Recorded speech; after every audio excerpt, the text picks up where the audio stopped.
Hey guys, tonight we're heading somewhere surprisingly specific, back to the dusty, sun-dappled lanes of a medieval village, where the air smells faintly of sheep, honey cakes, and the ever-present hint of wood smoke. You're not a noble, not tonight. You're just another curious soul drifting slowly through the local marriage market. Yes, that was a real thing, where elbows, of all things, are under silent scrutiny. There's a girl leaning against a wooden stall over there. Her dress is simple, but her sleeves, they've been rolled or cut just so. You can see the curve of her elbow. Subtle, soft, maybe even strategic. And you wonder, why that? Why elbows? So, before you get comfortable, take a moment to like the video and subscribe, but only if you genuinely enjoy what I do here. Let me know in the comments where you're watching from and what time it is there. Now, dim the lights, maybe turn on a fan for that soft background hum, and let's ease into tonight's journey together. You trudge through the medieval fairgrounds. Dust clings to your boots. There are the usual jugglers, the whiff of roasted goose, the lazy drone of a hurdy-gurdy in the distance. But tucked between a wool merchant and a barrel maker is something quieter. A cluster of families, standing too straight, not browsing, not buying, just displaying. Welcome to the marriage market. These weren't always formal events. Often, they piggybacked on local festivals or saints' days. Picture a hybrid of small-town gossip session, fashion show, and livestock auction, minus the mooing.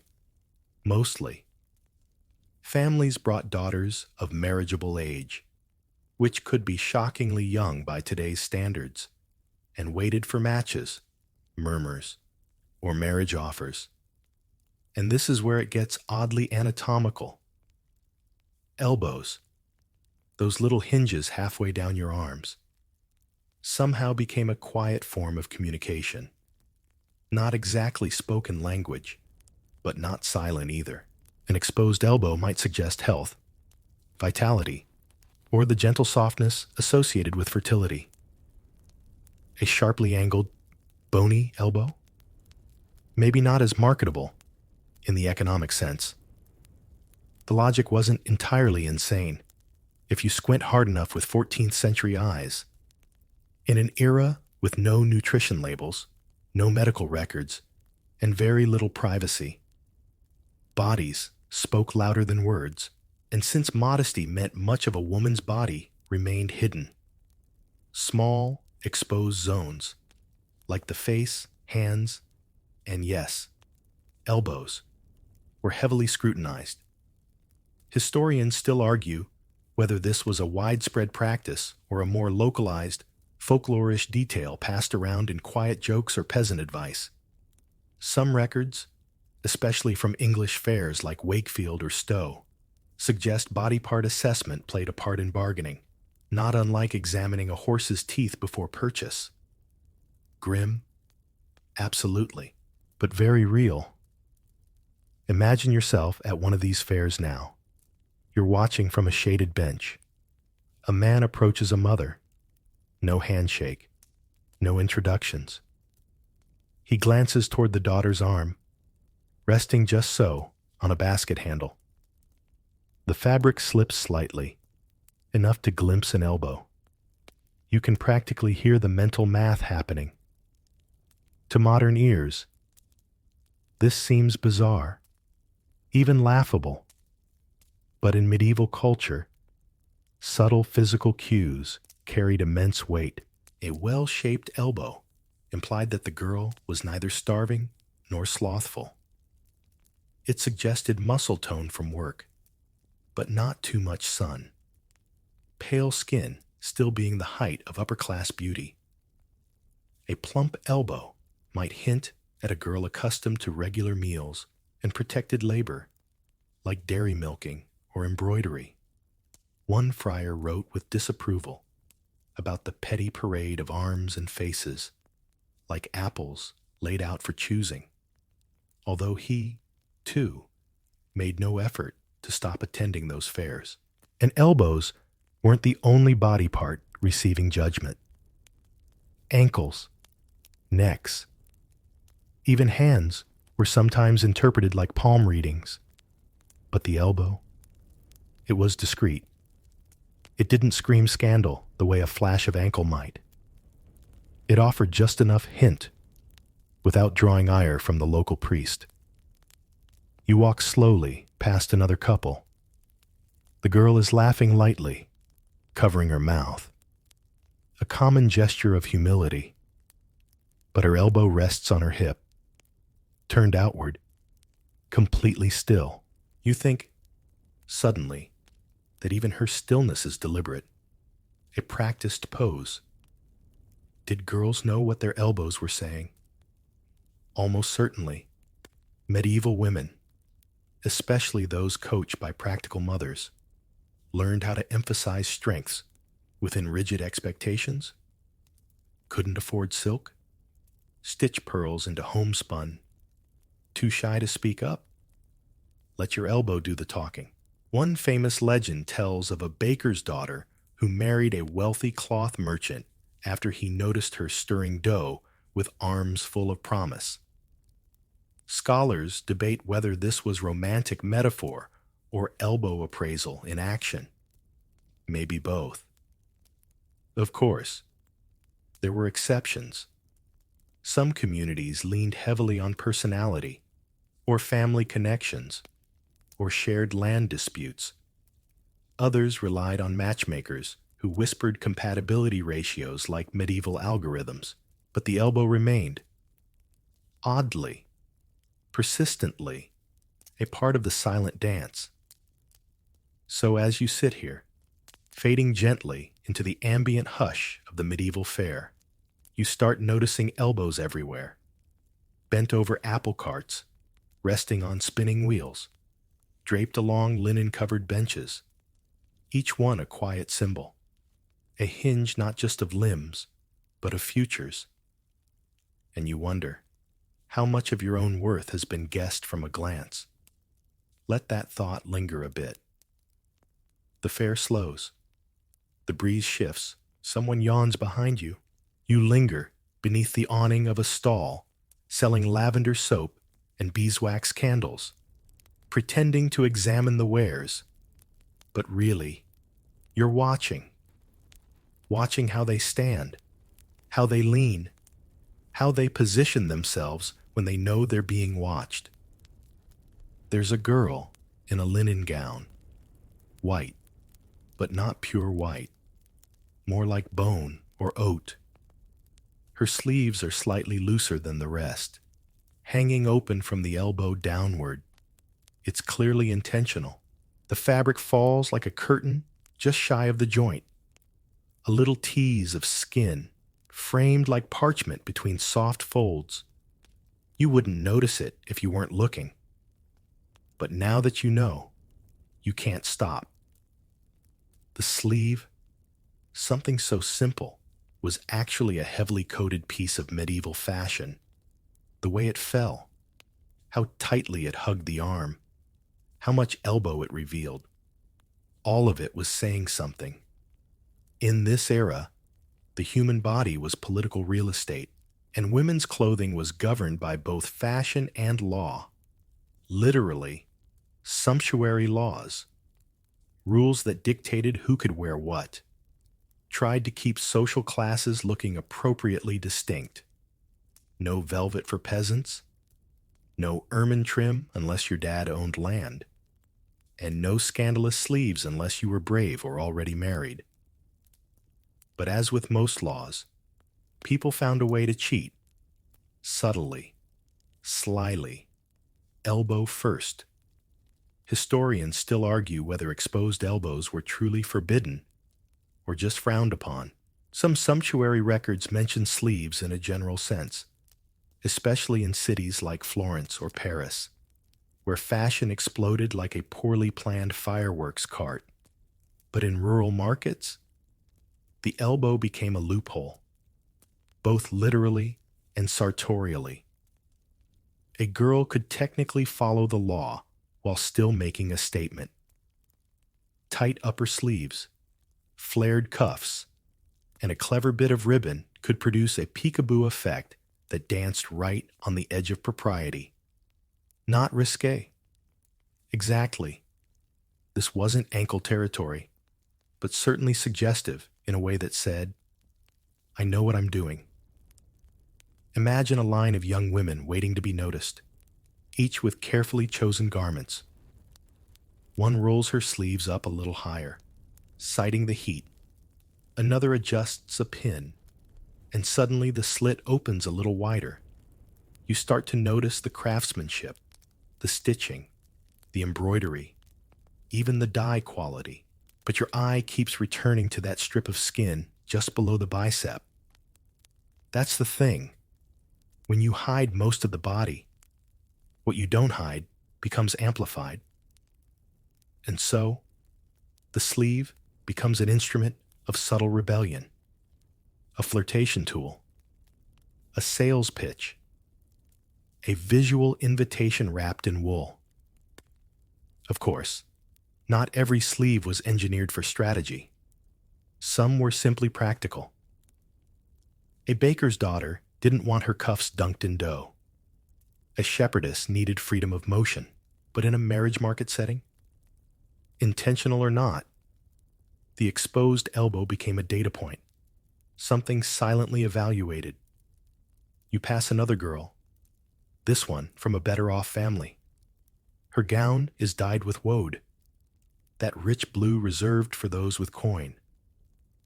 Her sleeves, tight as a gooseberry, stitched with tiny pearls that shimmer faintly. No elbow here, nothing but fashion, money, and modesty. But her cousin beside her? Different story. Linen dyed lighter, looser seams, and there it is again, that elbow, relaxed against the edge of a cart, gently swinging. Her family isn't rich enough for pearls, but maybe they've got charm. Maybe they've got good joints. There was a whole unspoken language here, encoded in cotton and cuff. Fabric was scarce. Thread was precious. If you owned even one decent dress, you made it say everything. And when daughters were paraded at fairs like exotic fruits in season, the messaging had to be flawless. There's a common misconception that medieval women were passive in this process, that they simply stood, silent and shy, as men examined them like oxen. But that's only half true. Many of these young women were skilled performers, trained in the art of posture, glance, and garment manipulation. A shift in weight, a deliberate lean, the tug of a sleeve at just the right moment. It wasn't seduction. Exactly. It was survival. One chronicler from York wrote, somewhat sourly, "A man may buy a maid for butter and bolts, yet her elbow may cost him more than her dowry." Poetic? Maybe. Snarky? Definitely. But it points to something real. That body language could tip the scales of negotiation. That a well-placed joint could outshine even a chest full of wool. You find yourself moving slower now, as if the pace of the fair has trickled into your legs. The buzz of conversation fades into a soft, background murmur. Somewhere, someone is tuning a lute. Somewhere else, someone sneezes into their cloak. The girl with the oat-colored sleeves adjusts her hair, brushing a curl behind her ear. Her elbow flares as she moves, then drops softly into her lap. It's not just skin, it's choreography, and you begin to wonder, how many girls learned this from their mothers? How many stitches pass through generations, teaching not just how to sew, but how to be seen. You're starting to drift. The fair grows distant, the smells and sounds fading into something more abstract.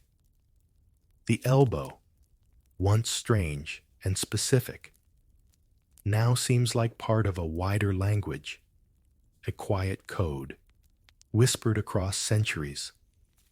No one shouts, no one rushes.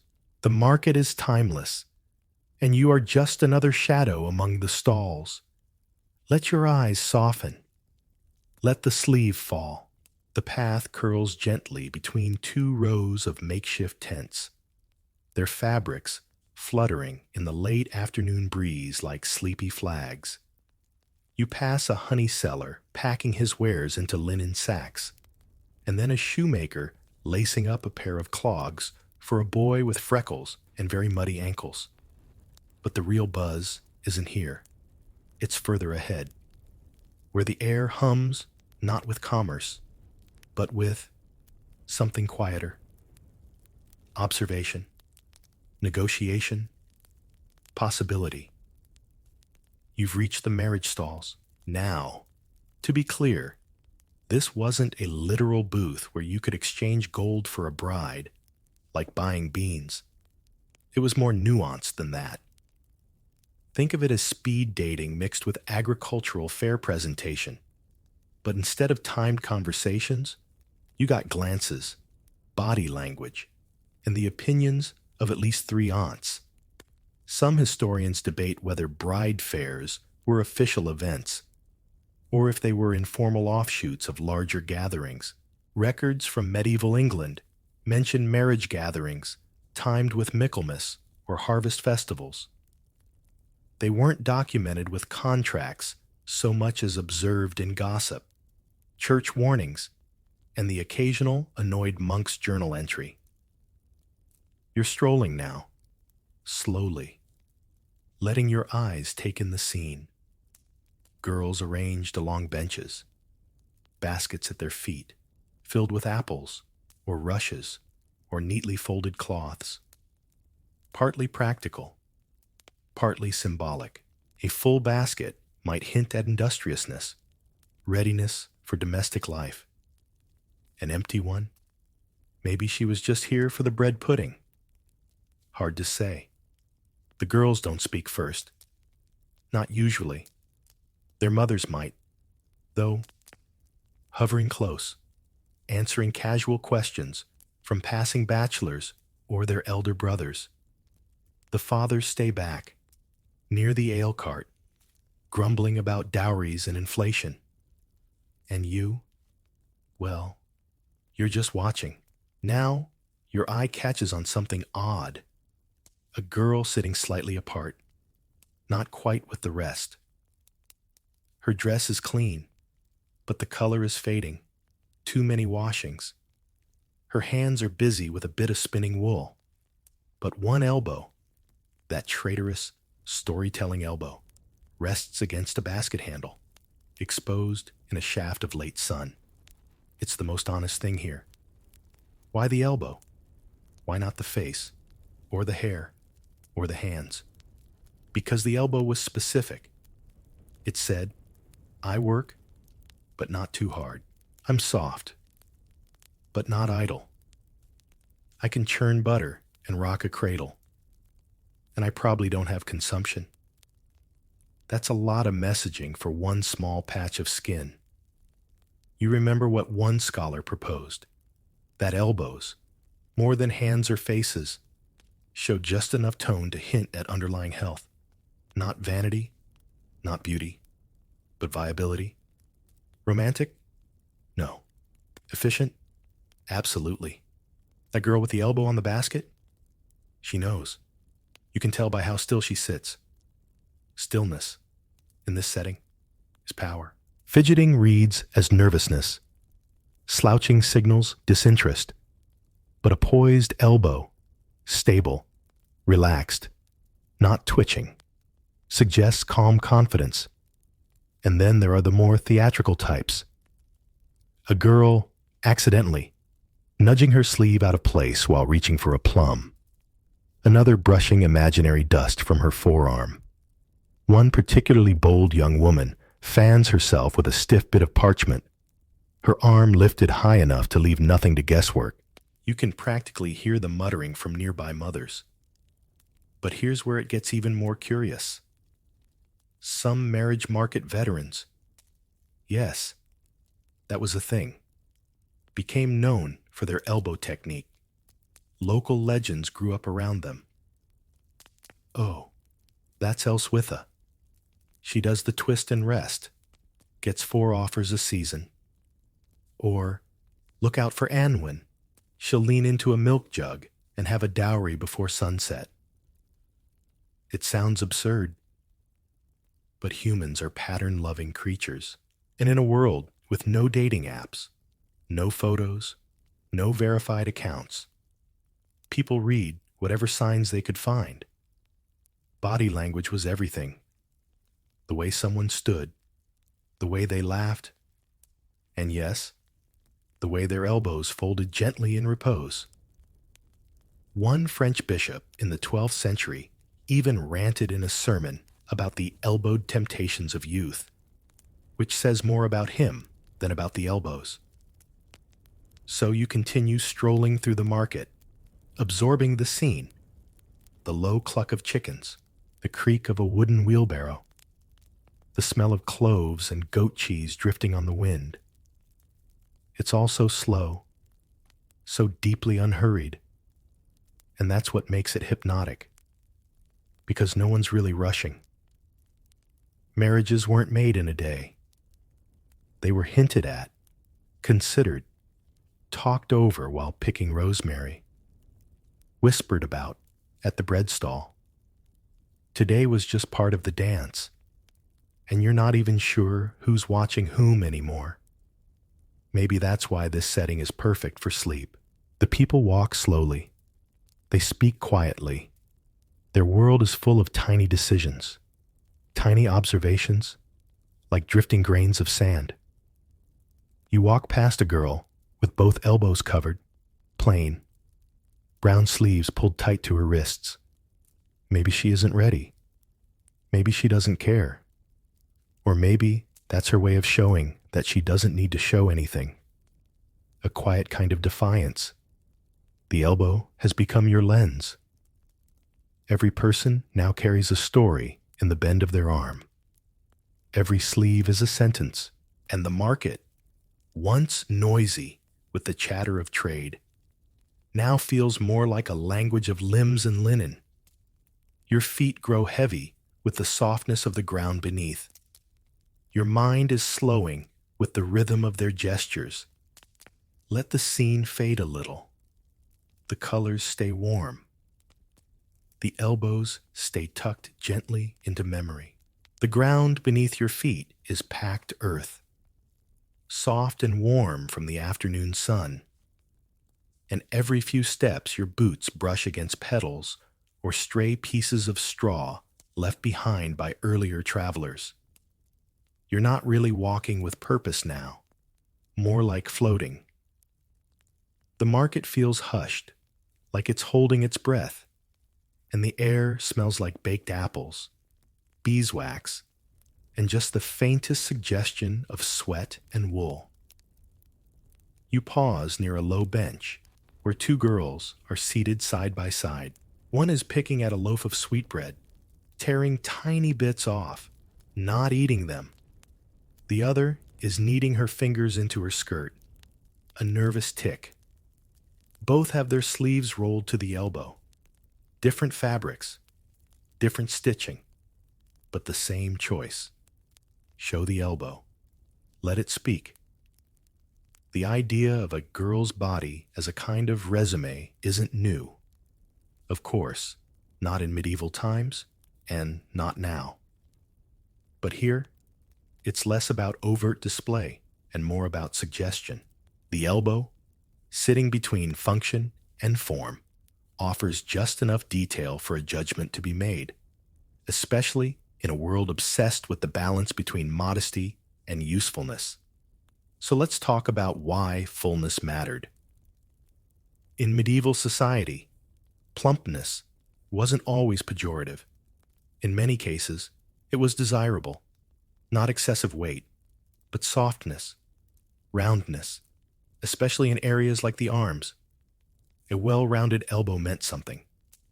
It whispered, "This girl has food. This girl is healthy. This girl can survive a winter." Health was visual. There were no blood tests, no doctor's notes. You judged by teeth, by hair, by skin, and elbows. Elbows gave away how much labor someone did. A too sharp elbow might imply starvation or relentless field work. A too soft one, maybe laziness. But that sweet spot, firm but not bony, pale but not translucent, was prized. And that's where you start to see the strange overlap between beauty and utility. A girl's elbow said something about her reproductive potential, too. Though no one would say that out loud, it hinted at the body's underlying softness, the ability to carry children, the quiet promise of continuation. Mothers knew this.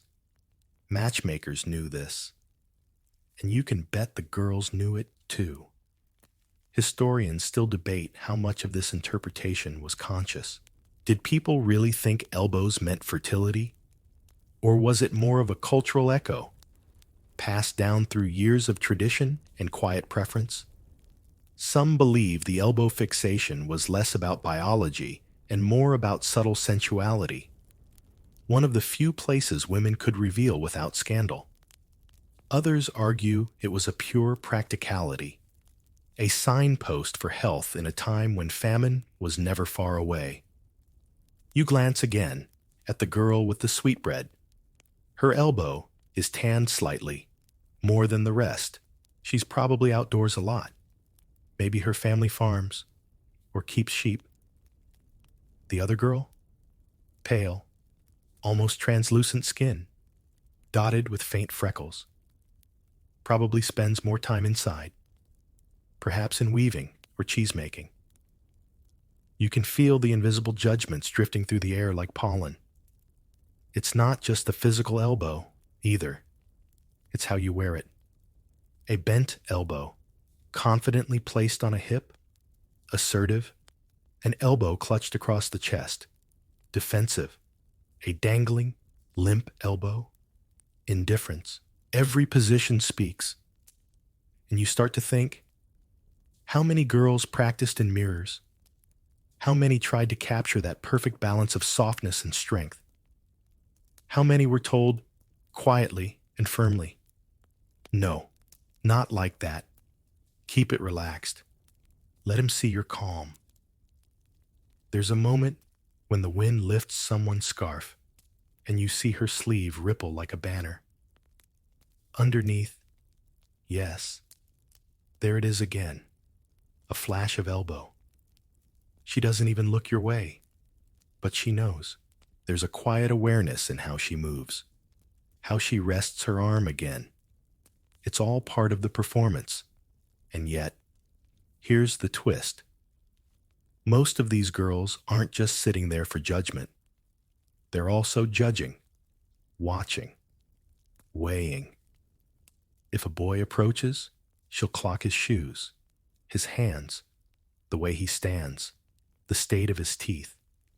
They don't need permission to assess. The elbow show is a two-way street.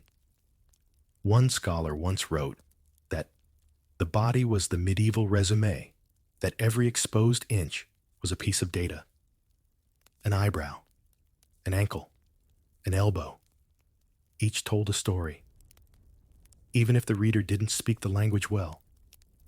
So, here in the market, with the sun slanting low and the shadows stretching across woven rugs and dusty baskets, you realize you're in a world that moves slowly, reads deeply, and judges quietly.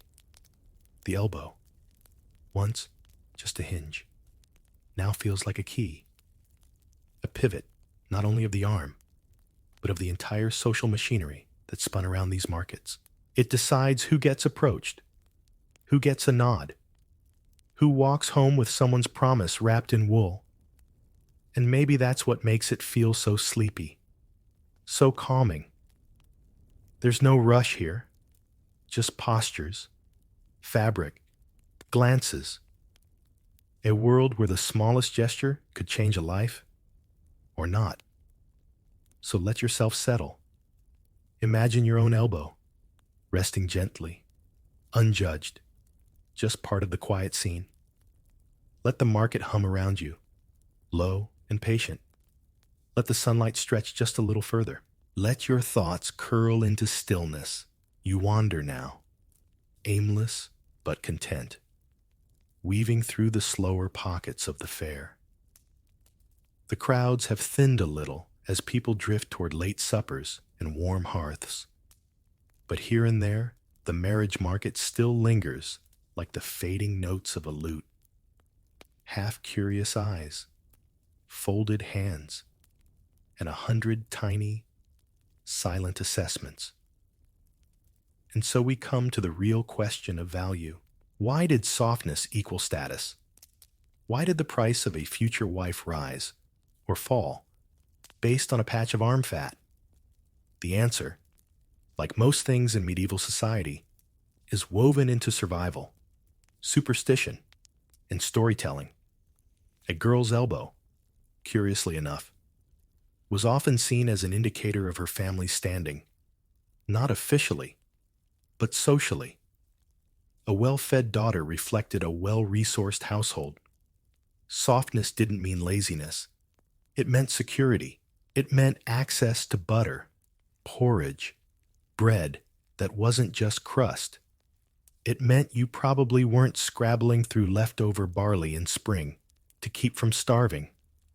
A plumper elbow, in particular, quietly implied that this girl wouldn't break under hard winters, or long pregnancies, or the daily wear and tear of life as a medieval wife, milking cows, kneading dough, raising children, hauling buckets, weaving wool, tending fires. And so, in these markets, her body was a form of insurance. Buyers, if we're going to use that grim metaphor, weren't just looking for beauty. They were looking for survivability, longevity, quiet strength. A delicate elbow might look poetic in the right light, but a fuller one whispered endurance. Historians still debate how much of this was conscious versus instinctual. Some argue that a preference for certain body types was passed down as cultural shorthand. Others suggest it was just a reflection of the economy. Softness meant stored calories, and stored calories meant life. One document from 14th century Bruges lists a dowry negotiation that stalled when the suitor's aunt claimed the bride-to-be lacked visible curves of comfort, a phrase both polite and cutting. The elbow, apparently, didn't pass muster. But not all judgments were negative. Some girls became minor legends in their regions for their impressive shape. A miller's daughter in Bohemia was called Anna of the Strong Curve for 3 summers in a row. And rumor had it, she received 4 proposals in 1 week. True. Who knows? But stories like that stuck. It's worth noting that these elbow-based assumptions weren't just about appearance. They were about labor. A girl who kneaded dough daily might have strong, round elbows. One who churned butter or stirred porridge in large copper pots would build a natural softness through repetitive movement. The elbow became a visible trace of industry. A girl didn't need to speak about how hard she worked. Her arms said it for her. And just as importantly, the elbows told you where she didn't work. A girl with sunburned forearms and hardened joints might be seen as someone used to outdoor labor, valuable in a different way, but maybe less appealing to families seeking indoor wives. the kind who embroidered and brewed ale and sang lullabies. You pass a couple now. The man is inspecting a coil of rope with more intensity than necessary. The girl beside him is leaning on the cart's edge, her sleeve tugged ever so slightly by the wind. Her elbow rests atop a folded cloth, and she smiles gently without meeting your eyes. Practiced, polished, perfectly poised, you think about what it must feel like to have your elbow appraised, to know your limbs are part of a silent marketplace, to prepare not just your hair and your dress, but your joints. It's a strange kind of intimacy, being judged by something so specific, but maybe also empowering. Because if an elbow could shift perception, it meant you had control. You could soften, present, arrange. You could say everything without opening your mouth. Even the songs sung by minstrels sometimes hinted at the symbolism. One old verse from a Yorkshire ballad croons, "Fair Ellen, sweet of smile and strong of bend, shall keep my hearth through winter's end." Corny? Yes, but oddly specific. Strong of bend. That's an elbow reference if ever there was one. So tonight, as you imagine yourself walking among these silent judgments, let your thoughts soften. Let your body relax. Because this market, for all its peculiar customs, moves at a different rhythm, one of quiet checks and balances, no shouting, no overt salesmanship, just fabric, posture, the occasional elbow, and a whole world of meaning hidden in the bend. You can feel the weight of the day slipping from your shoulders as you sit quietly by an old barrel. Someone nearby is humming. The breeze stirs the sleeves of passers-by. Somewhere, a child giggles, chasing a chicken with more confidence than speed. Let yourself be still. Let your elbow fall where it may, tucked gently into the crook of your own calm.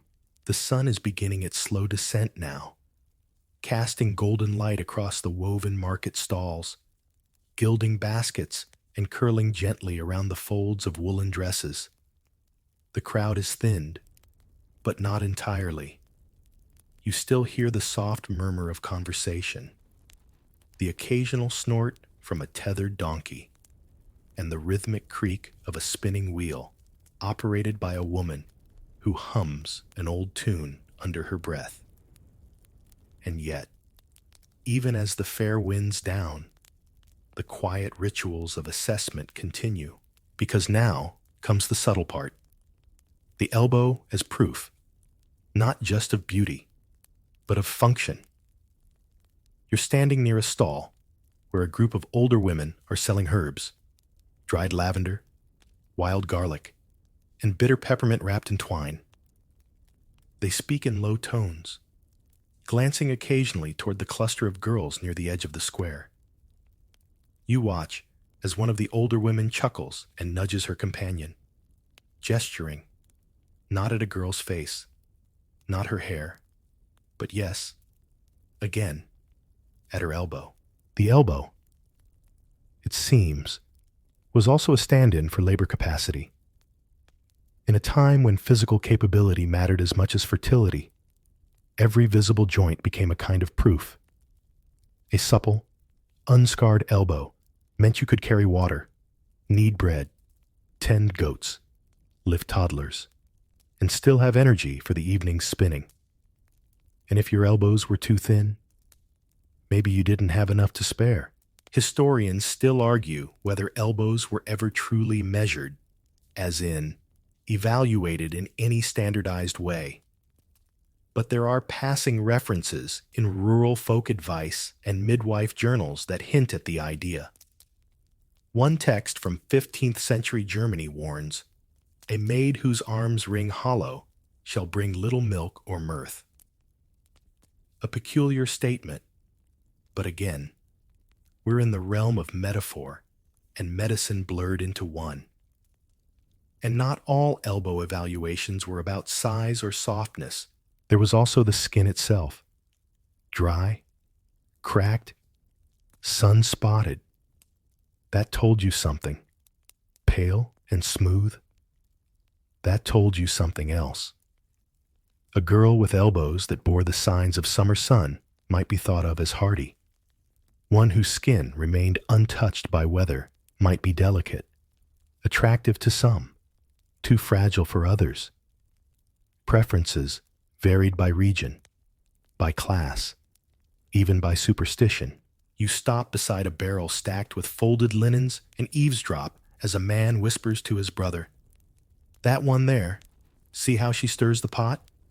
Elbows like dough, not bark." They laugh softly.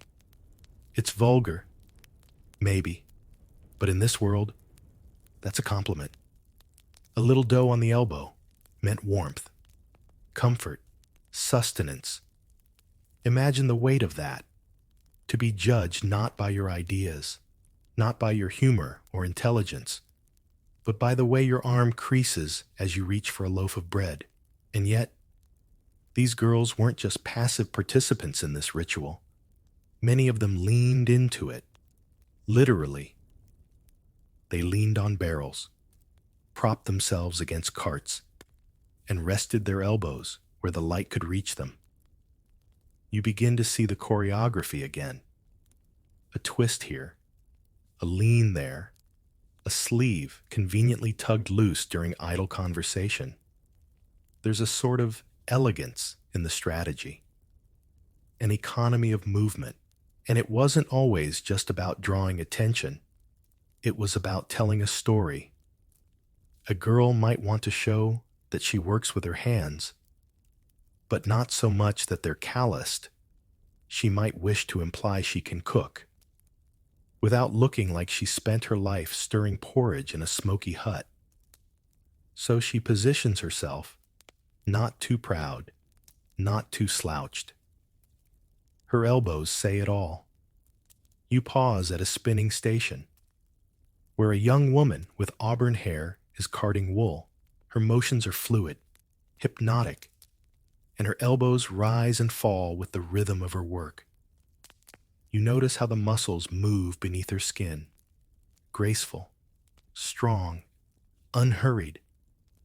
You wonder how many people have watched her just like this, pretending to browse, but really evaluating, not with cruelty, not even with lust, just with that quiet, calibrated medieval curiosity. The elbow, again, becomes shorthand, a hinge holding a whole narrative together.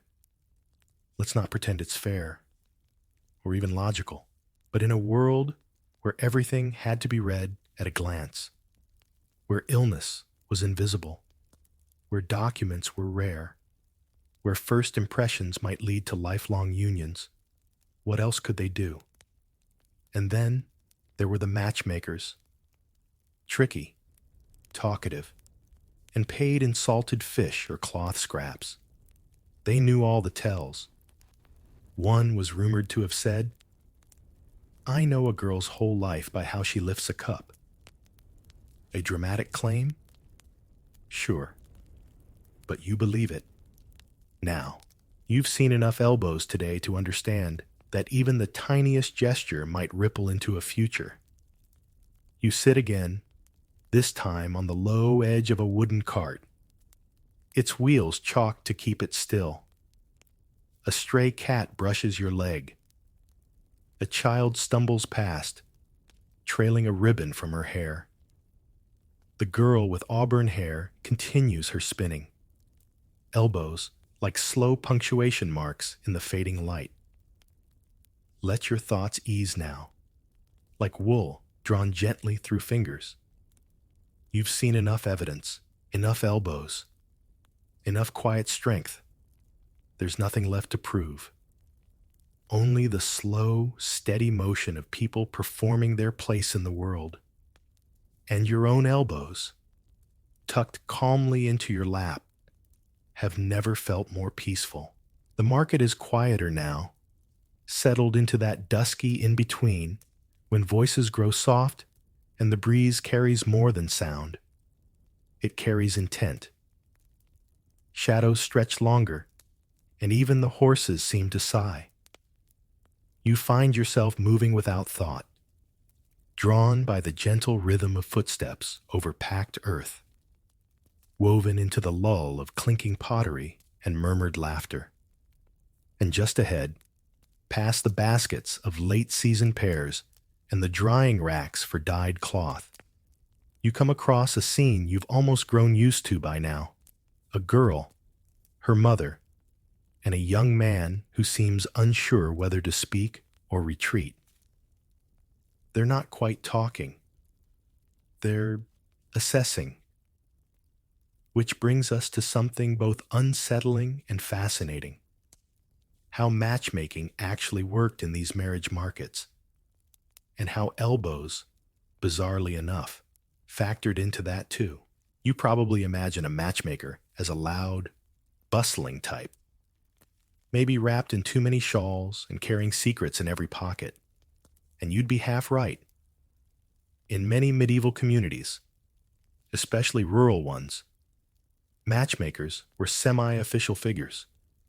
Not priests, not healers, but somewhere in between. They weren't always women, but often were. And they had a strange kind of social power. They didn't just know who was eligible. They knew what made someone desirable. And in that matrix of health, dowry, land, temperament, and social standing, yes, the physical body still played a role, quietly, delicately. You overhear a matchmaker now, not in words, but in tone. She stands close to the young man, whispering in his ear, one hand gesturing subtly toward the girl's posture.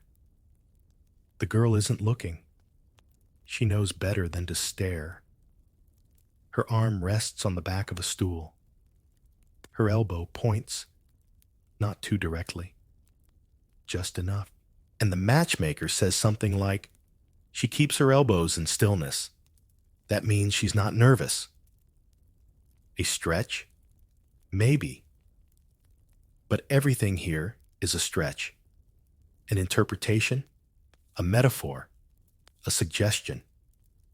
Historians still argue whether matchmakers truly cared about things like elbows, or whether those details were more for gossip and ritual than science. But it seems likely that, in a world where whole courtships happened in silence, every physical cue mattered. Here's what we do know. Matchmakers were often paid based on outcomes. If a union formed, if the families agreed, if the bride didn't cause scandal or bring shame, they were rewarded. Sometimes with goods, sometimes with coin, often with food. So naturally, they developed checklists. Physical vitality? Check. Polite behavior? Check. Sufficient dowry? Check. Elbows like marshmallow dough in moonlight?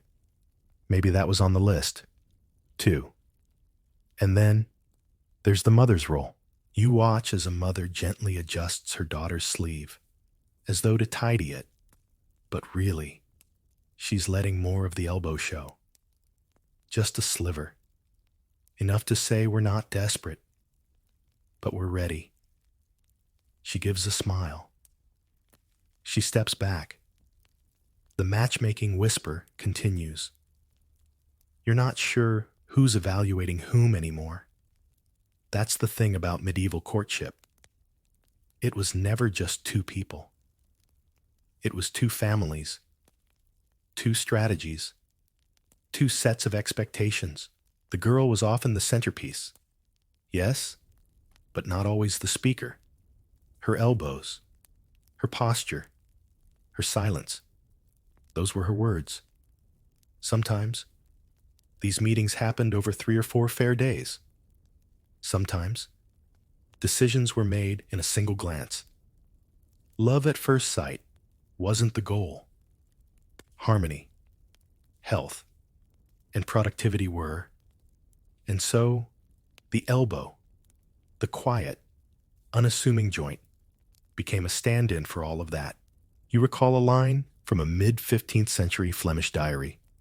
She was of fair bend, and that was enough. No description of her face, no record of her voice, just that bend, that elbow curve, that quiet approval. And of course, there were failures. Not all matches held. Some elbows deceived, looking plump in the warmth of autumn, but trembling thin by spring. Some promises crumbled after the wedding, and the market became a place of caution the next year. You can still feel the echoes of those stories in the way people glance, hesitate, smile too carefully. But here's something softer to consider. For all its cold logic, the marriage market wasn't without tenderness. There are stories, oral histories mostly, of boys who remembered elbows not for shape or softness, but because of something they couldn't quite explain. A girl leaned just so on a beam of sunlight, or reached for a plum with a grace that stuck in his mind for weeks, or rested her elbow on the edge of a cart and laughed like it was the first time she'd ever done it. Sometimes that was enough. Enough to write a name into a prayer book. Enough to ask an uncle to inquire. You lean back against a crate now, arms folded gently, eyes drifting half closed.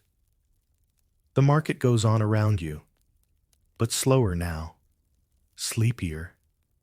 Girls tuck their elbows back into sleeves. Matchmakers retreat to cups of watered ale. Mothers count cloth and silver in their heads. And you? You let your own elbows rest against your sides. Unjudged, uninvolved. No performance, no assessment, just weight, warmth, and the quiet recognition that even in the strangest customs, there's humanity, there's rhythm, there's ritual. Let the words fade for now. Let the hush take over. You've seen enough matchmaking. Let your mind be still. Evening is folding itself into the corners of the fair now. The sun, once bold and nosy, is slipping behind the treetops like a gossip who's said enough. You feel it in the hush, in the way the air cools, in how sleeves get tugged back down, how elbows retreat into the quiet. But before everything disappears into the warmth of hearths and candlelight, you catch a glimpse of something small but deliberate. A girl near the cartmaker's stall is adjusting her sleeves. Not down, not up, but sideways. She's added a colored ribbon to the slit, letting the fabric fall diagonally just across the joint. Her elbow is visible, but framed, highlighted. Really. It's not the elbow itself that draws your eye. It's the way she's chosen to present it. And so we arrive at one of the more peculiar, but delightful details in this story. The tailoring of sleeves, specifically to showcase elbows. Yes, it was a thing. While the popular image of medieval dress might be shapeless sacks and dirt-covered wool, the reality, especially for those who could afford a bit of flair, was surprisingly intentional. Fashion was everywhere. And if society told you that one particular part of your body might determine your romantic prospects, well, you'd start dressing for it. Let's start with the cut of the sleeve. In many regions, especially England and northern France, by the 13th century, you see the rise of the tippet, a long trailing sleeve that narrowed at the shoulder but widened near the wrist, sometimes dramatically. These trailing bits might brush the knees or drag on the ground, but the elbow zone, strategically fitted, just snug enough to show contour, just open enough to reveal skin when needed. A young woman might have her sleeves altered before a fair, if her family could afford a seamstress, or a cousin with a decent hand. Those sleeves could be slitted, pinned, or folded in ways that allowed the elbow to peek without looking too bold. Some dresses even featured removable sleeves, tied on with ribbon or cord, which gave girls the option of switching between modest at mass and suggestively helpful at the butter stall.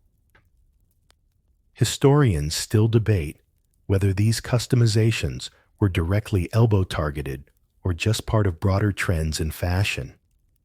But anecdotal letters, especially from the upper merchant classes, mention how daughters dressed fair in limb with color at bend and cuff, which sounds like elbow admiration in full bloom.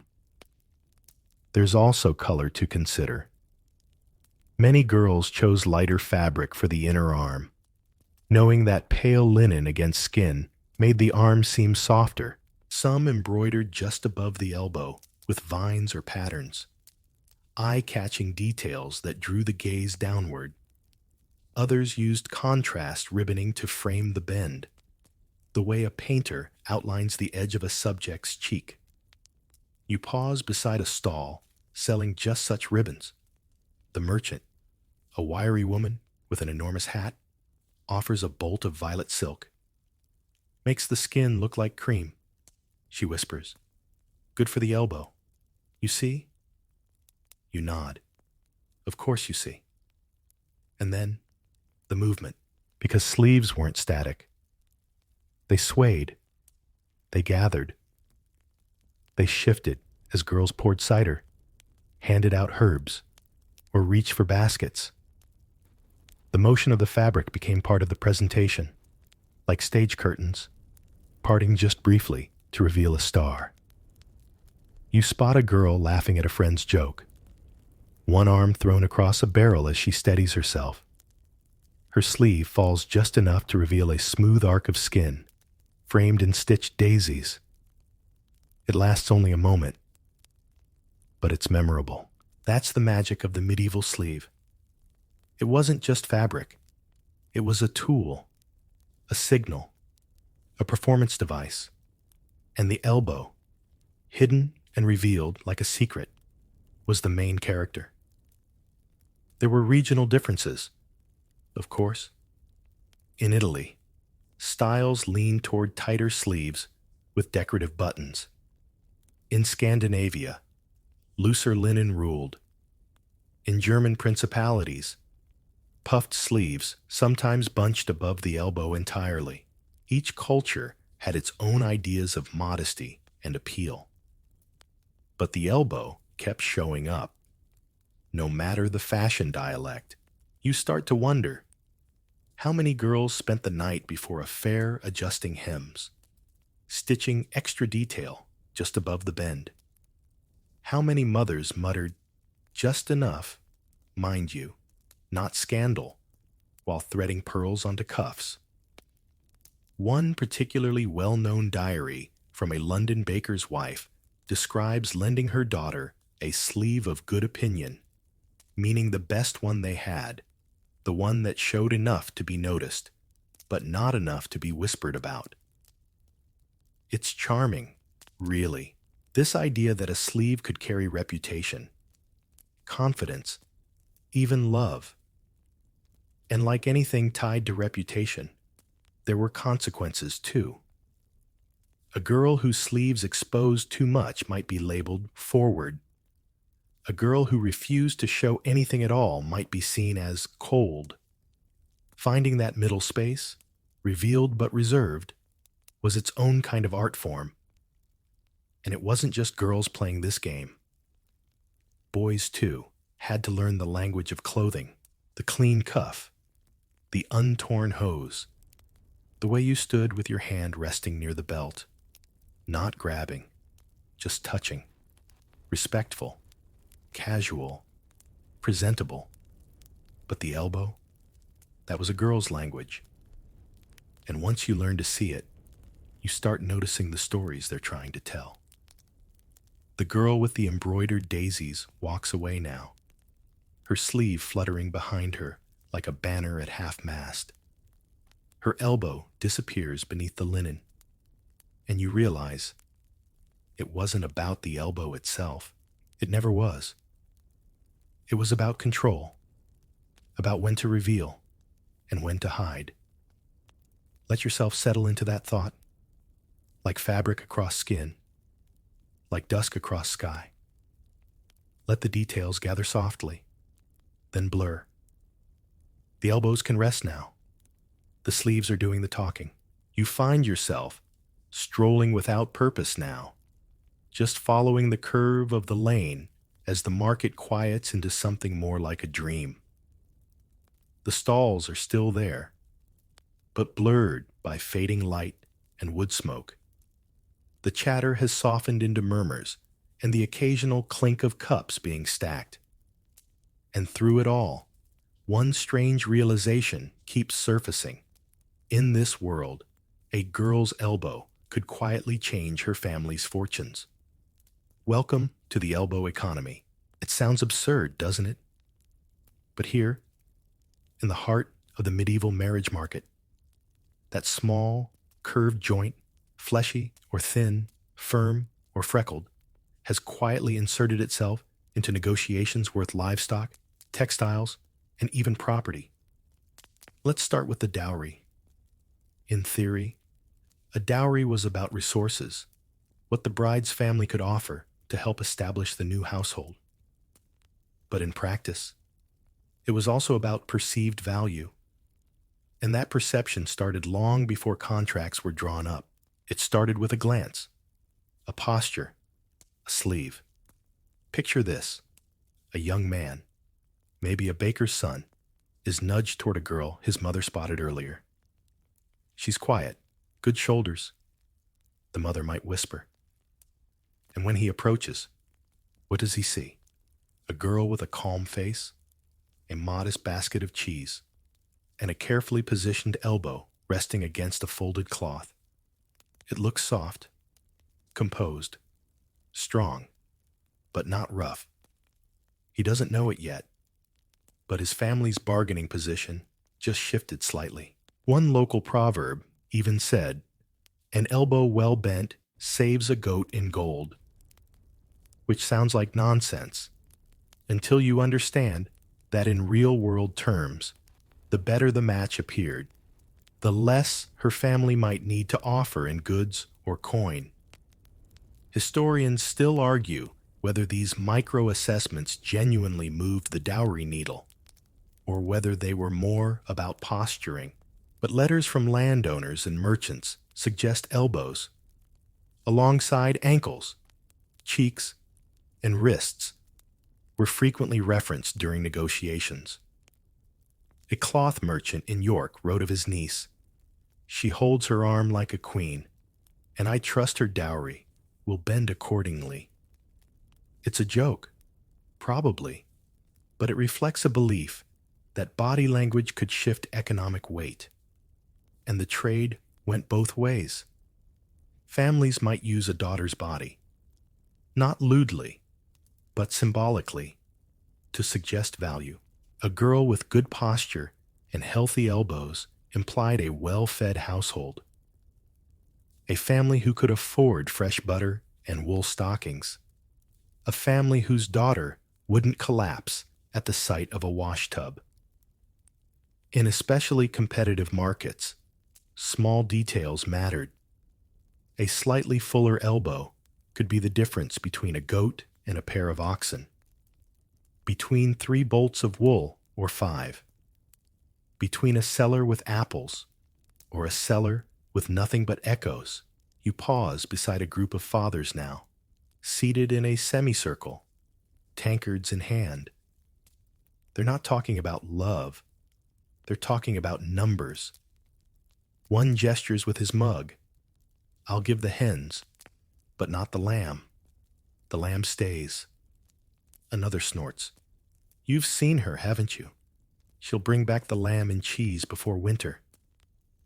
They laugh, but you know what that means. They've seen her, and by her, they probably mean not her personality or her singing voice, but the elbow she rested casually against a milk bucket earlier that morning. It's not romantic, but it's real. And girls weren't unaware of this. Many leaned into the performance. Some even staged their elbow scenes, positioned themselves near ripe produce, folded cloths, or baskets of bread. The props were part of the pitch. A girl might kneel slightly beside a water pail, letting her elbow rest against the rim while she adjusted her braid. A mother might hand her daughter a ladle or a spindle, not just to keep her busy, but because the angle showed the arm nicely, subtle, strategic, entirely ordinary if you weren't looking closely. And so, over time, the elbow wasn't just flesh and bone, it was currency. You pass a woman now, older, seated behind a weaving frame. She watches a group of girls chatting nearby, her eyes narrowing slightly at one who leans back a little too confidently. She flaunts it like she's already bought, the woman mutters, shaking her head. There's an economy of humility, too, because too much display could backfire. A girl seen as too aware of her elbow power might be labeled arrogant, too flashy, too hungry for attention. And suddenly, her dowry might need sweetening just to level the scale. It's a tightrope walk, visible but not brash, graceful but not posed, healthy but not vain. A perfectly ordinary part of the body transformed into a market signal, delicate as parchment and just as revealing. You think about all the other things traded today: turnips, salted herring, dyed wool, eggs. And then you think about that one quiet moment when a girl shifted her sleeve and a future changed direction. How strange. How human. You sit for a while now, elbows resting loosely on your knees. The fabric of your sleeves feels warmer than before, more meaningful, somehow. The breeze passes over you like a lullaby. The market will sleep soon. The deals will pause. But the elbow economy will continue, soft, unspoken, eternal. Let your thoughts settle, like linen folded after washing. Let your own worth be unmeasured for now. You don't need to show anything. Just breathe. The last of the sunlight is melting into twilight now, turning the linen awnings and thatched roofs the color of barley tea. A dog barks once in the distance, then decides against further commentary. Somewhere, a lute offers a slow, wandering tune, half-tuned and wholly welcome. You meander toward the edge of the fairground where the mood has shifted, not quite sleepy, not quite social. It's quieter here. You can think.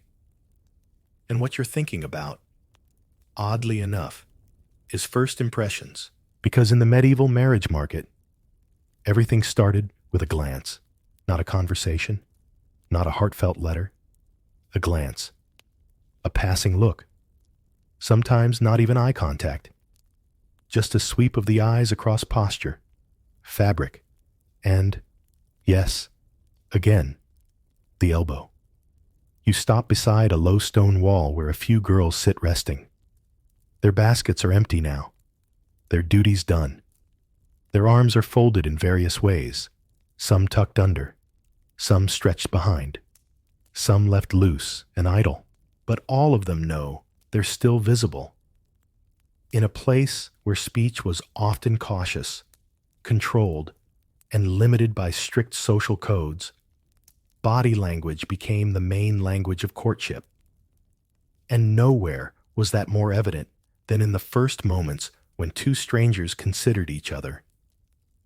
A suitor's family might spot a girl across the square and watch how she stood, not just if she was pretty, but if she looked calm, capable, healthy, content. And when faces are turned, or eyes are modestly lowered, what do you look at? You look at arms, hands, posture. You look at elbows.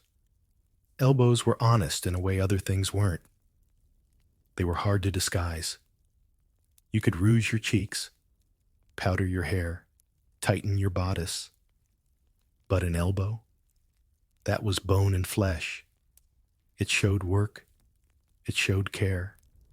It showed how you lived. One traveler in 1382 wrote in his diary of a Welsh fair, "I saw a maid by the hay wagon, and the curve of her arm made me stop." He didn't describe her hair, or voice, or dress, just that curve. It stayed with him. Centuries later, you're reading it too. Historians still debate how much of this was visual shorthand versus full-blown cultural norm. Was the elbow consciously displayed? Or was it just something the culture quietly absorbed? The way we now read shoes, or handshakes, or Instagram profiles. But the first glance held weight. People didn't linger. They looked once, made notes in their heads, maybe came back the next day. And if your elbow looked too sharp, or your posture too slumped, or your sleeves too stiff with sweat from work, that moment might pass you by. You pass a group of boys near the cook fire now, where they're roasting chestnuts on sticks and nudging each other with mock serious expressions. "Go ask her," one whispers, gesturing toward a girl who stands by a fence, elbows folded neatly over the top rail. "No," the other mutters. "She saw me see her." That's it. That was the moment. It came and went. A flicker, a glance, a hinge, unnoticed and unforgettable. There were no photographs in this world, no mirrors in most homes, no lighting tricks, no makeup beyond herbs and the occasional berry stain. So when you showed up at a fair, you brought what you had. And what you had, you wore, not just in fabric, but in carriage. Girls learned how to stand, how to lean, how to hold a basket, or stroke a goat, or hand someone a turnip in just the right way. These weren't accidents. These were strategies passed down by mothers, whispered by cousins, imitated from older sisters. You're not just showing your elbow, a mother might say. You're showing your patience, your gentleness, your future. Even the angle of the bend mattered. Was it tight? Showing tension? Loose? Showing grace? Did you let it rest softly on the edge of a barrel, or hang too heavy and tired? The whole scene becomes a kind of still life, framed in wool and linen. And then, the question, was it enough? Did someone notice? Did someone see in that elbow a story worth pursuing? You take a seat now beside a hay cart, the wood creaking faintly beneath you. The fair is winding down. Even the most ambitious mothers have stopped adjusting sleeves. Even the most self-conscious girls have stopped checking posture. The final glances have been exchanged, the judgments made, the first impressions formed, and yet the moment lingers. You picture it now. Two young people glancing at each other across a lane.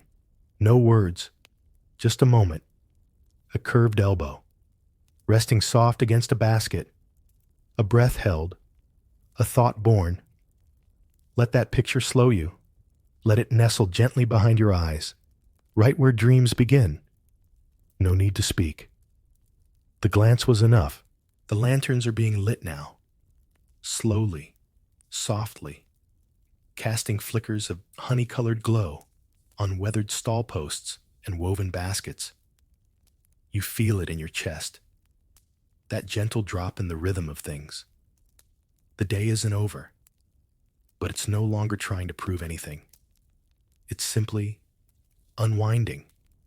And the people, they're changing too, walking slower, talking quieter, The urgency has ebbed, replaced by a sort of reflective quiet. But even now, in this low candlelight hour, something curious continues, the silent act of judgment. Because not all decisions in a marriage market were spoken. Not all assessments were verbalized. Some of the most powerful moments came through body language, particularly what wasn't said. You settle on a low bench near the baking tent, where a small fire crackles beneath a clay oven. A woman pats out the last of her dough, while a girl beside her braids strands of sweetbread. Neither speaks. They don't need to.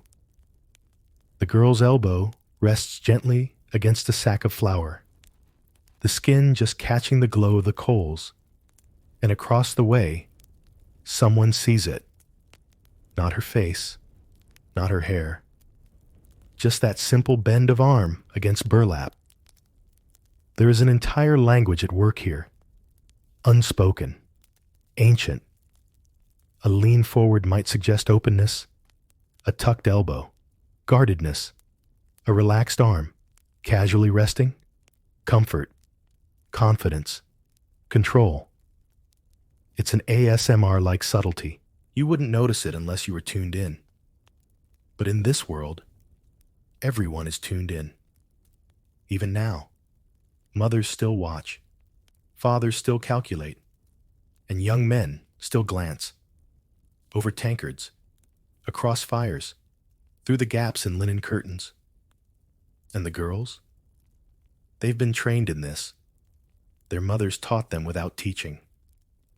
Stand up straight, but not too stiff. Let your hands rest gently. If you must lean, let it be with ease, not effort. They've practiced not just how to speak, but how to be read. Historians still debate how codified this body language literacy was. Did people genuinely know they were communicating with joints and stillness and posture? Or had culture simply evolved to feel the messages, like instincts honed over generations? Some even compare it to modern courtship, swipes, profiles, side glances. We're still evaluating in silence. The elbow? It was their status update, their profile picture, their soft launch. And the judgments weren't always flattering. You hear two older women whispering behind you, voices low and matter of fact. She's clever, but her arms hang like ropes. She leans like her spine's full of straw. You wince. Not because they're wrong, but because they're so practiced, so sharp. But it went both ways. Just as much as girls were watched, they too were observers. A poorly timed yawn, a slouched shoulder, a man with twitchy fingers, or a loud sniff might never get a second glance. Girls read body language as carefully as anyone. A boy who leaned too aggressively was signaling entitlement. One who stared too long? Desperation. One who stood too straight? Overcompensating. But the one who leaned with soft patience, who respected the space between bodies, who let his arms rest casually at his sides, that boy might be worth watching. So these stalls, this fair, this whole dusty lane full of livestock and cloth and sweet pastries, it's also a theater, a place of performance without dialogue, and the elbow is one of its most honest props. You picture it now, a girl rehearsing in her mind how to sit, how to look, how to make the elbow just visible enough without seeming vain. She's not manipulating, she's communicating, with the only tools she's allowed. You glance again toward the bread girl. Her loaf is now rising, slow and full under a cotton cloth. She's stretching her arms above her head, revealing the elbow in its full arc. Not flashy, not planned, just honest. You see someone else watching her, and you think, that moment might change something. There's beauty in that, isn't there? A world that speaks in glances, that judges with posture, that feels connection in how you lean against a cart or pour a ladle. You stretch your own arms now, your elbows stiff from stillness. You let them rest in your lap, curved gently like bookends around a life not being watched. The whispers around you are fading. So are the firelight reflections on copper pots. Even the breeze feels slower, as if it too is easing into silence. Tonight, you've spoken no words, and yet you've seen entire conversations written across limbs, stitched into sleeves, whispered in the arc of a bend. Let your eyes go soft. Let your shoulders drop.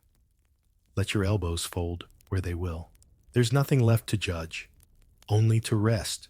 The market is settling into its final posture. Quiet. Still. Almost reverent. Stalls are half covered now, their wares tucked into crates or bundled in burlap. Somewhere, someone is softly sweeping. A child chases a beetle along the grooves in the dirt path. And you, once an observer with wide eyes and curious questions, now move as if you belong here. Slowly, thoughtfully, with your elbows resting naturally at your sides.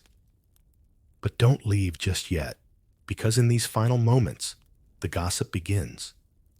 If the elbows were a performance, and the fair was the stage, then this quiet twilight hour, is the critique, the whispered commentary, the reviews, and oh, how medieval people love to whisper. Welcome to the Isle of Reputation. You pass a pair of women deep in conversation behind a rack of bundled leeks. Their tones are low, but the rhythm tells you everything. Names are being mentioned. Judgments are being tallied. That girl with the peach-colored sash? Too proud by half. The one with the sleeves embroidered in blue? Pretending she can't churn butter. Elbow like a lily, but heart like a hedgehog. It's oddly tender. This quiet bickering. These weren't malicious insults. They were social shorthand. If an elbow caught too many eyes, it became a story, a myth, a warning. And once a girl's name slipped into that rhythm, it could travel faster than any wagon. This is where the elbow's role in the marriage market transcended the physical, because it wasn't just what your elbow looked like, it was what people said about it afterward. Historians still argue whether these moments of gossip held much influence. Could a sideways comment truly ruin a match? Did stories stick? Or did they float away like wood smoke? One record from a village near Canterbury tells of a betrothal dissolved after someone accused the bride of bearing an elbow like a crooked cane. An odd insult. Vague, slightly botanical, but apparently enough to delay the union for months. Because behind every elbow was a reputation. And behind every reputation was someone willing to nudge it into the shadows or out into the sunlight. You pass a group of younger girls now, leaning against the back of a wagon, sharing quiet laughter. One of them mimics a dramatic elbow pose, lifting her arm like a court dancer and fluttering her eyes. The others collapse into giggles. It's a kind of rehearsal, a critique, a rehearsal again. They're learning the language, refining the dialect. There's a kind of power in this, isn't there? Because even if the market gave girls little say in their own futures, their gestures told stories. Their elbows whispered, I am strong. I am careful. I am enough. And whether those whispers were met with admiration or mockery, they lingered. You recall a story told to you earlier in the day, a merchant's daughter whose elbow was so famously admired. Her family embroidered it into a tapestry. Not her face, not her name, just the bend of her arm, stitched into gold thread as if to say, this was the moment she changed our fortune. Romanticized?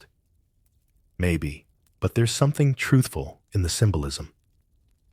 Because elbows, after all, were the last honest thing a girl could control.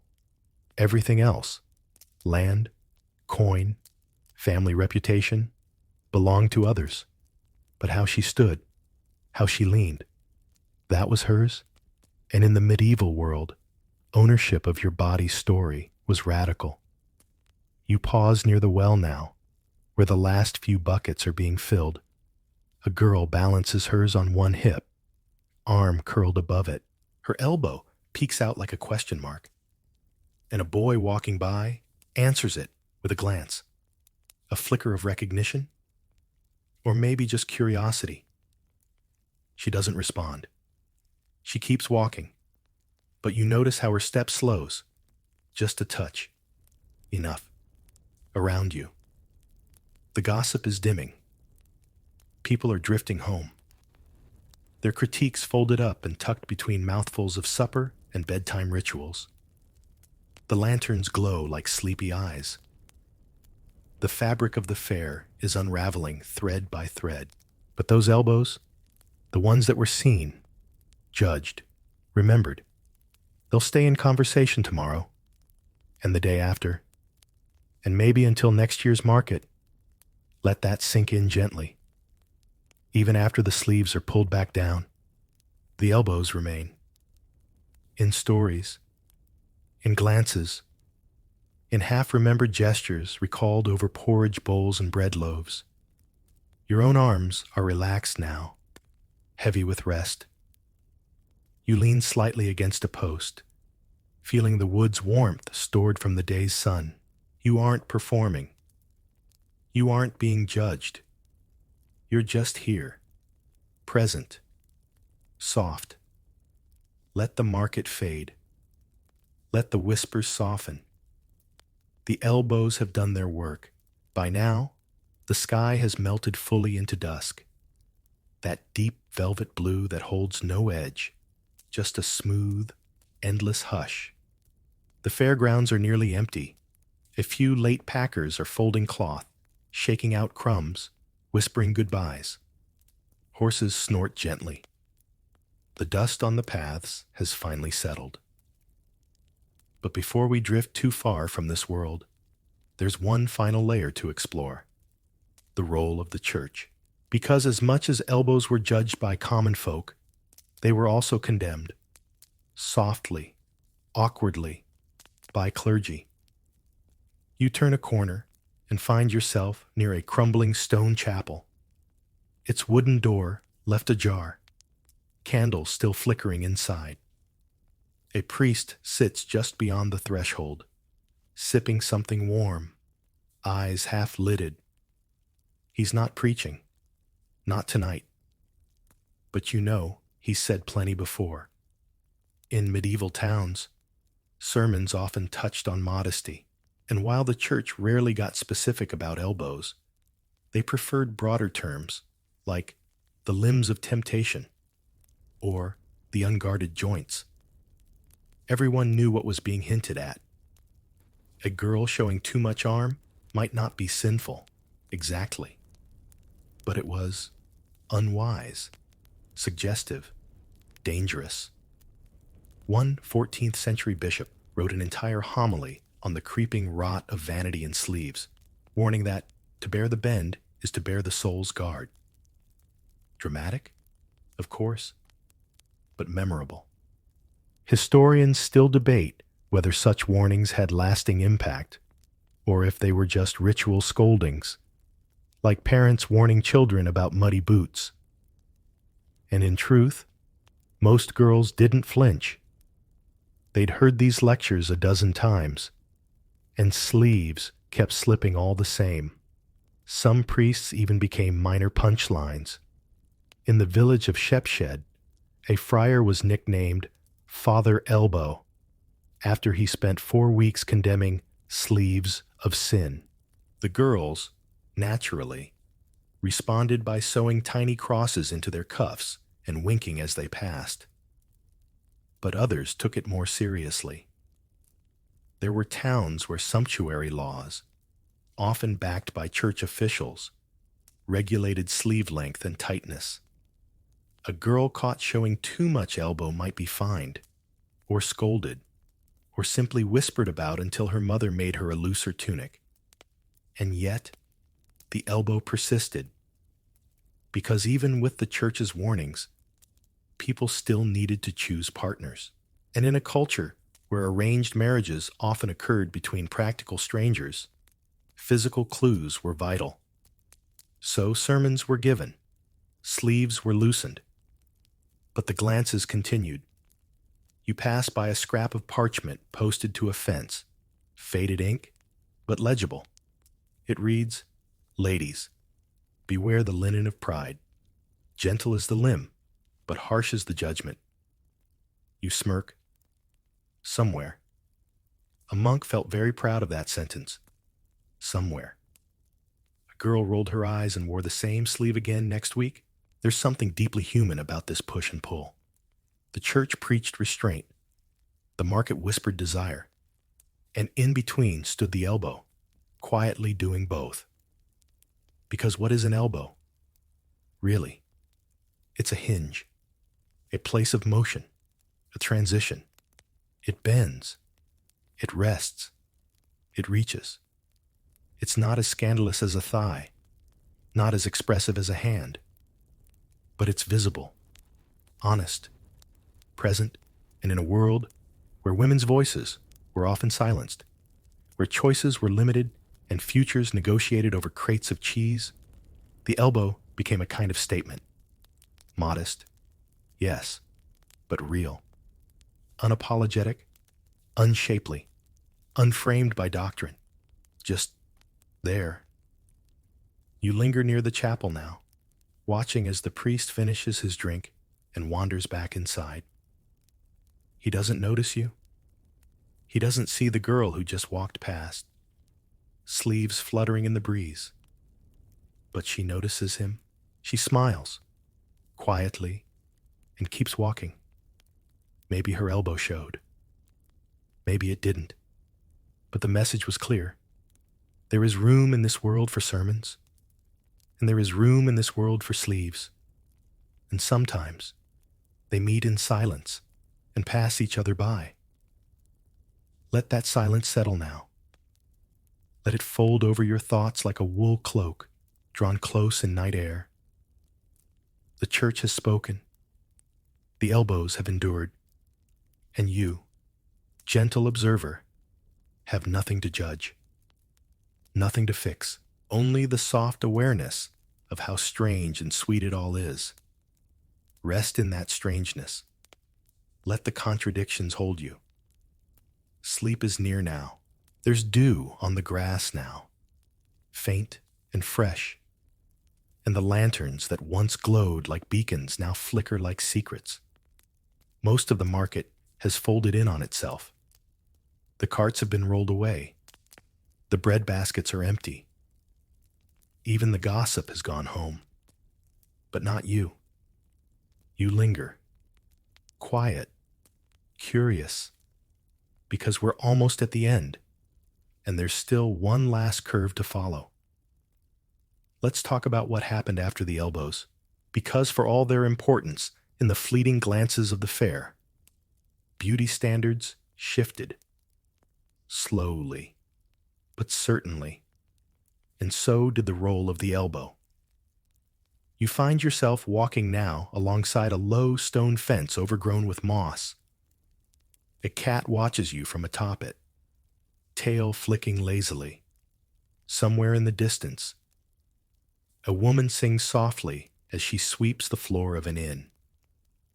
The words are muffled, but the tone is calm, worn smooth by years, and you begin to wonder, what came next? Over time, The elbow faded from the spotlight. New trends arrived. New symbols of desirability emerged.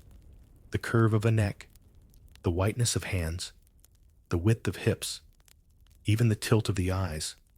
Culture, like water, found new places to flow. By the late Renaissance, sleeves had changed. They puffed, they narrowed, they slashed, and were laced back together in decorative patterns. The elbow, once visible, once prized, was often covered again. Hidden, just another bend beneath velvet or lace. Historians still debate why this happened. Was it fashion evolving? Or did modesty win the long game? Some suggest that in wealthier societies, exposure of the elbow became less necessary, no longer a marker of health or fertility, but something associated with peasantry, labor, or rural life. A covered elbow became a luxury, not because it was scandalous to show it, but because you didn't need to. You were already chosen. You were already housed and wifed and fed. So the elbow disappeared, but that doesn't mean it was forgotten. In small villages, in farming communities far from the pomp of city fashion, sleeves stayed looser. Girls still leaned on fences and stirred pots with deliberate grace. They still listened to their mothers. They still reached for that perfect in-between of modesty and softness. Because culture lags in the quiet places, and sometimes that's where it becomes the most alive. You remember a tale told by a tanner's daughter earlier in the day of her grandmother, who claimed to have won her husband with a single yawn that stretched just far enough to bare one elbow. Caught him like a fish, she'd said, laughing. And even though you know it's half myth, it lingers because the elbow, when seen in just the right light, was once a signal fire, a beacon of potential, wrapped in linen. And maybe that's why it stayed in the stories, even as the fashion moved on, even as society looked elsewhere for signals, even as new generations forgot to look down at their arms and see worth. The elbow became part of folklore, a quiet code, remembered in rhymes, in fairground songs, in how a girl might rest against a railing without thinking, and still, somehow, communicate everything. You pass a wooden signpost now, its edges worn by time. On it, someone has carved the outline of a heart, delicate, uneven, half-faded. Below it, the faint suggestion of an arm, bent gently at the elbow. Coincidence? Maybe. But you smile anyway, because even though this story was never really about anatomy, or sleeves, or fairs, it has always been about meaning. Where we put it, how we find it. What small things carry the weight of bigger truths? The elbow was a hinge, a fulcrum between girlhood and adulthood, between practicality and attraction, between being looked at and being seen. Let that thought rest gently in your mind. Let the changing fashions, the shifting glances, the whispering markets all fold into one soft, comforting truth. Even when the world moved on, the elbow never really left. It just learned to be quiet. So now, let your own arms bend naturally. Let them rest wherever they want to be. No pose, no purpose, just peace. You've seen the full curve of the story now. From fairground to fireplace. From glance to legacy. Let it drift with you now into sleep. The fairground is a memory now. What remains are only traces. The faint scent of trampled herbs in the soil. The creak of an abandoned barrel wheel turning gently in the night breeze. And the far-off hush of laughter behind shuttered windows. Even the lanterns have gone dim, their oil burned down to glowing threads. And so, for this final stretch, you walk slower. The air has weight now, not heavy, not sharp, just soft, like wool left out in morning fog, and your thoughts settle into it, slow and quiet. As we arrive at the last bend, your own elbows. You haven't thought much about them today, not consciously, but they've been with you all the way, folding as you sat, bending as you leaned, resting in your lap as the story unfurled. And now, in the hush of the market's afterglow, they deserve a little attention, because in this long, peculiar history of elbows as tokens of value, signals of strength, indicators of health and softness and worth, you were never really the judge. You were the observer, the dreamer, the gentle guest in someone else's ritual. And that's exactly right.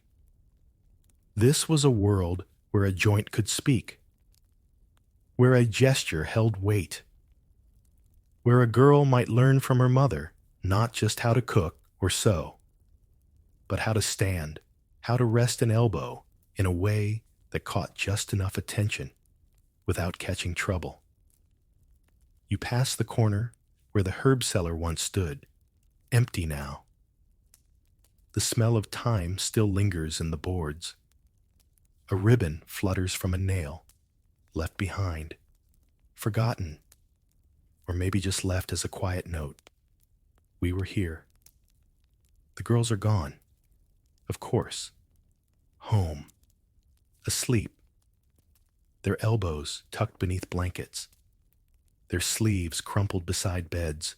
Whatever judgments were passed today are already dissolving in dreams. And you're still awake, but barely. You remember them now. The milkmaid with her strong bend. The girl who embroidered daisies above her joint. The one who leaned on a cart as though the fair would pause until she decided otherwise. They've all become part of the same soft thought.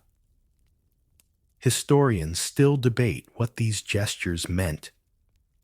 They argue about sleeves and sermons and social codes, but you don't need to decide that now. You've seen enough. You've wandered long enough through the stalls of meaning. Because this story was never just about elbows. It was about signs. Small ones. Glimpses. The in-between things we notice when we slow down enough to really look. It was about how people try, desperately, gently, often foolishly, to communicate what they are, using whatever language they're allowed, even if it's just a patch of skin, even if it's just a pause in motion. You sit now on the edge of a step, stone, smooth with time.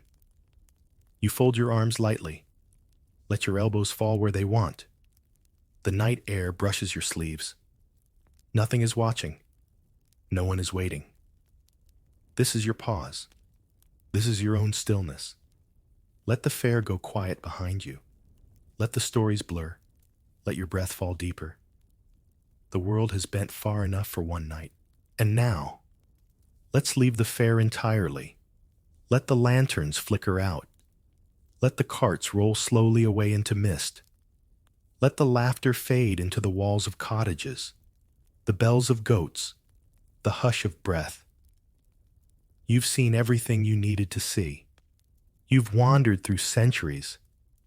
You've read an entire story told only through linen, through posture, through the unspoken weight of a resting arm. You don't need to remember every name, or every sleeve, or every whispered negotiation. What stays is the feeling. That soft, dusty warmth of a world that moved more slowly, looked more closely, and spoke most clearly in silence. So now, bring your attention back to your body. Notice the way your own elbows rest. No judgment. No role to play. No market to impress. Let them soften. Let your shoulders drop. Let your face ease. Let your breath deepen. You are safe now. You are held in the folds of a story that asked nothing of you, only your presence, and you gave it. So wherever you are, bed, couch, hammock, moonlit porch, let your body sink. Let your thoughts blur at the edges. Let the night take its time. There's nothing more to do. Nothing left to evaluate. Only stillness. Only sleep. Only the slow, sweet bend of rest. We're going to travel backward, not just through centuries, but through sleep itself. Imagine it's a winter night in the 1300s. You're not in a castle. You're not in an inn. You're in a creaky, drafty house with wooden shutters, a straw mattress, and maybe, if you're lucky, a sheepskin by your feet. The air is so quiet you can hear the fire settling into ash. You lie there, wrapped in scratchy linen, and think, time to sleep. But here's the twist. You won't sleep straight through, not even close. In the Middle Ages, people didn't sleep like we do today. There was no 8 hours straight and don't you dare move model. Instead, most folks slept in 2 chunks, what historians call segmented sleep. A first sleep, then a waking period, then a second sleep. 2 cozy halves of a medieval night. And no, you probably wouldn't survive this schedule now. Not with your 6-a-mime, alarms, and espresso dependencies. You lie down after dusk. Maybe around 8 or 9 p.m. Sun's long gone, and with no electric light to stretch the evening, your body just gives in. First sleep comes easily. You drift off surrounded by siblings, cousins, or servants. No personal bedrooms here, just a shared warmth of breath and blanket. A few hours pass. Your body gets heavy. Dreams drift in. And then you wake up. Not all the way, but enough. Your eyes open. Your breathing changes. You're consciously awake sometime between midnight and 2 a.m. And here's the strange part. You're supposed to be awake. First sleep ends. You sit up. You adjust your bedding. Maybe you whisper to whoever's next to you. Maybe you pray, or stoke the fire, or think about your dreams. Some folks even use this in-between time to write, read, or just reflect. This waking period could last anywhere from 30 minutes to 2 hours. Historians still argue about why this pattern existed. Was it purely biological, shaped by the circadian rhythm and the absence of artificial light? Or was it cultural, reinforced by religious habits and nighttime chores? Likely both. But the evidence is solid.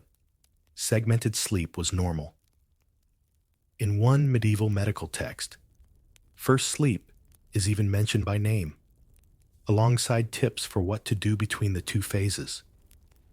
Spoiler, they don't say scroll TikTok. You imagine yourself now, stirring in the darkness, the coals in the hearth barely glowing. The room is dim, but not silent. Someone nearby is gently snoring. Someone else shifts. A baby grunts. You could roll over and try to slip back into second sleep, but maybe you stay awake a little longer. There's no rush, no glowing alarm clock to count down your failure to rest.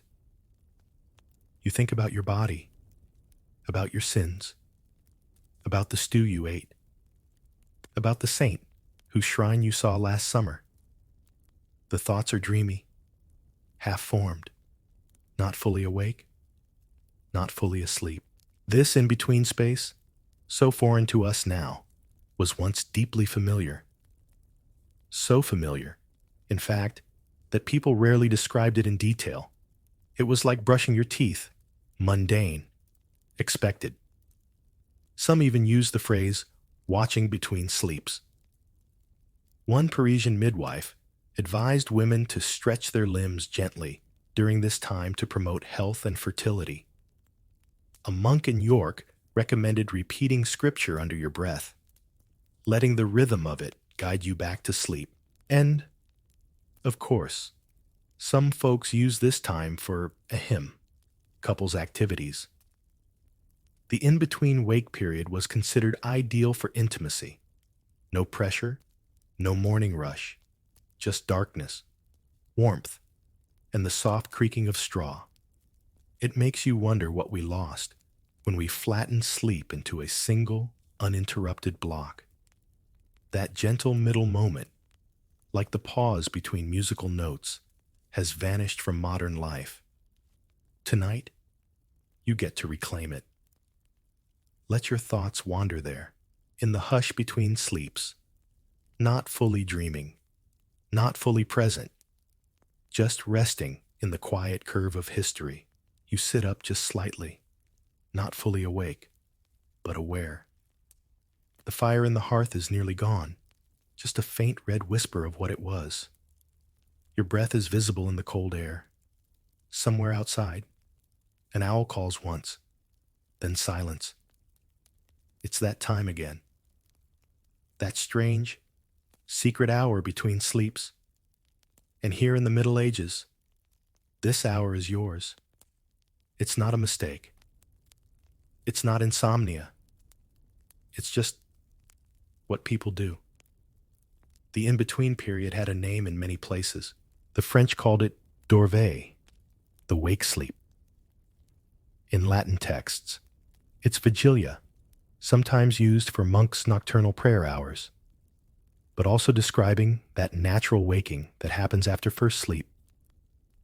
People didn't dread it. They expected it. And they found things to do.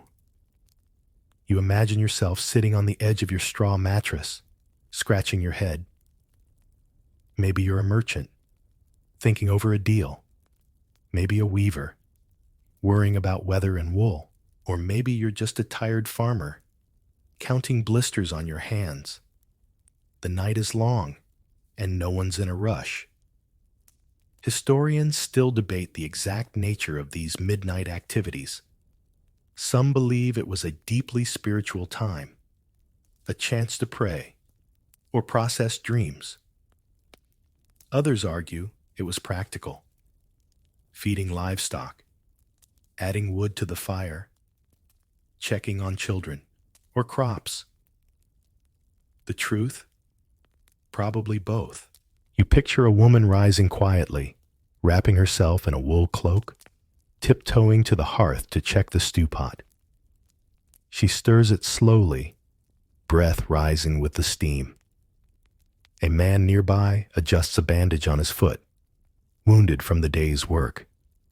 A boy murmurs in his sleep, and the room stays hushed, respectfully quiet, not asleep, not fully awake. In one record from 15th century Belgium, a baker wrote that he used this time to grind spices because the mortar's rhythm helped him think.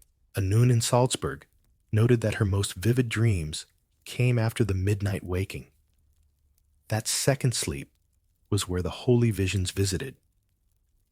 And then there's the reading. Not everyone could read, of course, but those who could, this was a golden hour. In monasteries and noble households alike, it wasn't unusual to read by firelight or candle stub in the night's hollow center. Short texts, psalms, letters, herbal remedies, or, in one noblewoman's case, contemplations on goat behavior. Naturally, you stretch your legs now, nestled under thick wool. The cold air touches your skin, and your eyes scan the room. Your brother is still asleep, curled like a kitten. Your aunt mumbles something in a dream. No one stirs. So you think. And that's really what this hour allowed. Thinking, wandering, remembering. Modern life doesn't give you this anymore. Wake up at 2 today, and you're immediately searching for fixes. Screen light, supplements, sleep apps. But in the Middle Ages, this gap was natural, expected. Time to think about God, your cow, your sins, your taxes, that weird mole on your toe, whatever floated up through the straw mattress and into your mind. There's even a theory, half joking, half serious, that some of the best medieval gossip started during second sleep whispers between sisters, friends, servants, pillow talk before pillows, just you and the flicker of a dying flame, and the freedom to say things that daylight would forbid. You walk outside now in your mind, the door creaking softly. The night is wider than you thought, crisp. The stars are sharp and close, as if they've leaned in to listen. You hear a dog bark in the distance. Somewhere. A night watchman mutters a prayer to keep away bad spirits. His footsteps crunch lightly on the frost-bitten dirt. And for a moment, you realize the world is still breathing, even in its darkest hour. So you wait, you breathe, you let your body settle again. You're not broken for waking up. You're not anxious. You're just medieval for a little while. In a few minutes, or maybe an hour, you'll drift back. Slip into second sleep like a slow plunge into warm water. But not yet. This time is yours. Let it hold you gently, like a pause in a lullaby. Let your thoughts wander without purpose. You don't need to achieve anything. You're allowed to rest and then rest again. You're lying down again now. Or maybe just thinking about it. Your limbs loose, your breath slow. The in-between hour has passed, and the soft pull of second sleep is tugging at the corners of your mind. But before you fall, one last thought drifts in. Where exactly are you sleeping? And with whom? Because in the Middle Ages, sleep was communal, entirely, enthusiastically, unavoidably. You're not in your own bedroom. You don't even have a room. You have a shared space. And in it, a rotating cast of family, neighbors, servants, apprentices, travelers, livestock sometimes, and absolutely zero boundaries. Forget privacy. Forget bedtime rituals with candles and chamomile tea. Your mattress is likely a sack of straw, maybe topped with a bit of sheep's wool if you're lucky. Or it might just be a hard bench near the fire, or the fire itself, if you're the household dog. You shuffle over to make space for your sister. Someone coughs in the corner. Someone else sighs. A foot brushes yours, and you decide it's not worth the energy to move. There's comfort in the closeness. Warmth, too. Human bodies radiating heat beneath shared blankets, cloaks, and quilts patched from 3 generations of linen shirts. Historians still argue whether this kind of sleeping arrangement was out of necessity or preference. Some say poverty made it inevitable. 1 room, many people. 0 options. Others suggest it reinforced social bonds, trust, and even emotional health. Either way, it was the norm. You picture a small village home now, smoky, cluttered, cozy. Grandparents sleep nearest the hearth. Children sprawl wherever there's space. The unmarried aunt shares with the widow next door. A farmhand curls up beneath the window. No one is surprised. No one complains. In larger households, The arrangements could be strategic, and master might share a room, or even a bed, with his apprentice, partly for protection, partly to keep an eye on things. Nobles sometimes shared beds with favored retainers or companions, not out of scandal, but status. Closeness meant loyalty, warmth, watchfulness. Even in inns and taverns, strangers might be assigned to the same bed. You just lie down, hope they weren't too smelly, and do your best not to kick. In many medieval towns, sleeping alone wasn't just rare, it was suspicious. Isolating yourself was antisocial, almost unnatural. What were you hiding? Who did you think you were? And beds themselves? They weren't always beds. Wealthy families might own a proper wooden frame, massive, creaking, carved with oak leaves or strange beasts, draped in curtains to trap warmth. These were status symbols, often passed down through generations. Poorer families, you might sleep on a pile of hay, on a platform above the goats, in the barn, in the kitchen, after the fire's gone low. In a corner of the workshop, beneath a wool cloak, stiff with old candle wax. One London fishmonger's will from the 1300s lists his prized bed as a half sack and a feather, gifted to his eldest daughter. She likely shared it with 2 siblings and a cat. And yes, people did sometimes sleep with animals. Chickens, pigs, dogs, not for fun, just for warmth. In winter, a pig was basically a hot water bottle that grunted. But there was structure, too. In some homes, sleeping spots followed a hierarchy. Older relatives got the warmest corners. The sick were kept near the fire. Younger children were stuffed in wherever they wouldn't get stepped on. You can imagine it now. The layered sounds of sleeping. Someone snoring. Someone whispering a prayer. Someone chewing in their dreams. The creak of the wood beneath you. The faint rustle of mice. A child whimpering in a half-dream. Comforted with a soft hush and a pulled-up blanket. It wasn't restful by modern standards, but it wasn't meant to be. Sleep was just another part of life, tangled with everything else. Shared space, shared breath, shared lives. You shift now in your own imagined bed, maybe softer than theirs, but lonelier, too. You wonder what it would feel like to sleep shoulder to shoulder with 5 other people. Would you talk before first sleep? Whisper stories in the dark? Would you feel safer? Less alone? You'll never know for sure, but tonight, in your mind, you're nestled in the warmth of imagined company. You listen to the soft chorus of shared sleep, the quiet rhythm of breath, and dreams passed from body to body like lullabies.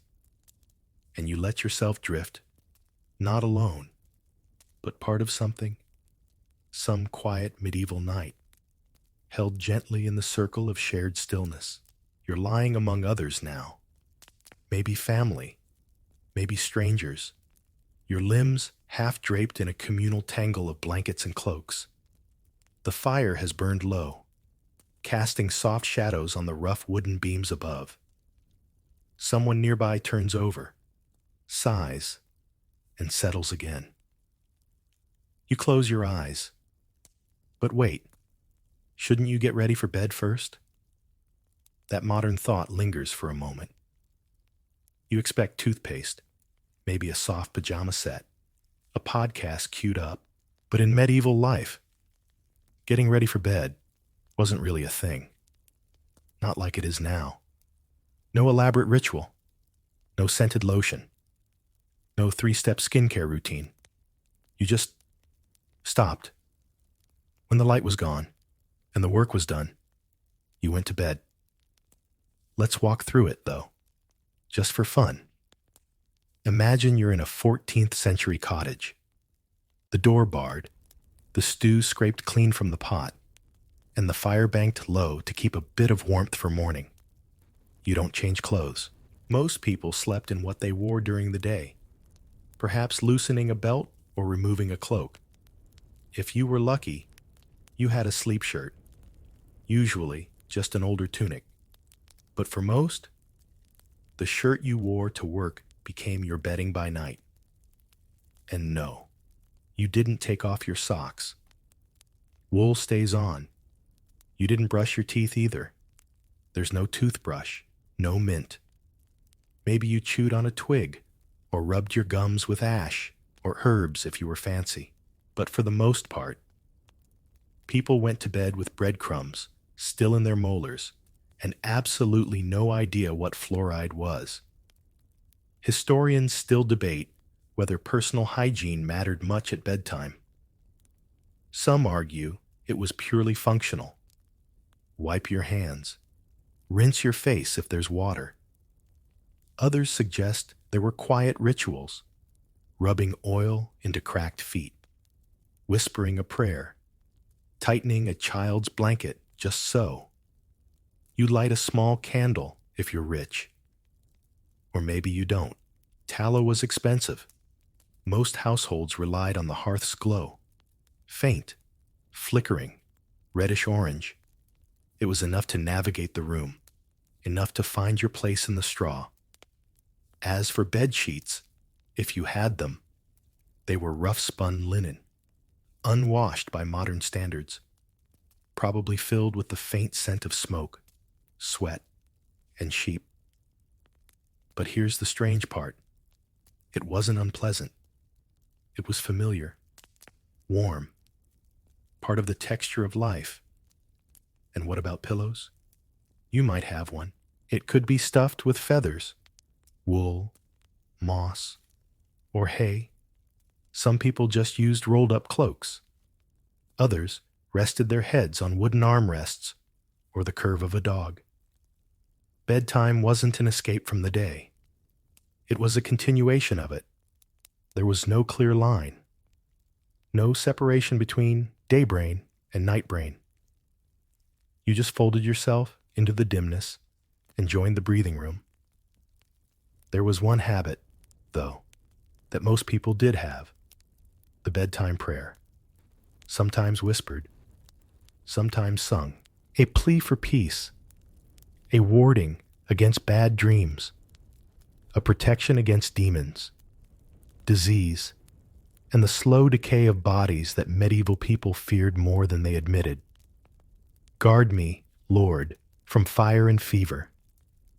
One old English rhyme goes, spare me the black breath and the watching crow, a little grim, a little beautiful, and then sleep. Or the first sleep, anyway. You stir now, in your imagined bed. You feel the chill at your feet, the heat from your neighbor's back, the scratch of wool at your neck, and you realize this isn't cozy in the way we define cozy now. But it is complete. It's all you need. You don't have a bedtime playlist, but the night itself is your lullaby. The fire's crackle, the rustle of straw, the distant clank of a tavern door. Let that world wrap around you. Let it replace the habits you know with something slower, something earthier. There's no screen to check, no alarm to dread, only the darkness, deep and full, holding the shape of your body without judgment. It's not fancy, but it's enough. Let the rough linen embrace you. Let the fire fade. Let your thoughts grow simpler, smaller, softer. You are already ready for bed. The fire is barely aglow now, just a heartbeat in the ash. The room breathes with slow, uneven rhythm. Snores, sighs, the occasional creak of timber settling in the cold. And as you nestle deeper into the folds of your imagined medieval bedding, you begin to notice something else. Not everyone slept the same, because just like today, medieval people had their hierarchies, their habits, their quirks. And one of the most important dividing lines was this: who had light and who didn't. Welcome to the soft politics of sleep, class, and candlelight. If you're a noble, or at least moderately wealthy, you're not sleeping in the smoky great hall with everyone else. You might have your own chamber, maybe even your own bed, maybe with carved bedposts and heavy curtains to keep in the warmth and shut out the noise. And light. You have light, candles, oil lamps, rushlights dipped in animal fat, expensive, flickering beacons that let you stretch your evening longer. Read, sew, plot, pray, even hold late-night strategy sessions, if you're into that sort of thing. One countess in France was known to burn a dozen beeswax candles just so she could embroider in the evening, stitching flowers onto a gown while her servants nodded off in the next room. Now, shift scenes. You're a farmer, a miller, a servant, maybe a brewer's apprentice. Your light is a memory. Once the fire fades, that's it. You sleep when the sun's gone, and you wake when it returns. There's no artificial extension, no bedside lamp. Historians still debate how much light the average medieval household really had. Some argue that even poor families burned rushlights, cheap strips of reed or plant soaked in fat. Others say those were luxuries too, and that for most, the moon was the only nightlight. So light shaped your sleep. The rich could delay it. The poor followed the dark like a rule. And this wasn't just about when you slept. It affected how you slept. If you were wealthy enough to burn light through the first part of the night, you might stay awake longer before first sleep. You might treat segmented sleep as a flexible thing, adjusting your schedule around feasts, letters, or quiet philosophical brooding. If you had no light, you slipped into first sleep the moment your eyes couldn't see the floor. And when you woke between sleeps, you stayed still, silent, waiting for the body to drift again. There's a beauty in that, too. Imagine yourself lying there, in the dark, knowing there's nothing else to do.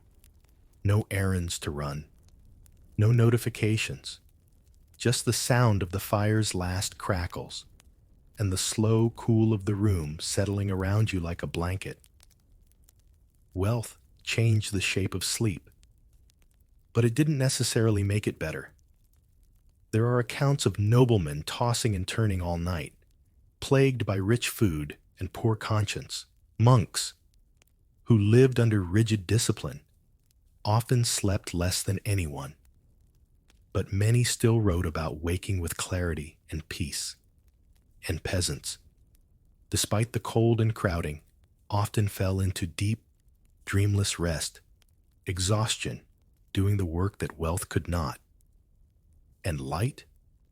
Sometimes, light kept people awake, reading letters from distant lands, replaying arguments, stitching tiny scenes into cloaks, and wondering why time moves so slowly.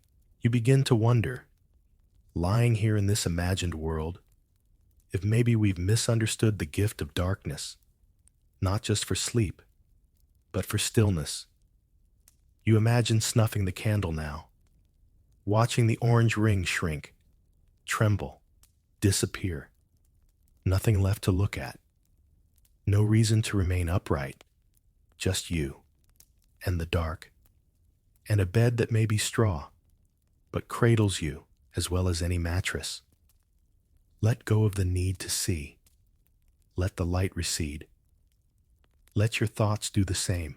Tonight, you sleep like a peasant or a prince, depending only on how deeply you let go. By now, your body knows what to do. You're heavier, slower, draped in a rhythm older than clocks, deeper than pillows. But as the room around you, real or imagined, softens into a collective hush, a surprising thought drifts in. Daytime sleep was just as important.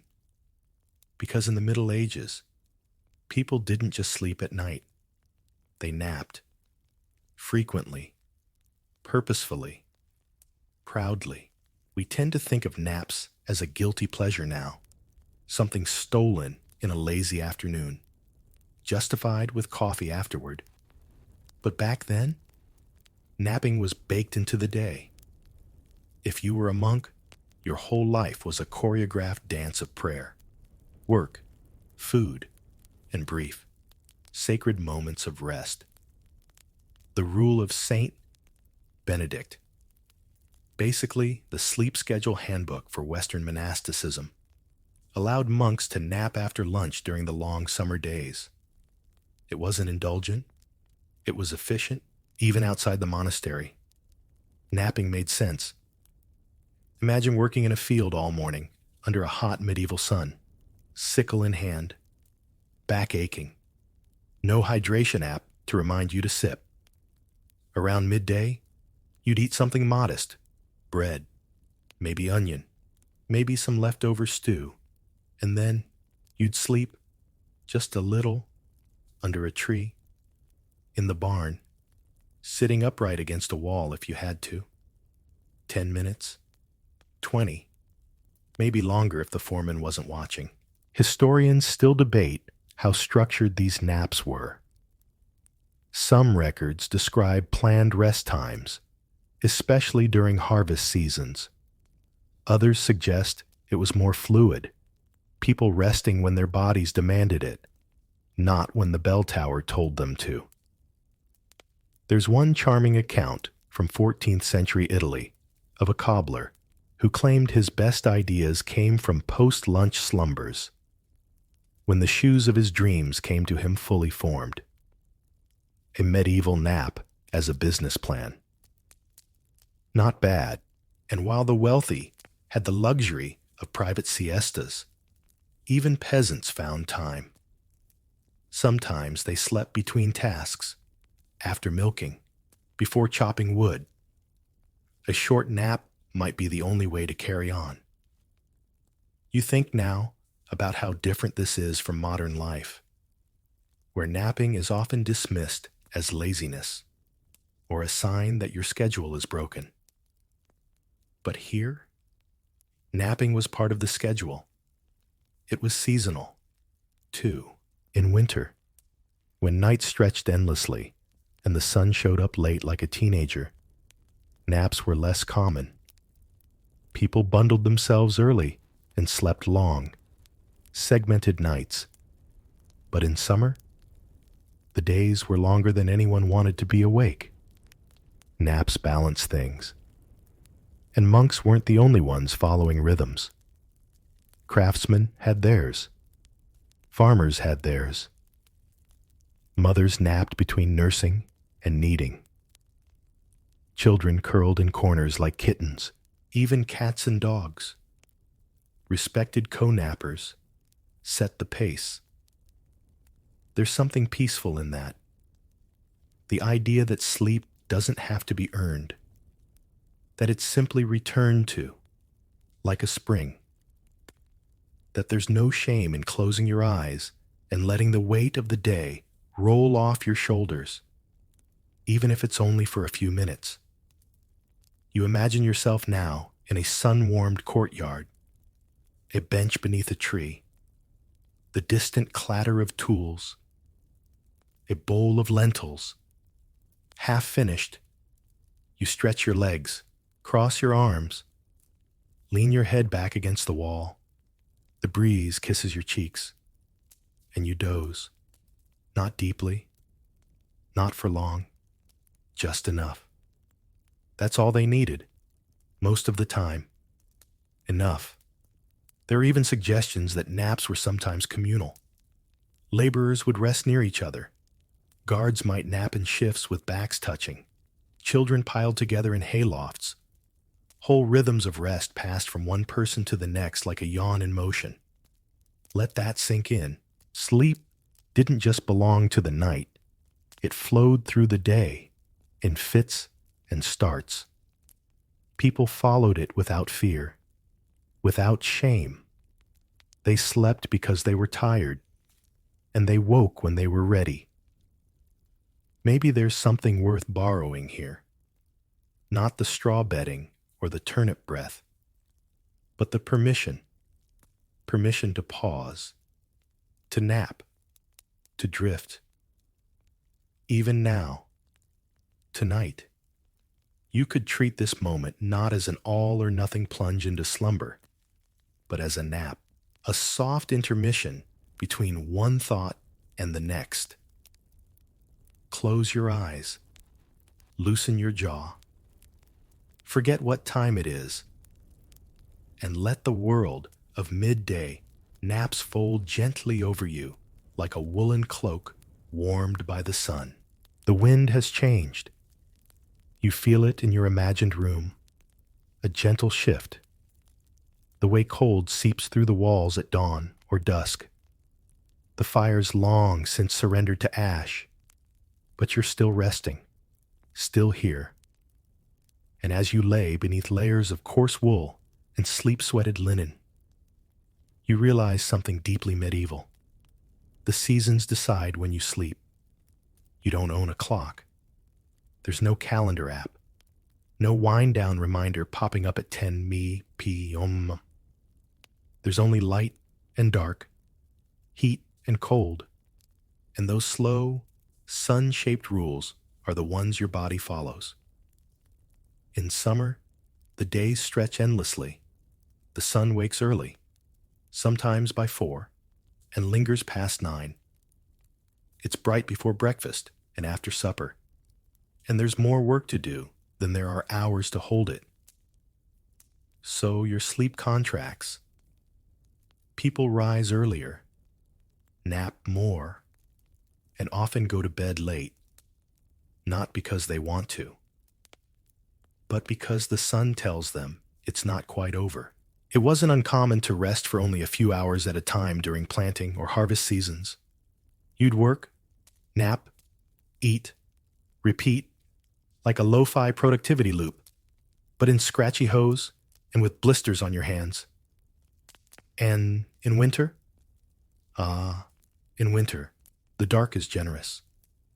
The night starts early and ends late, and people let it stretch them out. You go to bed not long after supper, sometimes before, around 6 or 7 p.m. Perhaps. The room is dark, cold, quiet. First sleep comes easily, wrapped in the weight of stew and silence. You'll wake after a few hours, maybe tend to a child or poke the fire, then curl back into second sleep and still wake well after sunrise. Historians still debate how tightly medieval schedules tracked daylight. Some believe people were extremely sensitive to the sun, adjusting their entire routine with each month. Others argue that local customs, bell towers, and monastic timekeeping offered some sense of structure regardless of the sun's behavior. But one thing's clear. People in the Middle Ages slept more in winter, because they could, because there wasn't much else to do, because the cold made you still, and the night made you quiet. And that sleep wasn't always at home. If you were a traveler, you might spend a long, dark winter's night in a stranger's hayloft. If you were a shepherd, you might sleep upright beside your flock, cloaked in sheepskin and frost. If you were a monk, you might sleep in short bursts between long hours of matins and lauds, those early prayers sung in frozen chapels, breath curling like incense in the dark. One delightful account from a 15th century shepherd's diary mentions that in winter, the dark makes the sheep kinder, and the dogs less barky, which might be the earliest recorded excuse for sleeping in. And it wasn't just daylight that shaped sleep, it was temperature. In summer, windows stayed open, assuming you had any, and people might sleep half naked beneath the stars, on rooftops, or out in the yard. In Italy and southern France, it was common to sleep outdoors in the hottest weeks of July. But in winter, entire families crowded together. Shared body heat became currency. People sealed shutters, hung wool over doorways, and pulled out every hide, pelt, and blanket they had. They burrowed. Sleep became heavier, slower, less about rest, more about survival. You picture it now, a small stone house, walls thick with packed clay. A fire has gone out. Children sleep like bundled vegetables on the floor. A mother shifts her baby from one side to the other. A father snores gently against the wall. And outside, ice crusts the water barrel. The stars shiver behind thin clouds. No one's in a rush to get up. No one's setting an alarm. The seasons write the schedule. You just follow it. And there's something deeply soothing in that. No performance, no perfect bedtime, just adaptation. You sleep more when it's dark. You sleep less when it's not. You nap when needed. You rise when the world tells you to. Tonight, you can try that. Let go of the clock. Forget the bedtime checklist. Don't worry about your ideal number of sleep cycles. Let the light in your room, real or imagined, tell your body what to do. If it's bright, you can wait. If it's dark, you can sink. If it's cold, pull the blanket up to your chin and pretend you're a loaf of bread in a medieval oven, rising slowly in silence. The seasons will carry you. All you have to do is rest. You're resting so deeply now, it almost feels like drifting, not falling. The kind of slow descent that doesn't start or end. It just happens, like fog rolling over fields. Your breath is steady. The world is quiet. But even in sleep, you're not alone. Not in this time. Not in this world. Because as you lie there, between first and second sleep, between thought and dream, you begin to murmur something into the dark. A prayer, a vision, a whisper to the heavens. Because for many in the Middle Ages, this quiet middle of the night time wasn't wasted. It was sacred.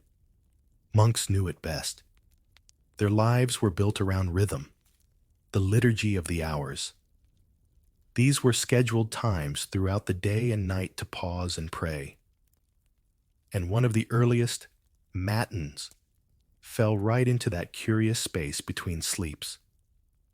You can imagine it now. In a stone-cold monastery, bells ring before dawn. Monks stir in the darkness, pulling wool robes over shivering limbs, barefoot steps on frozen flagstones.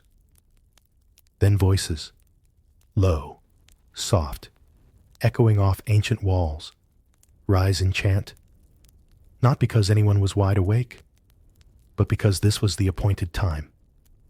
Even for those outside monastery walls, the middle night was often a time for prayer, not obligation, but inclination.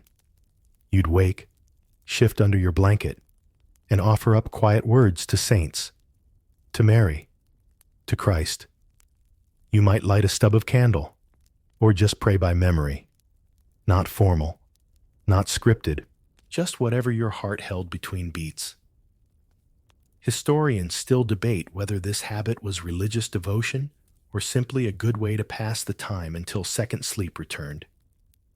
Some point to widespread literacy among clergy as evidence that prayer was active and intentional. Others suggest it was more emotional. People soothing themselves with familiar rhythms in the dark, And it wasn't always prayer. Sometimes it was dreams. Many medieval people believed that dreams during the second half of the night, after first sleep, were more meaningful. They came deeper, cleaner, closer to the soul. And they weren't just regarded as quirks of the mind, they were messages. A shoemaker dreams of a red bull and wakes certain he must travel. A widow dreams of a laughing child and wakes ready to forgive her debts. A monk dreams of fire and writes a hymn. There were books to help interpret these dreams. Guides, lexicons, manuals of midnight meaning. If you dream of feathers, it means grief. If you dream of a fox, it means deceit. If you dream of open water, you must listen. That kind of thing. And sometimes, just sometimes, people got out of bed entirely. They walked. One farmer's journal mentions how he would pace through his orchard in the moonlight, hand on each tree, whispering to them about weather and blight. Not because he expected answers, but because the silence was too loud. This hour, after all, was quiet in a way we don't often experience anymore. No cars, no phones, no electric hum, just fire-cooled air and slow, human breath. And in that void, thoughts become clear. Maybe that's why so many confessions happen then. Not formal ones, internal ones. Private regrets aired into the straw. Promises made to yourself, or to God, or to no one in particular. And always the option to go back to sleep. Eventually, the body pulled you under again, not with a jolt, not with a snap, but with a gradual slide, like walking downhill into darkness. And second sleep took you just as gently as the first. It was often deeper. This second sleep, richer, filled with strange symbols and sudden starts. Sometimes, people remembered their second sleep dreams more vividly than the first. Perhaps because they came closer to dawn, when light threatened to wake them. You lie still now, in your own imagined bed. Maybe you've whispered something into the dark. Maybe you've dreamed of water, or bells, or running feet. Maybe you're just listening to the nothingness, letting it fold around you. There's no rush, no pressure to make meaning. But if you feel something stir, curiosity, grief, peace, desire, you're not alone.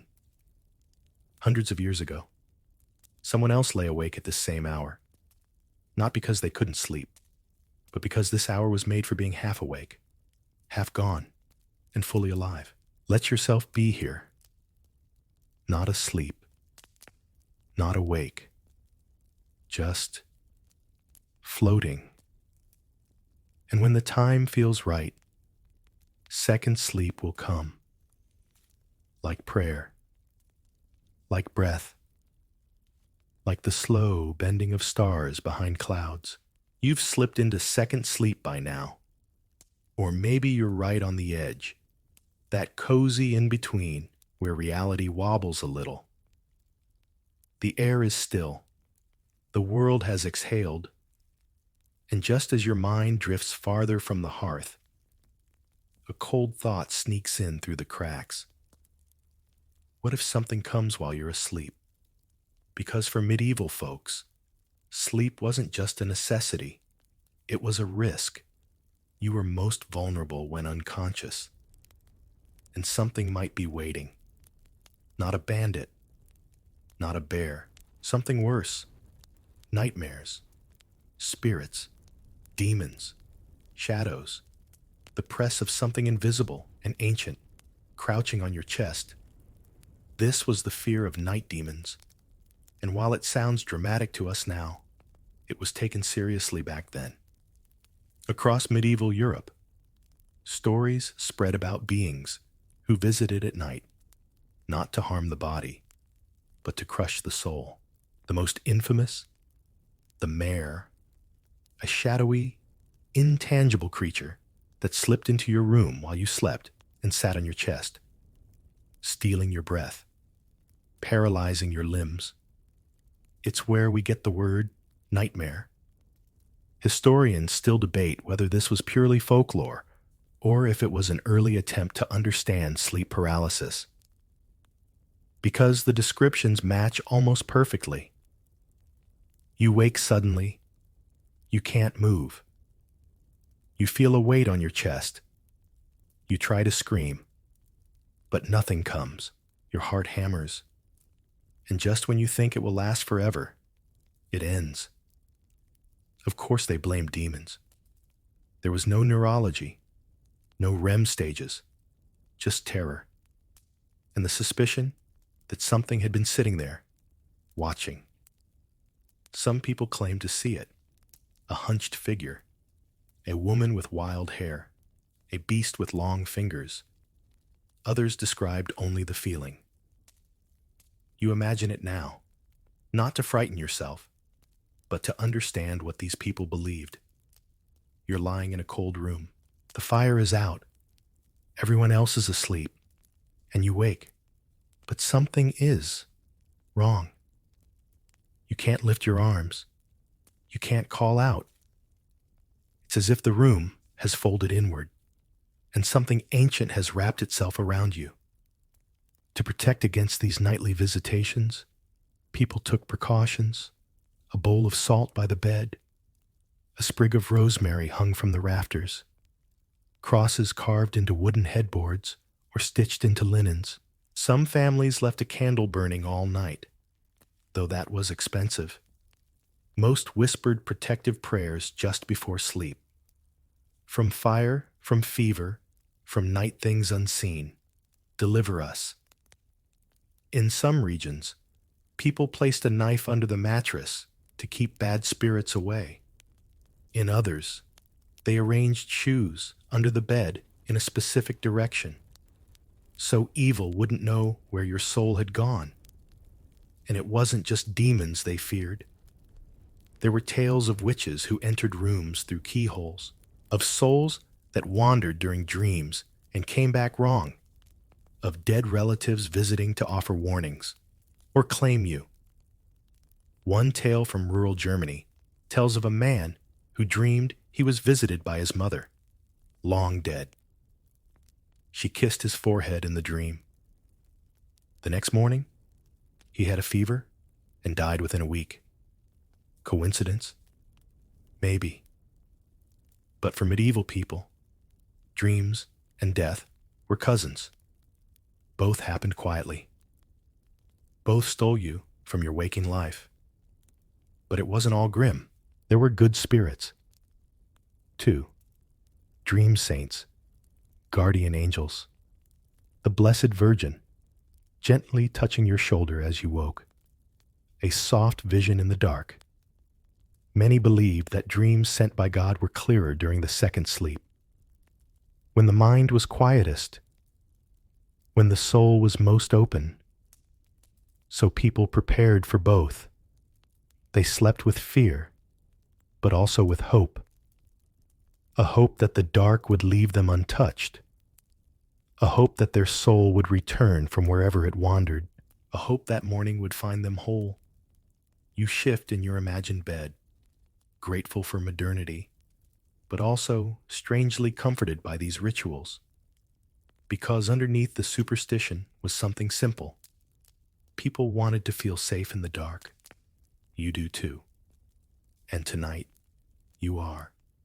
No mare, no demon, just the quiet of your own breath, the warmth of blankets, the soft hum of silence.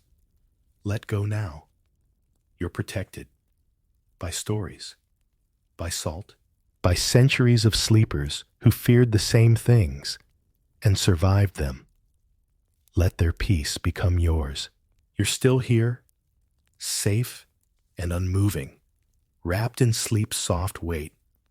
The night holds you like a song remembered half-consciously, tender and familiar. But now let's take a closer look at the thing you're sleeping on. Or rather, in. Because medieval sleep didn't always happen on mattresses. It often happened inside something far more curious. Beds that looked like closets. Yes, box beds, curtain beds, even wall beds. Strange, cozy contraptions that might feel more like coffins than comfort zones to the modern sleeper. You rise for a moment in your imagination, candle stub flickering, and take in the structure before you. A heavy wooden frame, walls on 3 sides, a curtain on the 4th, drawn shut. Inside, a mattress stuffed with straw, perhaps mixed with moss or rags. Beneath that, wooden slats or rope crisscrossed like a net, sometimes saggy, sometimes freshly tightened. This is your bedroom, closet, and thermal cocoon all in one. Box beds were especially popular in colder regions like Brittany, Flanders, and parts of Scotland. The idea was simple. Trap heat. Drafty stone houses or timber cottages got cold. There was no insulation, no central heating, and so the box bed was born. Not just a place to lie down, but a space to contain body warmth like a slow burning ember. Historians still debate just how widespread these sleeping cabinets were. Some argue they were status symbols. Others believe they were practical necessities, passed down through families as prized heirlooms, like a fireplace, but horizontal. You imagine crawling into one now. The curtain pulled, the darkness total. You lie curled in straw, arms drawn in close, the wood creaking faintly as you shift. It's oddly soothing, like sleeping in a ship's hold, like being a seed inside its shell. And the curtain? That was essential. Not just for warmth, but for privacy. As much as you could get in a world where entire households shared rooms. The curtain muffled sound, offered a barrier against eyes, and gave you a moment of solitude. In wealthier homes, these curtains were fine. Linen, even velvet, embroidered with birds or saints. For most people, though, they were rough wool or coarse flax, dyed with whatever plants grew nearby. Dull browns, soft greens, maybe a faded ochre if someone got fancy. Beds themselves were precious. Not everyone had one. If you were poor, you might sleep on a mattress pulled out each night, rolled away at dawn. Some beds doubled as chests for storing clothing or grain. Others had drawers underneath, not for socks, but for other people. Children, most often, or sometimes servants. Yes, you heard that right. Medieval trundle beds were real. You could be sleeping on top of someone. Literally. There's one record from 15th century Norfolk of a young housemaid who slept beneath her mistress's bed, her job being to rise first, rekindle the fire, and prepare the morning mash. She described her space as close as a biscuit tin, but warm in winter. Cozy, cramped, completely normal. And then there were sleeping benches, simple wooden platforms near the hearth. No curtains, no mattress, just wool and bone, pressed against the grain of oak. These were for the elderly, or travelers, or children too restless to be trusted with straw. In inns, sleeping shelves were common. Picture bunk beds, but worse.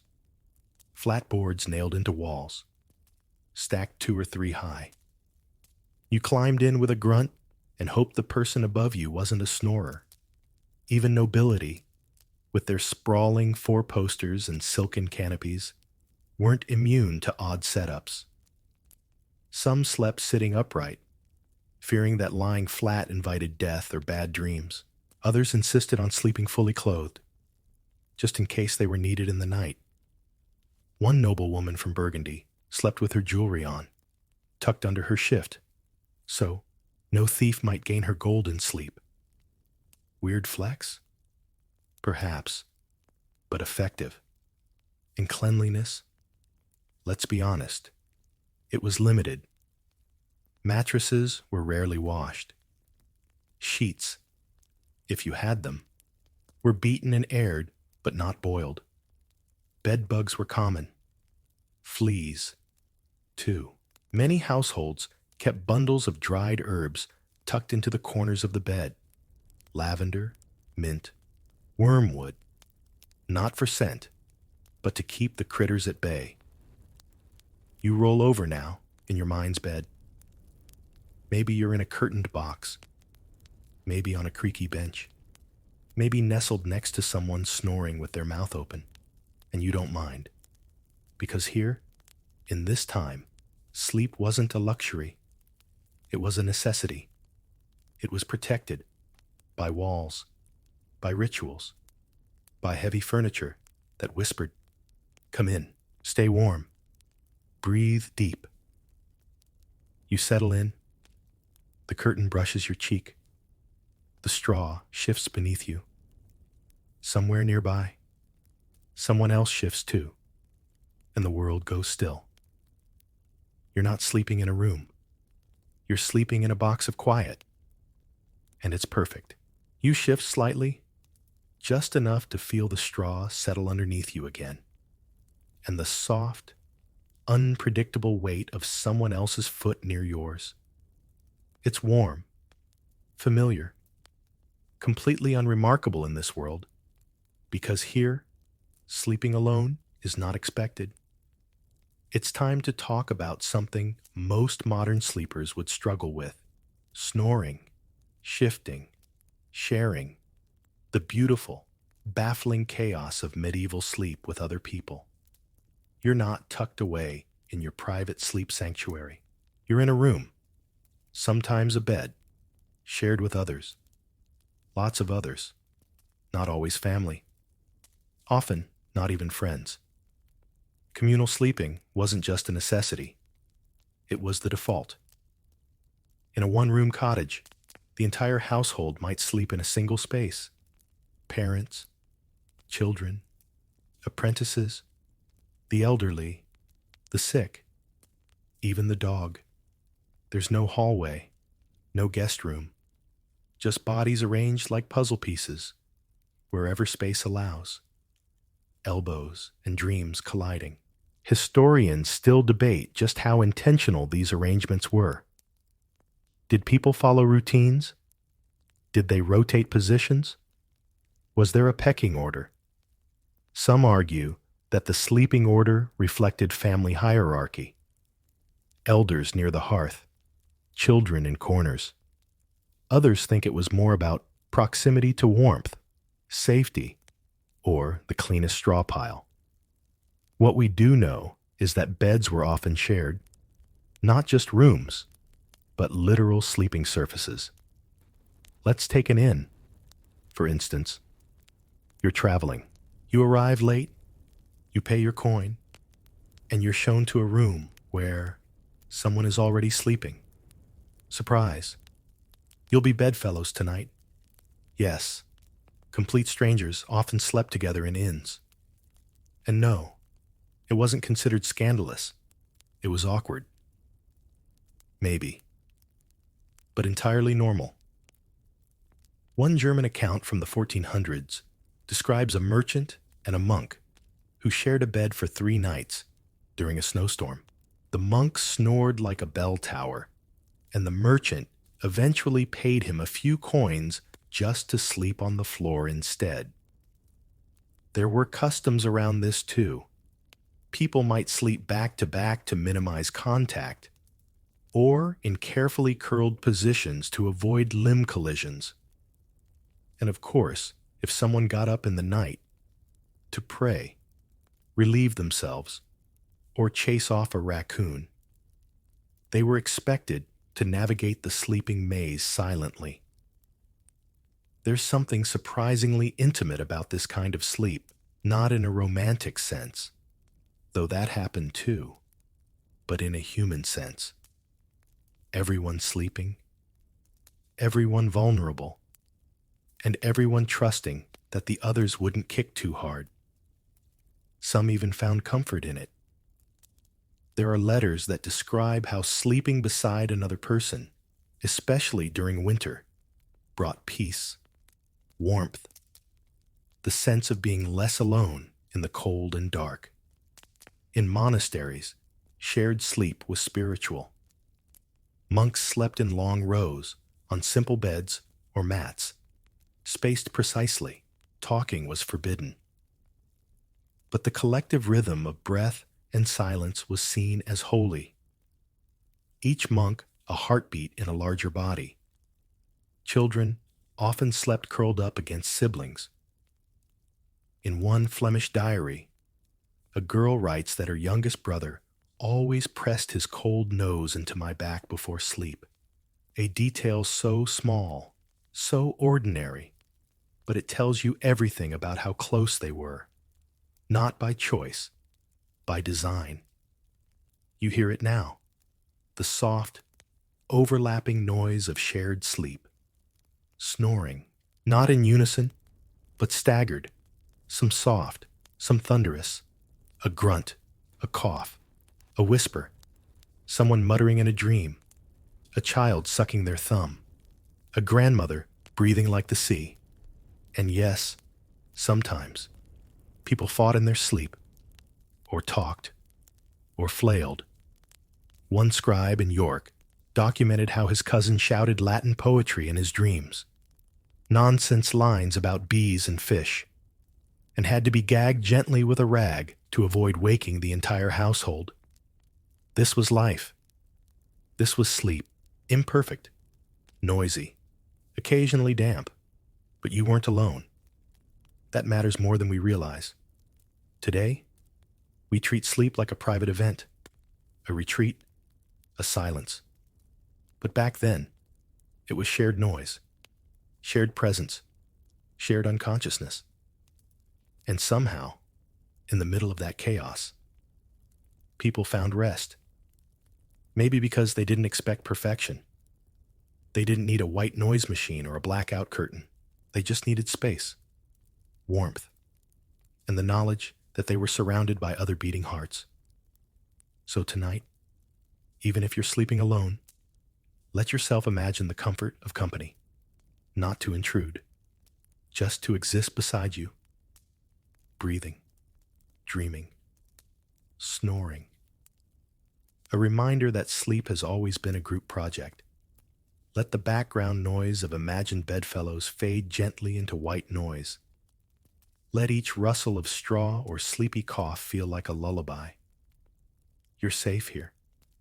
You're held here. Not alone. Not ever. Really. You lie still now. Not because the bed is perfect or the straw is soft, but because your body remembers how to rest, even in imagined centuries, even surrounded by snoring strangers, even without silence. But what if rest doesn't come? What if your eyes stay open? What if you lie awake, waiting for sleep that refuses? Tonight, you'd call it insomnia. But back then, it was something else entirely. Let's explore what sleeplessness meant in the Middle Ages, before melatonin, before TikTok scrolling, before anyone said the word sleep hygiene with a straight face. First, you must know this. Sleep wasn't expected to be perfect. Waking in the middle of the night? Normal. Delaying sleep until after a prayer vigil? Expected. Taking daytime naps to fill the gap? Totally fine. So when someone couldn't sleep at all, it raised eyebrows. People didn't reach for sleeping pills. They reached for meaning. Historians still debate how insomnia was understood. Some think it was seen as a physical imbalance, related to diet or temperature. Others argue it was interpreted morally or spiritually, a sign that something was wrong inside the soul. Imagine this. You've been in bed for hours. Everyone else is asleep.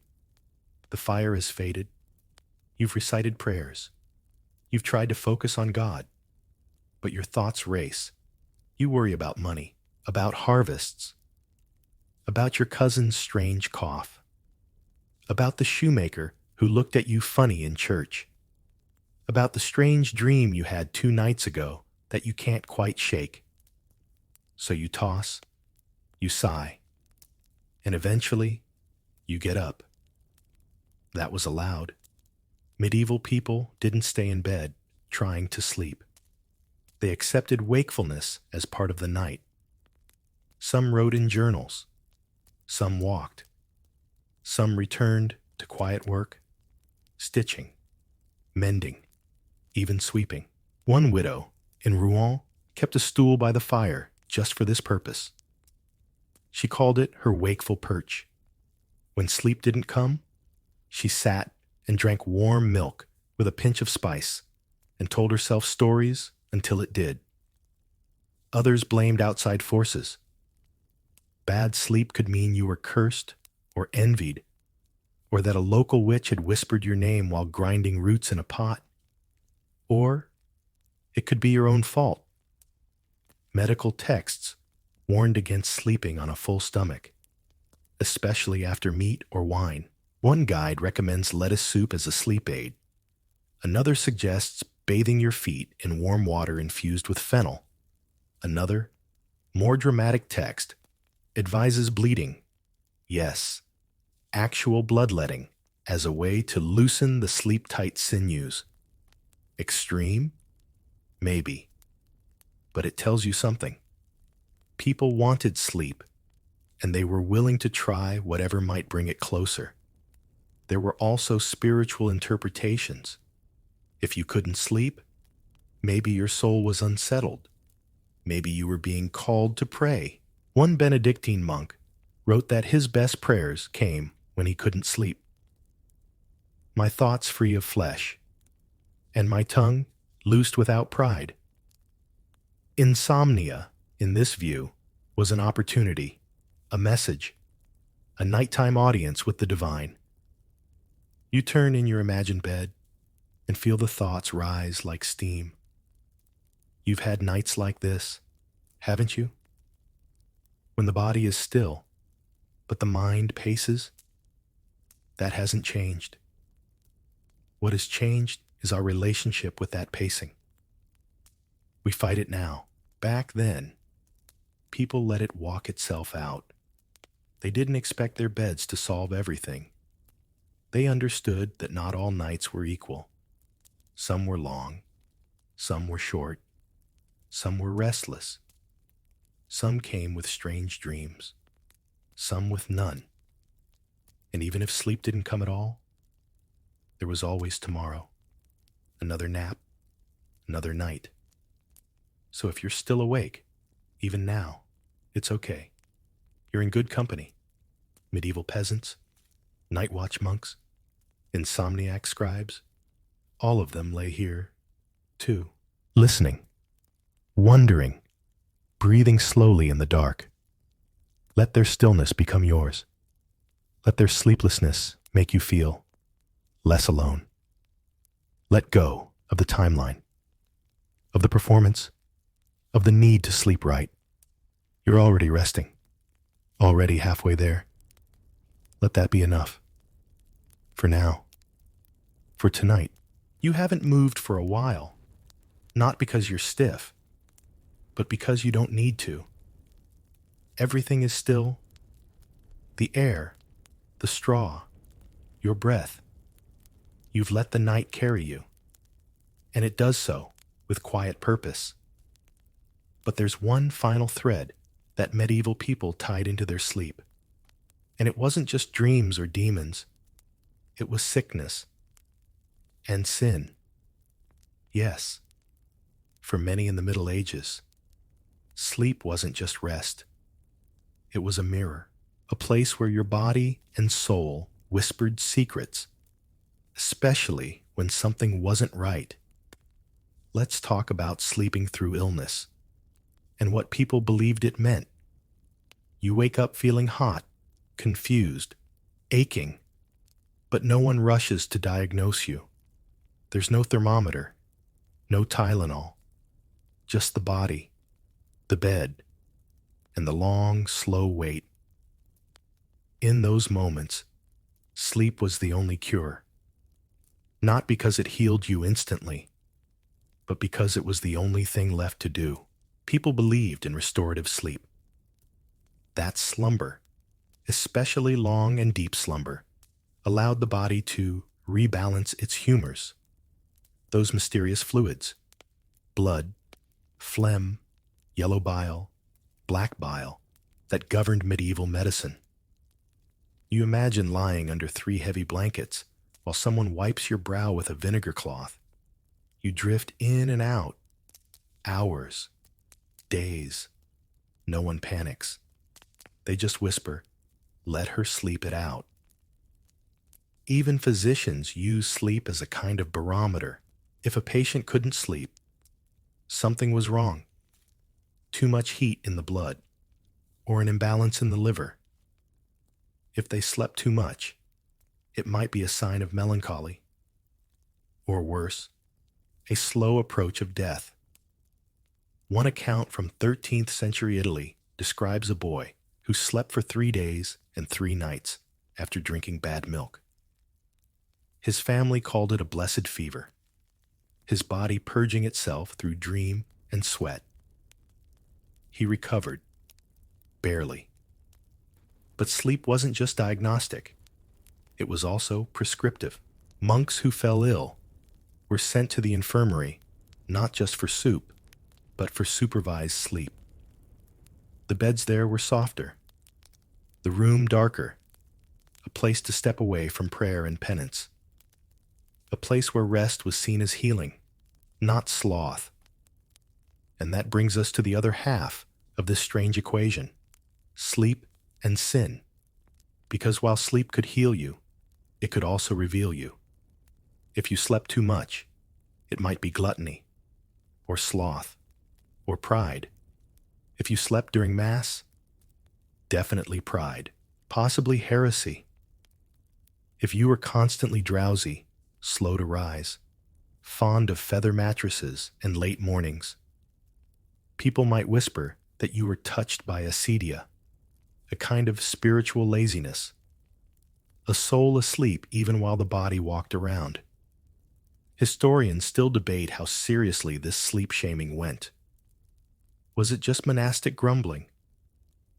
Or did people genuinely believe that sleeping too well might lead to eternal consequences? There's some evidence that saints tried to resist sleep. They slept sitting up, on stone, in uncomfortable positions. Some tied themselves to posts so they wouldn't roll over. A few even kept pebbles in their shoes while they slept, to remind their bodies not to get too cozy. But for most people, it wasn't about avoiding sleep. It was about understanding it. Sleep could be a punishment, or a gift, a message from God, or a temptation from below. If you dreamed of angels, rejoice. If you dreamed of fire, falling, or forbidden fruit, time to confess. And then there was sleep as surrender. At the end of life, people often entered long periods of sleep, days of drifting, where the soul was thought to slowly untether from the body. Death wasn't always sudden. Sometimes it came on a wave of rest so deep it blurred the lines. You picture a dying man in a small village, family around him, a priest nearby, the fire low. He sleeps for hours, days, and finally, he doesn't wake. No cries, no alarm, just a whispered blessing and the soft pulling down of a woolen sheet. Rest eternal, grant him, O Lord. That phrase didn't come from nowhere. It came from a time when sleep was death's neighbor, when closing your eyes meant giving in, not fearfully, but fully. And maybe that's why sleep was treated with such reverence. It wasn't just bodily, it was moral, mystical, a place to go, and maybe not return from. But tonight, you are not ill. You are not dying. You are simply resting. And in that rest, you carry every story ever whispered into the straw, of healers watching your chest rise, of monks praying over your dreams, of someone brushing your hair back and murmuring, "Let them sleep longer." You are held, not punished, not judged, just quiet. There's hardly a flicker of fire left now, just a faint glow behind the iron grate, like the last breath of a story. The others around you sleep soundly, if noisily.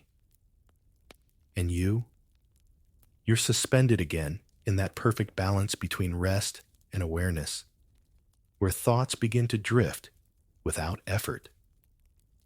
And here's the thing about drifting. In the Middle Ages, it was considered divine, because when sleep came, it often brought something else with it. Dreams, and not just random nonsense about falling or forgetting your pants. Medieval people believed dreams were messages from God, from saints, from the dead, from your own unruly soul. Dreams were a big deal. You didn't just forget them after breakfast. You examined them, interpreted them, sometimes even wrote them down. If your dream felt strange or vivid or terrifying, you might bring it to a priest, a midwife, or your village wise woman and ask, "What does it mean?" And they would tell you, often with remarkable confidence.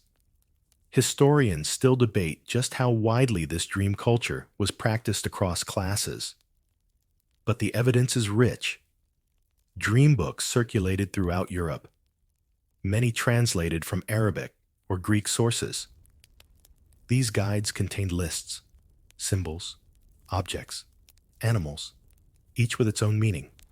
Dream of a white bird, good news.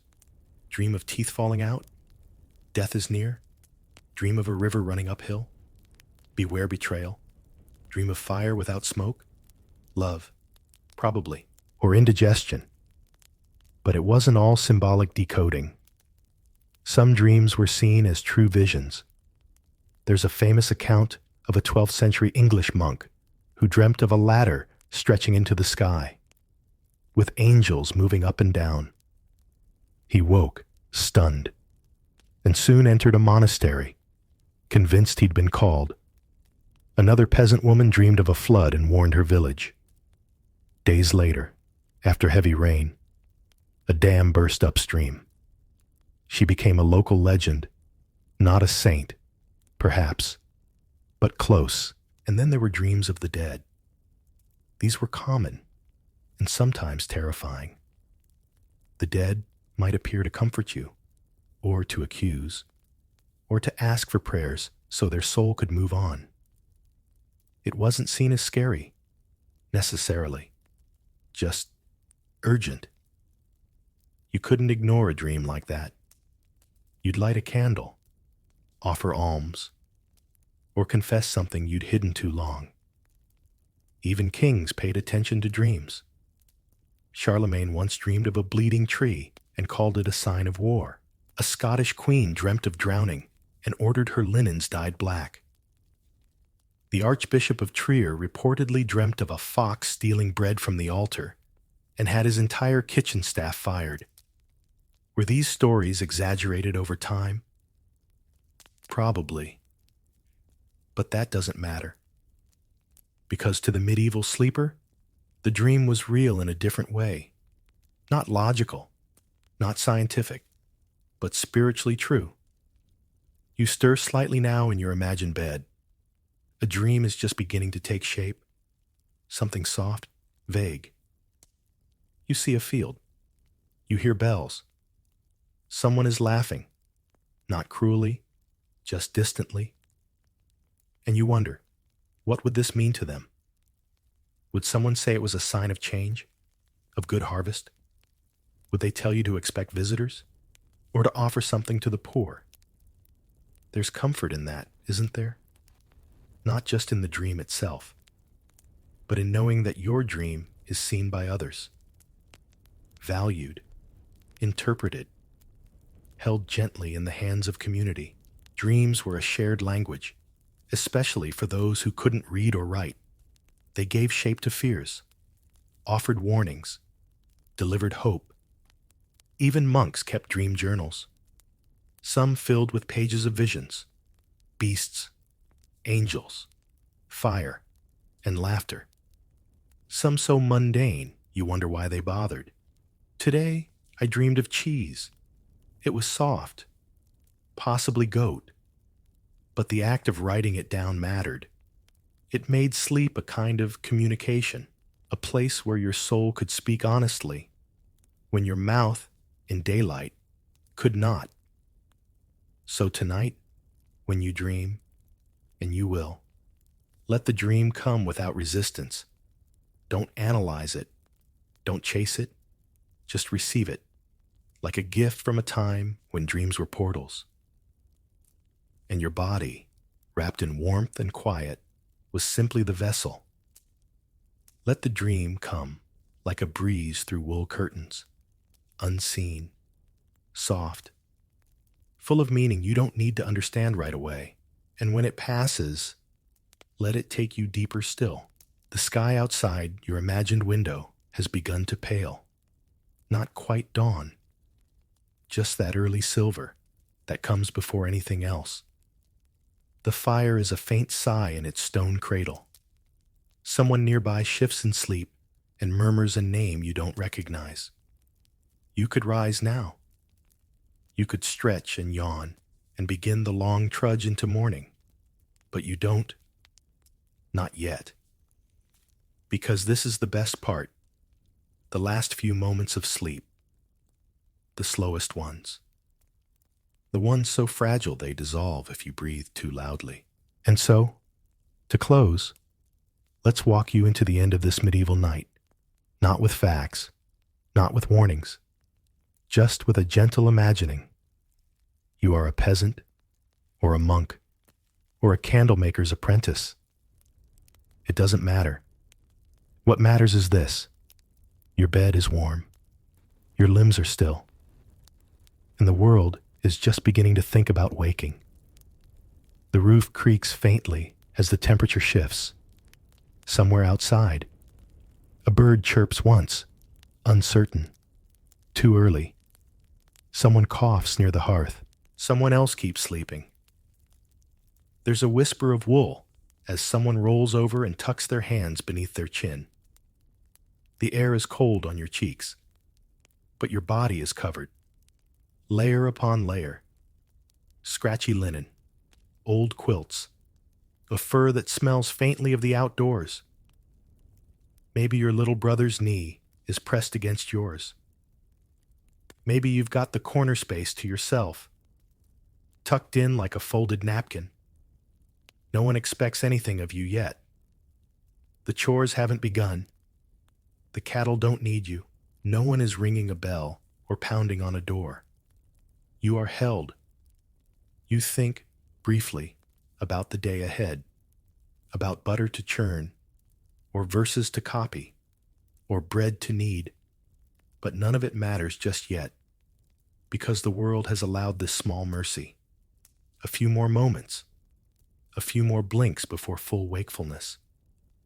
You hear the soft rustle of someone sitting up. A mother, perhaps, tucking in a child. You hear the scrape of a pot being lifted. The quiet stirring of ashes. The day is approaching, but it hasn't arrived. Not fully. So you roll gently to one side. Let your arm fall across your chest. Let your fingers curl. Let your breath stay slow. You've made it through the night. Through first sleep. And second. Through snores and dreams and stirrings. Through flickering candles and imagined footsteps and breathless silence. through worries you didn't know you carried. And now you're still. And in that stillness, there is something sacred, because sleep isn't just a pause, it's a place.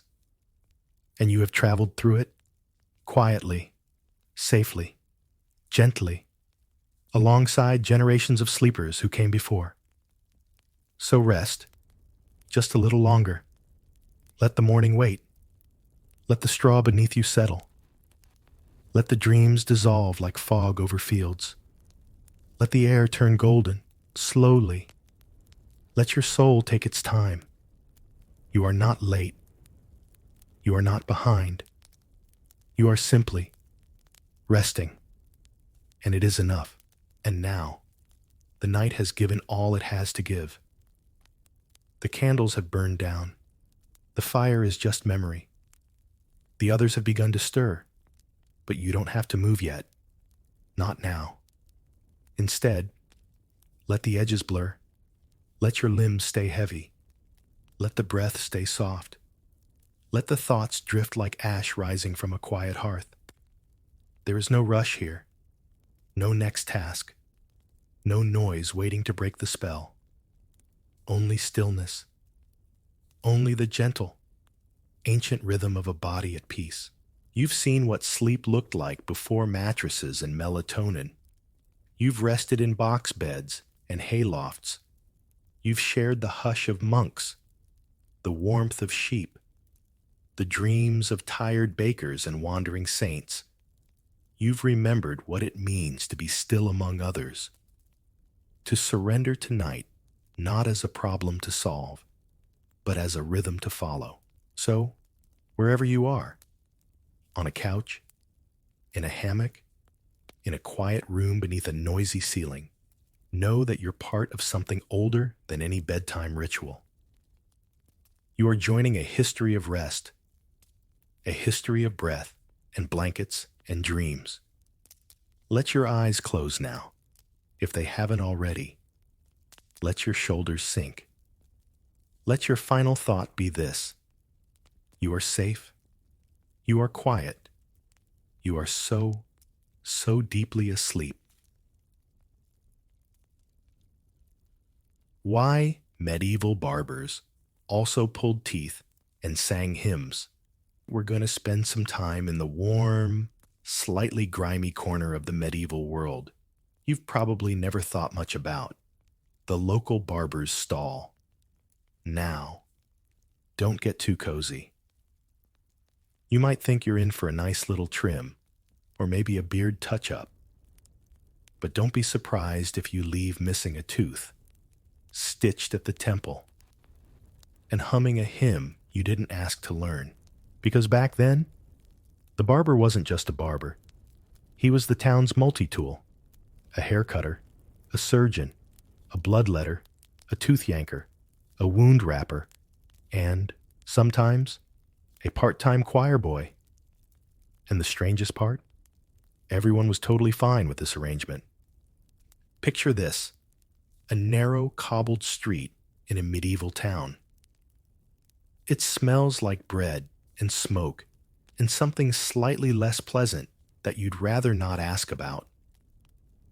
There's a market bustling nearby, but tucked between two low stone buildings is a wooden stall with a faded awning and a stool out front. A man in a long apron stands there, sharpening a gleaming blade on a whetstone. That's your barber. He hums a little as he works. Not quite a tune, but something close. He wipes the blade on a cloth that might have once been white. Behind him, you see a wooden chair, a bowl of cloudy water, and a neat row of tools hanging on the wall. Some are clearly for shaving, others, not so much. He beckons you over. You sit. The stool wobbles. He ties a linen strip around your neck with the casual familiarity of someone who's done this 1,000 times, which he has, and as he lifts the blade to your cheek, you realize something important.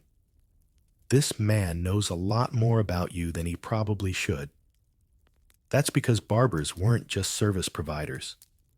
They were fixtures of the town, places of routine, yes, but also of ritual.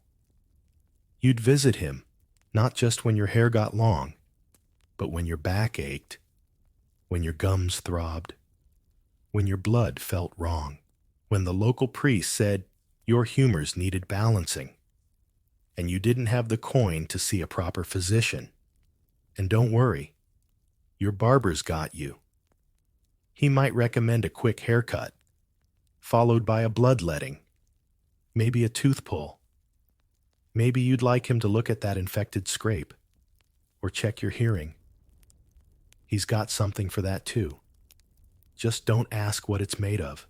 Historians still argue about whether barbers truly enjoyed this expanded role, or if they were just filling in the medical gaps left by too few licensed doctors. But the consensus is clear. Barbers were essential. They bridged the space between vanity and survival, between style and healing. You watch now as a man walks up with a black eye and a bruised jaw. The barber doesn't ask questions. He dabs something herbal on the swelling, makes a joke, sings a few lines of a hymn, something about St. Luke, and then carefully shaves the man's cheek, avoiding the worst of the bruising. It's intimate, really. Trust built on repetition, on sharp blades and quiet conversation. And speaking of singing, the barber isn't just humming for fun. In many towns, barbers had to sing. It was part of their training, especially those affiliated with monasteries or religious hospitals. Singing calmed the patient, kept the barber focused, and, more practically, it drowned out the sounds of things like, well, teeth being removed. You glance again at the tools on the wall. Some you recognize. Others look like they belong in a smithy. A few might even be musical instruments. This isn't a shop. It's a little theater. And the barber? He's your reluctant star. But for now, you're just getting a trim. A few strokes of the blade, a warm cloth pressed to your cheeks, maybe a small jar of rose water, if you can afford it. He hums another verse, then lets you go with a slap on the shoulder and a joke you don't quite understand. You step back into the daylight, lighter somehow, not just on your head, but in your mood. You've had a little healing, a little gossip, a little music, and the faintest scent of lavender clings to your collar. This was no ordinary appointment, and as we go deeper into this story, you'll see just how strange and wonderful, and sometimes completely baffling, the barber's role truly was. For now, walk slowly. Let your thoughts wander like the barber's melody. Sleep, like healing, takes many forms. You step carefully over a puddle that may or may not be yesterday's bathwater and head down the lane. But already, your mind is back with the barber. Because that man with the steady hands and sharpened blades, he isn't just cleaning up beards and trimming bangs. No.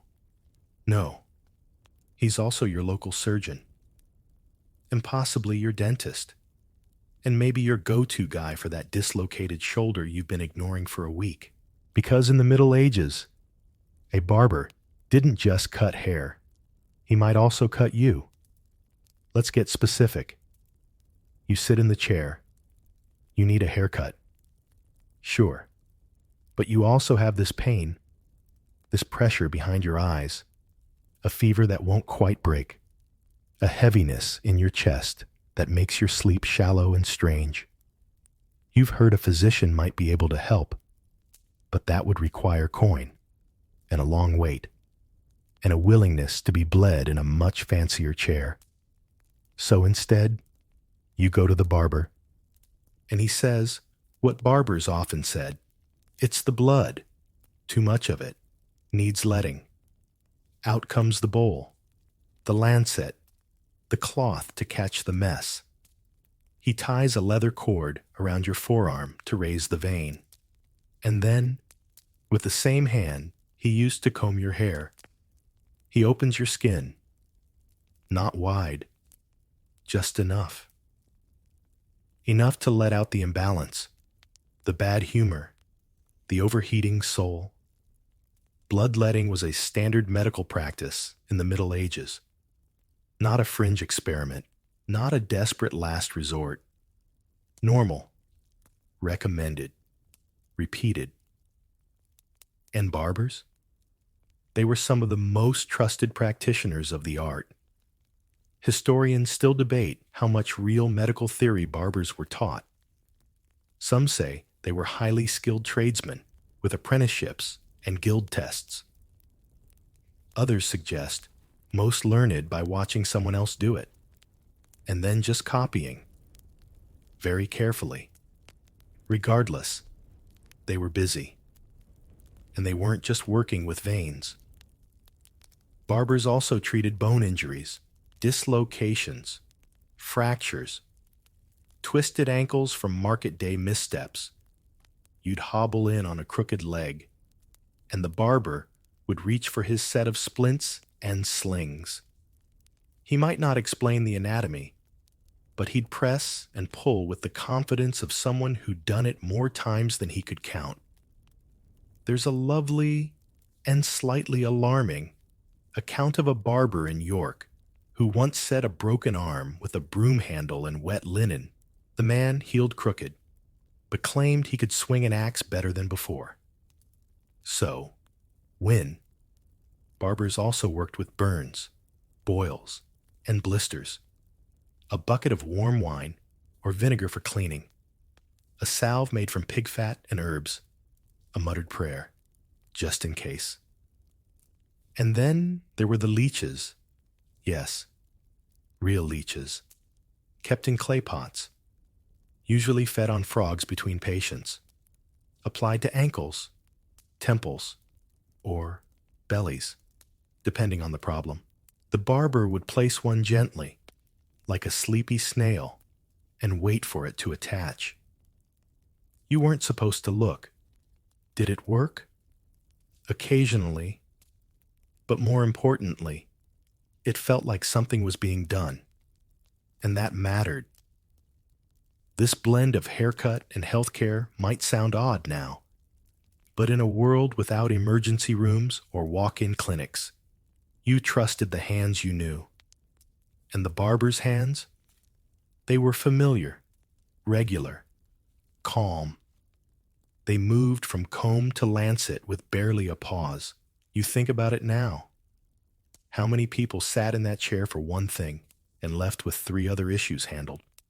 A haircut, a bloodletting, a toe lanced, a story heard. Because barbers weren't cold professionals. They listened. They had to. They couldn't knock you out, so they talked you through it. Calmed your nerves with jokes, songs, even gossip. You bled less when you laughed, or so the theory went. And sometimes, the barber worked in silence, especially with serious wounds. He'd hum. Maybe a hymn, something slow, something sacred. And you'd grip the chair, breathe slowly, and hope he knew what he was doing. He usually did. And when it was over, a bandage, a blessing, a half-clean cloth pressed to the skin, you paid what you could, or you didn't. He'd see you again either way. The next cut, the next bruise, the next bad tooth. The barber was there. Part stylist, part healer, part alchemist. Your body in his hands, again and again. And tonight, as your thoughts slow and your breathing softens, let your imagination linger there a little longer. On the blade wiped clean, on the bowl emptied into the earth, on the quiet satisfaction of something that hurts a little and then feels better. You've had enough healing for one day. Let the barber set down his tools. Let the stool creak as he moves. Let the shop grow dim, the dust settle, the sharp things go quiet. Sleep, like a bloodletting, is just a release. Let it happen gently. The breeze shifts as you walk back through the square. Somewhere nearby, a bell rings softly. Once, twice. A dog barks, then regrets it. A merchant covers her bread with cloth to keep the flies off. You glance sideways at a wooden pole outside a small, crooked stall. Red, white, spiraling upward in slow motion, like candy or like blood down a bandage. And you stop, because now you know what it means. The barber is in. That pole, the iconic barber's pole, isn't decoration. It's a sign, a flag, a warning, maybe. And tonight, you're going to learn how it earned its stripes. In the Middle Ages, barber surgeons were common, but literacy was not. People needed visual cues, symbols that said, hey, you can get your tooth pulled here, or a boil lanced, or your hair trimmed while you try not to pass out. So the red and white striped pole was born. White stood for the bandages. Clean, ready, rolled tight. Red stood for, well, the obvious. Blood, warm and recent. And when the bandages were used, they'd be soaked in red and rinsed clean in public water. The two colors would often be hung outside to dry, twisting together in the wind. Practical, yes, but also eye-catching. And over time, this spiraled cloth became shorthand for, this is where you go to bleed, on purpose. Historians still debate whether the pole originally held the drying cloth or just imitated it. Some say the first poles were literal posts wrapped with actual bandages, bleached and blood-stained. Others believe it was symbolic from the start, an early branding move, centuries before anyone invented marketing. Either way, by the late Middle Ages, the pole itself was standardized. Red for blood, white for bandages. Sometimes, blue was added, either to represent veins or just because the French liked to make things fancy. You look again at the one before you. It doesn't spin yet. Spinning poles come centuries later, but the meaning is clear. Inside that door is a man who cuts for a living. And sometimes, people misunderstood what kind of cutting. There are records of people confusing barbers for executioners, especially in smaller towns where both might work with blades and boiling water. A letter from 1372 even mentions a nobleman asking for a good barber, not the one with the axe. Important clarification. The pole did more than advertise, it reassured. It said, this is familiar, this is trusted, we do this all the time. Imagine walking through a muddy market square with a swollen jaw and spotting that pole across the way. Your heart sinks. Yes, but also lifts. Help is nearby, or at least relief. In a time before antibiotics, relief was everything, and you didn't need to read to know it.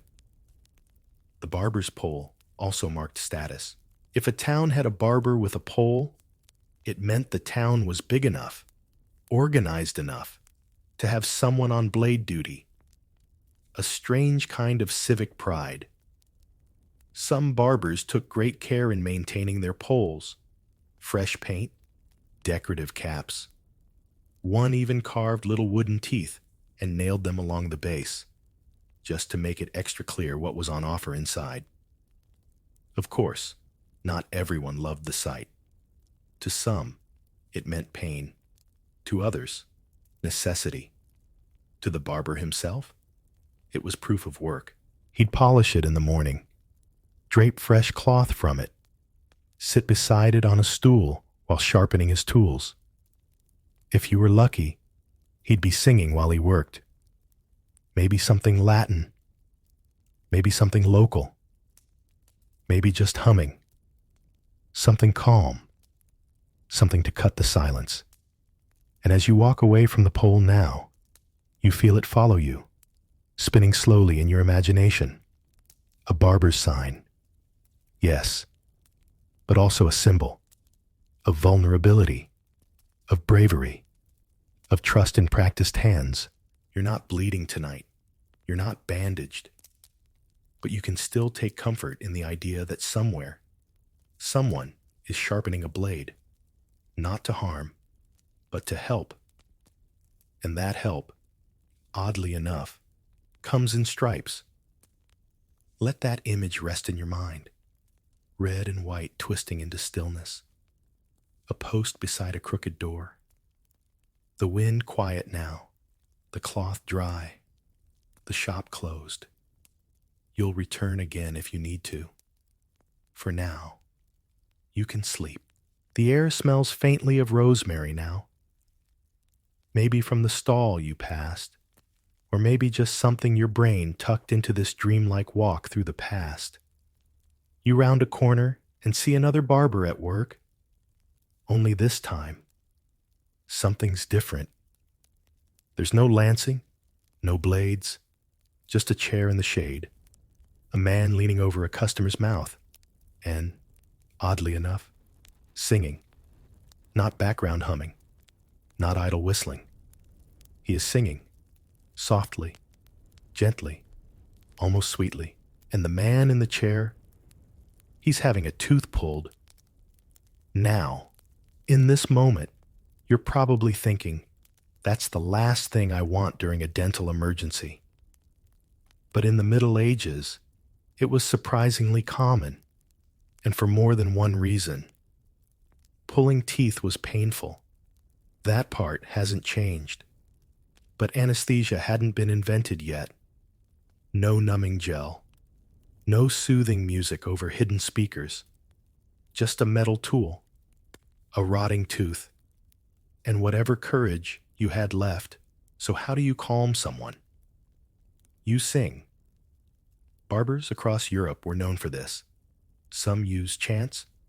Others favored local folk songs. In monasteries, barbers in training were often required to learn hymns, both for religious duties and, yes, for distraction purposes. Historians still debate whether this practice was mainly for the patient's benefit or the barber's own focus. A few sources suggest the rhythm of the song helped with timing. Others say it simply made the work feel less gruesome. You crouch in your imagination now, peeking into the open stall. The barber holds a small iron instrument, half clamp, half hook. It looks brutal, but practiced. The man in the chair grips the armrests. He's sweating, trembling. And the barber sings, not loudly, just enough to fill the space. Something like a lullaby. Something with predictable cadence. Like a metronome made of sound, something that gives the patient something else to listen to, something to hold on to. And then, snap. A short movement, a groan, a held breath, a pause. It's over. The tooth goes into a tin. The cloth wipes blood. The song continues for just a few more lines. And the man in the chair finally exhales. He's alive. Tired, lighter in the mouth, and weirdly comforted. You can see why this caught on. The world back then was noisy in the daytime and silent at night, but in that middle place, between pain and healing, a voice could carry you through. Barbers weren't just healers. They were performers. The kind you didn't clap for, but remembered anyway. Some barbers developed reputations for their singing style. Townspeople had favorites, not because they hurt less, but because their voice made the hurt feel like part of a story. Imagine getting a tooth pulled to the sound of an old Marian hymn, or a shepherd's lullaby, or a psalm sung in a dialect older than you are.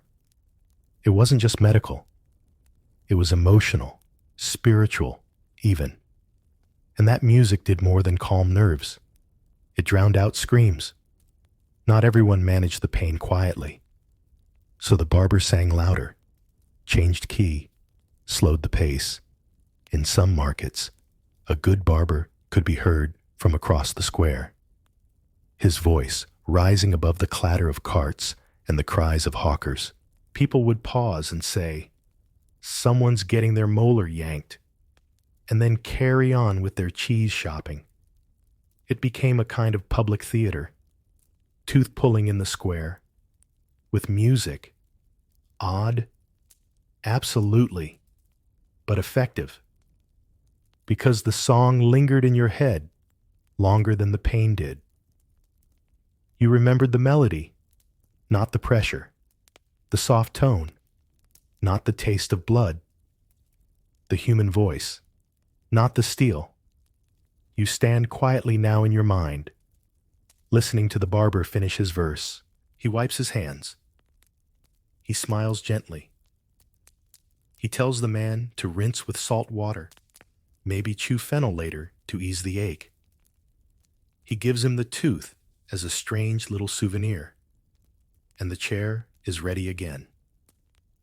You step back into the street. The song echoes faintly behind you. Something slow, something clean, something that reminds you that even the worst pain ends eventually, and sometimes it ends with a song.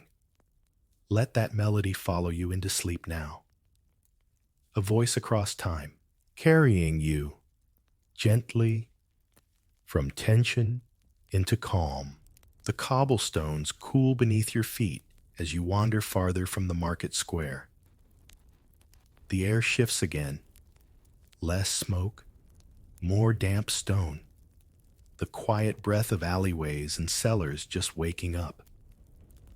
You duck beneath a hanging sign shaped like a razor and follow the sound of splashing water and soft whistling. Here, tucked between two faded buildings, is another barber's shop. No bustling crowd this time. No tooth extractions or music. Just one man, a bowl, and a pair of patient hands.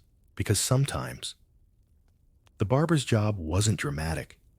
It was methodical, gentle, strangely intimate. You pause at the threshold as he leans over a young boy's arm, not shaving, stitching, carefully, deliberately, with a curved needle, a strip of picket thread, and a bowl of soap and water still steaming faintly. This isn't surgery in the modern sense. There are no sterile gloves, no anesthesia. But there's still a procedure, and the barber knows what he's doing. Barbers weren't just haircutters or tooth pullers. They handled a surprising range of minor surgeries, abscesses, cuts, infected wounds, minor burns, even removal of foreign objects. If it didn't require deep cuts or formal incantations, it was probably something your local barber could handle with a few swipes of his sleeves and a steady hand. He finishes the stitch and wipes the wound with warm water, then dabs on a salve of something green and fragrant, likely a mix of comfrey, vinegar, and maybe a pinch of dried sage. It smells sharp but healing. Historians still debate the true level of skill held by barber surgeons. Some believe they were competent and respected within their scope. Others argue they were stopgaps, working-class fixers with more courage than training. The truth likely varies by region, by time, and by how many patients they saw in a day.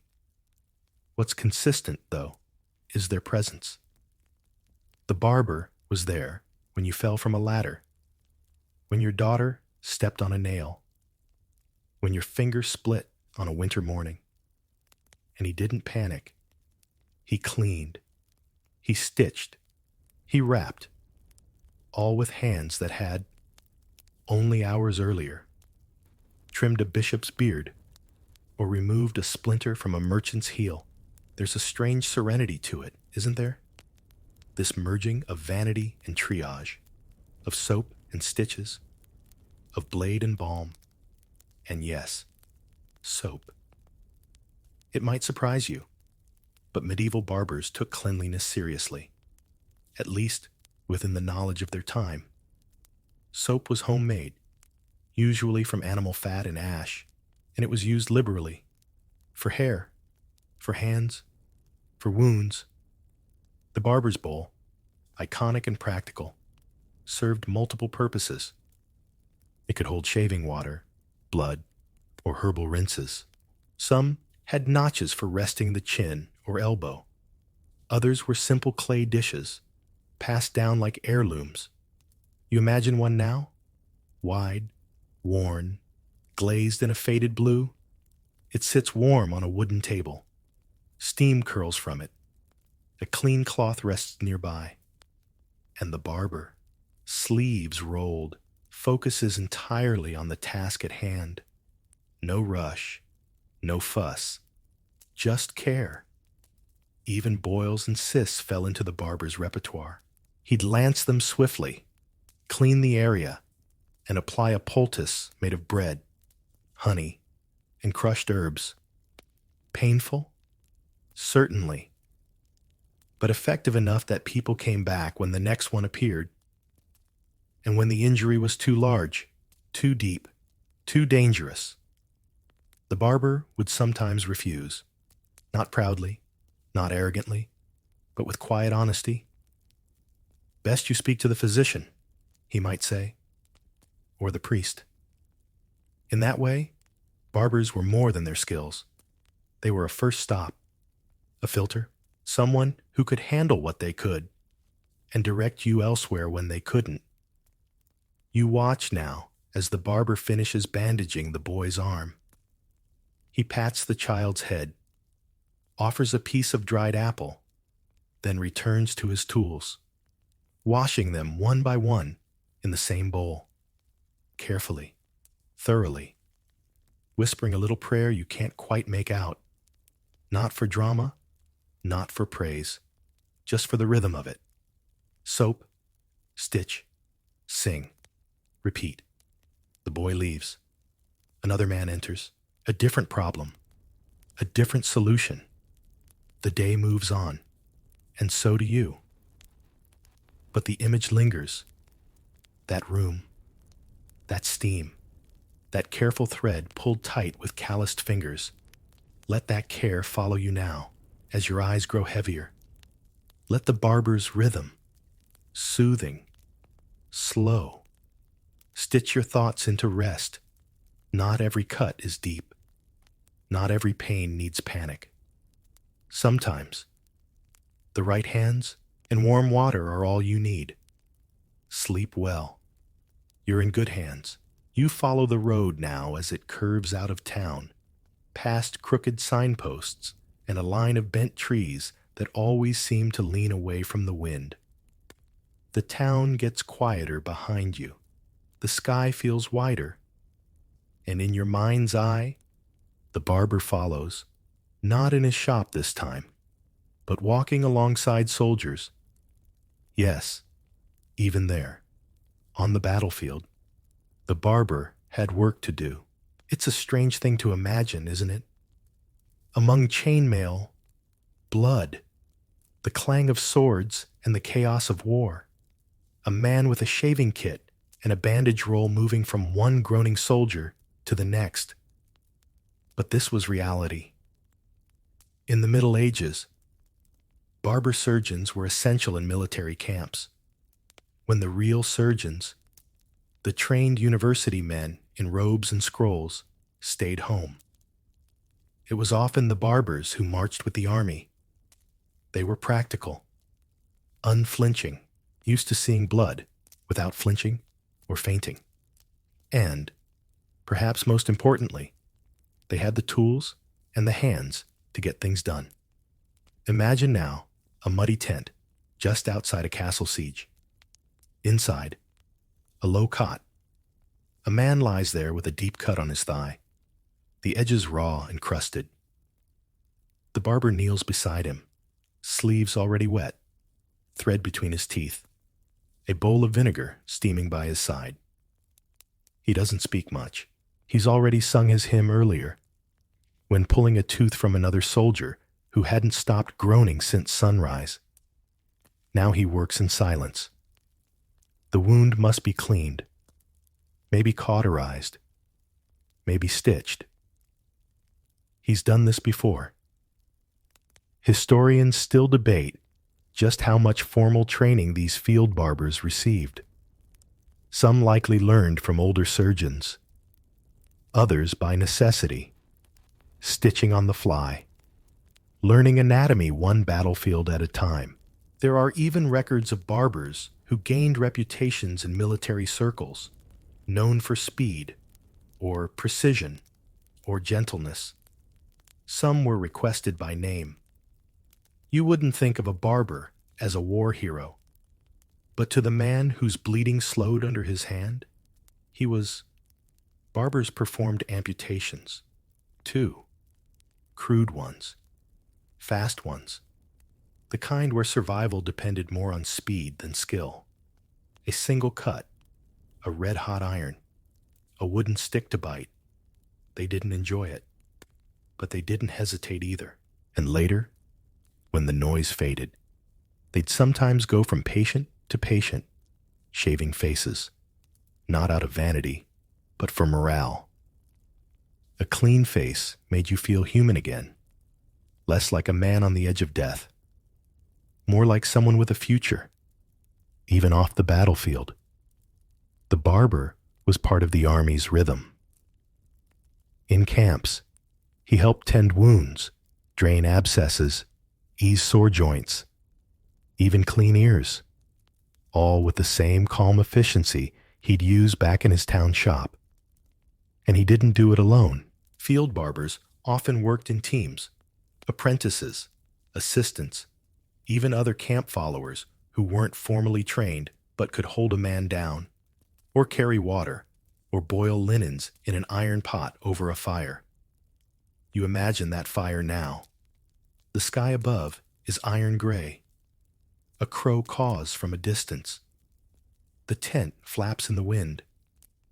And inside, the barber wipes his brow, his apron stained, his hands trembling just a little, just enough to remind you that he's human too. He picks up his tools and rinses them again, wraps them in cloth, sits for a moment, and then moves to the next cot. The soldiers knew his name. They feared and respected him, not because he wore a sword, but because he brought relief in the worst of it. The men who limped away from war often remembered two things: the moment of injury and the hands that tended it. Even in stories passed down, barbers are there, not in the center, not in the spotlight, but in the margins. Quiet, necessary, enduring. You walk now along a dirt path, the town far behind. You picture the barber again, not in a stall, but kneeling in the grass, boiling cloth strips over a fire, humming softly while cleaning a blade dulled from the day's chaos. He doesn't complain. He doesn't boast. He does the work, because someone has to. And you rest easier knowing he's there. That even in the worst moments, there is someone nearby with calm hands and a sharp knife and a quiet voice. Let that image settle into your mind. Not war, not blood, just care. On a battlefield, in the middle of nowhere, a strange piece, sung between wounds. Let your breath follow that rhythm now. In, out, thread, stitch, water, fire, sleep. You've come back to town now, your thoughts trailing behind you like a cloak gathering dust. The streets are calmer, the air thick with the smell of wet wood and distant bread. You turn a corner and see another familiar sight. Not a stall this time, but a monastery. Stone walls, ivy, a bell tower that leans just slightly from age. And within those walls, tucked between candlelight and whispered prayers, lives another kind of barber. Because the story of medieval barbers isn't just one of markets and battlefields, it's also a monastic tale. In many parts of Europe, especially in the earlier Middle Ages, monks were among the first to organize medical knowledge. They read the texts, copied the manuscripts, grew the herbs, and often trained those who would tend to wounds and wash the sick, including the barbers. Imagine yourself walking now through the inner courtyard of an abbey. Vines climb the walls. A fountain trickles softly near a bench where an old monk sits, cutting a young novice's hair with deliberate care. A basin rests at his feet, and a few iron tools sit drying on a linen cloth beside a mortar and pestle. Monasteries often housed infirmaries, where the sick and the injured were cared for. And who do you think did the actual cleaning and bandaging? The barber monks, or sometimes just monks trained in the art of caretaking, cutting hair, letting blood, extracting teeth, mixing poultices. Historians still debate the exact relationship between monks and secular barbers.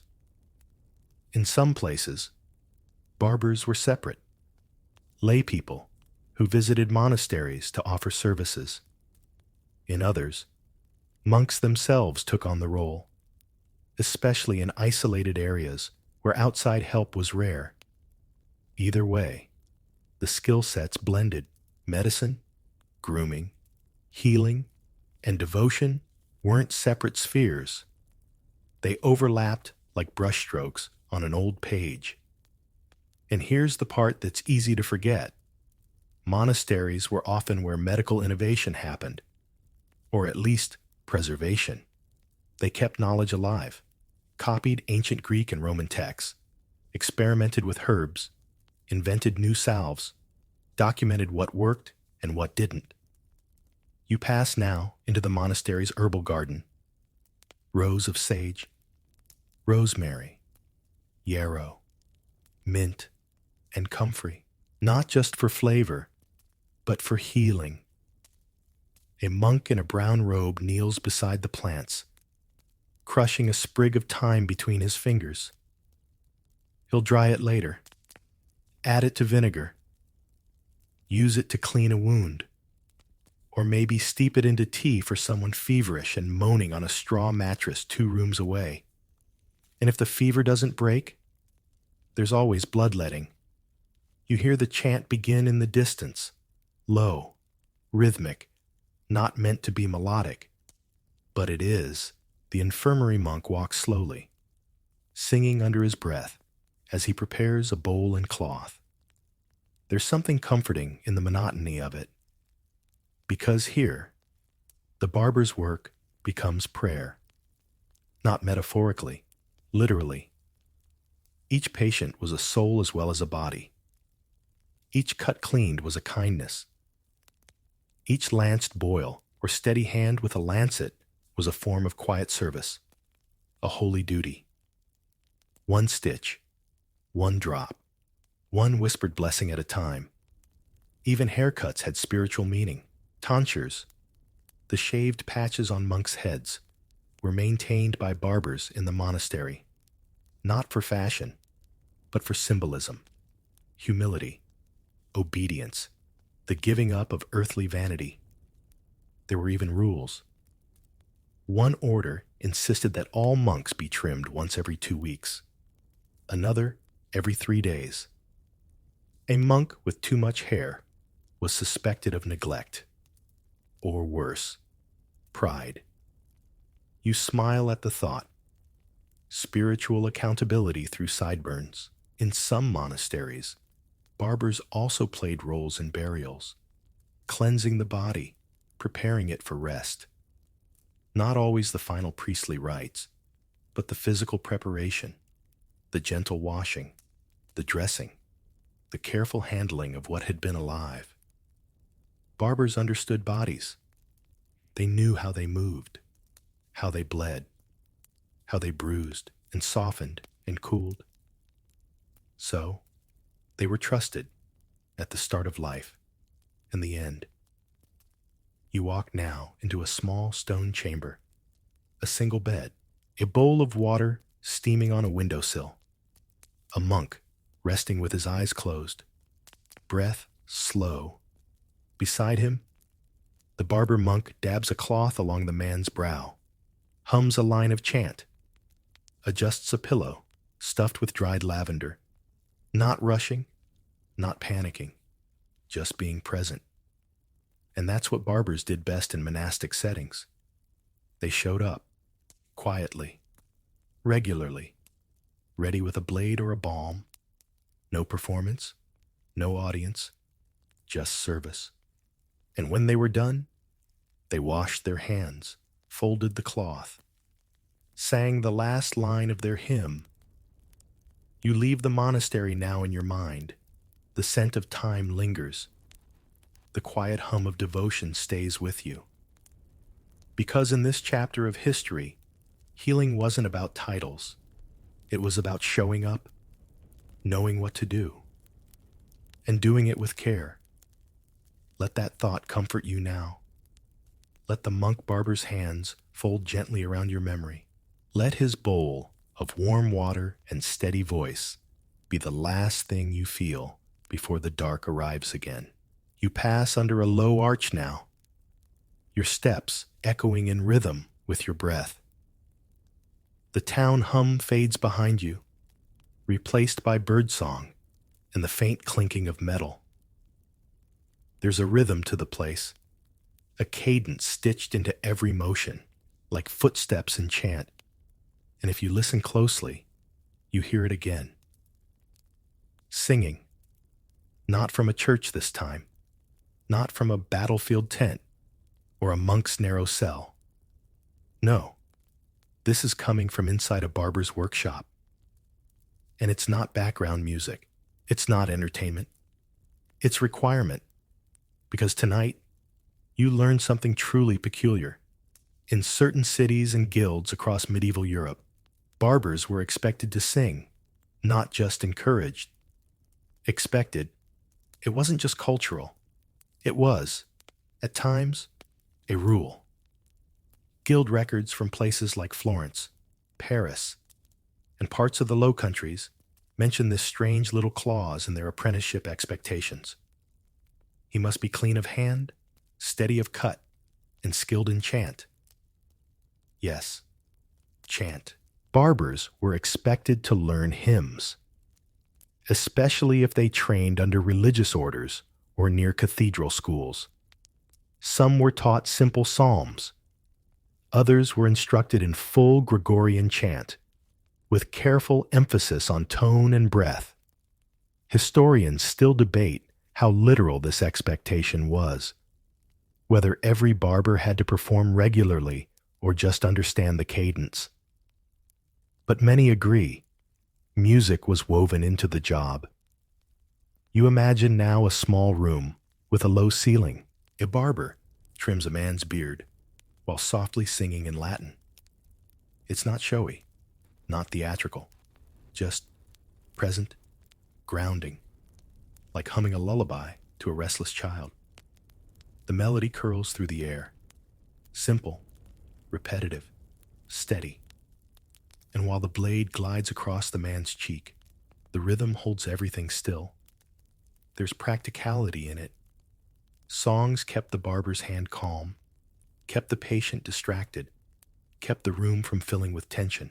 And remember, barbers didn't have access to anesthetics.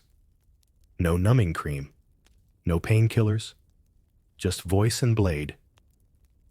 And so, Music became their medicine.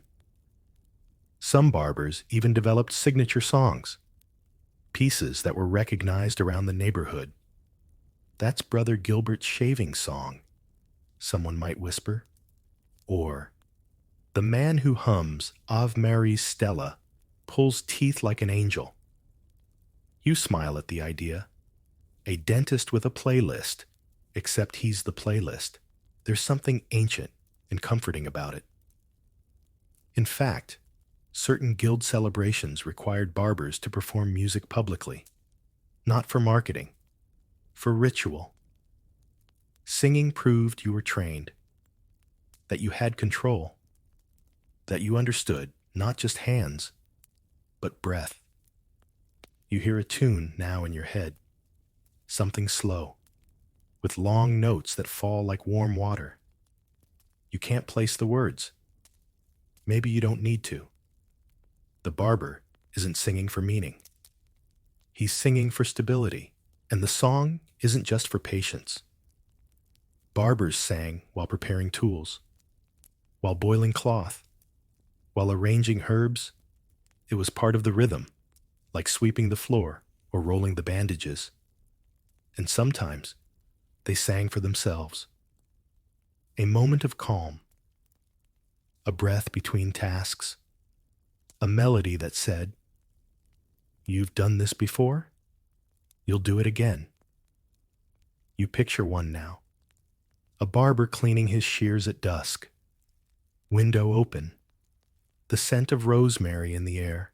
He sings softly, more hum than voice, more exhale than art, just enough to feel the note on his tongue. And in a world full of noise and fear and sweat and blood, that note means everything. It says, "You are here. You are whole. You are healing." And you don't have to understand the words to believe it. Let that song stay with you now. Not loudly, not perfectly, just enough to hum along in your thoughts as the day fades. You don't need to sing out loud, but if you feel your breath settle into something gentle, something rhythmic, something steady, that's enough. Tonight, the barber isn't speaking. He's singing, and you're safe enough to listen. Let the last note linger. Let the blade stay on the table. Let the hands fold clean into quiet. Let sleep carry the rest of the song. The afternoon heat softens now. The shadows lengthen, and the streets grow quieter. Not empty, but slower. You follow the sound of a bell, a dull, clumsy clang, until you reach a low wooden shop nestled beside a tavern. A curtain flutters in the doorway, and inside, laughter, talking, a splash of water, and over all of it, a voice telling a story. Because barbers weren't just surgeons or singers. They were also the town's best listeners. And tonight, you're stepping into the unofficial social headquarters of medieval daily life. Not the tavern, not the church, the barber's chair. Here, among the smell of lye soap and singed hair, people came not only to get cleaned up, but to talk. And once the blade came out, so did the stories. You sit down on the creaky stool. The barber wraps a linen cloth around your neck. He asks how your mother is, how the rains treated your barley, whether you've heard about the blacksmith's new apprentice who fell asleep during Mass. You chuckle. You shake your head. And you answer honestly, because here, in this little space, the barber becomes a kind of confessor, not a priest, not formally, but close. Historians still debate how much of this was intentional. Some say barbers were trusted simply because they were consistent, seen regularly, listened without judgment. Others suggest it was the act of physical care itself, the intimacy of someone so close to your face, your body, that naturally led to emotional openness. Whatever the reason, people talked, and barbers listened, and they remembered. Ask any medieval barber, and he could probably tell you which couple was arguing, who hadn't paid their tab, which merchant was lying about his shipments, and whose baby actually looked like the candle maker. It wasn't gossip. Not exactly. It was observation, and it moved both ways. Barbers also shared what they knew. In hushed tones, with raised eyebrows, with the practiced ambiguity of someone who's told the same story 10 different ways depending on who was listening. Information passed through barbershops like air through chimneys, not shouted, just released slowly, subtly, gently smoking the entire village with knowledge. You imagine now 2 men sitting on a bench, waiting their turn. They don't know each other well, but they exchange nods. One makes a quiet remark about the bishop's horse limping. The other raises an eyebrow. "That's so?" he says. The barber, halfway through shaving someone's jaw, smiles to himself but says nothing. Later, someone else will walk in and casually mention a limp horse, and just like that, the story travels. The barber might not say much, but he's the center of it all. A human bulletin board, a living diary. He also sees people at their most unguarded, early in the morning, mid-crisis, with bandages or bruises, with aching backs or infected fingers, with hair falling out from worry, with nervous laughter about a boil they hope isn't cursed, and he keeps their secrets. Mostly, unless they're good ones. But it's not always talk. Some people come to the barber just to be around others, to hear voices, to sit in warmth, to soak in the rhythm of clippers, razors, footfalls, and stories floating in the air like dust. And the barber? He manages it all. The tools, the blood, the stories, the silence. He knows when to speak and when to stay quiet. He knows which questions to ask and which ones to leave hovering. He knows who needs a laugh and who needs a shave without commentary. You watch now, as an older woman sits down. The barber doesn't greet her with words. He just touches her shoulder gently and begins to untangle her hair. No one speaks. No one needs to. Because here, care doesn't always require conversation, and maybe that's why people trusted their barbers more than their doctors, or their priests, or sometimes even their family. They didn't just cut hair, they made space. A pause in the day, a corner where everything slows, a chair where you can be messy, or quiet, or simply yourself. You rise now in your mind. The cloth is removed. The barber nods at you. Nothing grand, just enough to say, "I heard you." And as you step back into the street, you carry more than a clean shave. You carry a little peace, a little clarity, a whisper of the town's pulse in your pocket. Let that feeling sink in now. Let your thoughts be trimmed of their tangles. Let your breath match the gentle rhythm of sweeping hair from a wooden floor. Let the stories drift. Let the silence settle. Tonight, there's nothing more to say. Only rest. The streets are dusky now. Lanterns swinging gently from crooked beams. Children called indoors with soft voices. Shutters drawn one by one like a closing book. But the barber's stall is still open. A flickering candle glows inside. A man sits on a stool, coin in hand. And beside him, the barber counts quietly beneath his breath, inspecting tools, oils, a jar of dried mint. Because tonight, we're not watching a dramatic surgery or battlefield miracle. Tonight, we're here to ask a simpler question. What did it actually cost? You know what barbers did: cut hair, pull teeth, open veins, whisper prayers. But how much would that set you back? Let's say you walked into a barber shop in the 14th century with one silver groat in your pocket. That's not nothing. But it's not much. About 4 pennies. Enough for a decent meal or a second-hand tunic or a few essential services from your local barber. Here's what that single coin might buy you: a shave with warm water and a splash of lavender, a quick trim, no fancy shaping, just to get the hair out of your eyes, a bloodletting, if you seem the sort to benefit from lightening the humors, or perhaps a tooth extraction, though with a groat. You might not get the singing thrown in for free. Historians still debate the exact pricing structure. Of course, some towns had fixed fees posted on shop doors. Others allowed barbers to charge what they could, often based on the customer's status, mood, or ability to barter. And yes, barter was common. You didn't always pay with money. Maybe you traded eggs, a hunk of bread, a repaired boot, a future favor.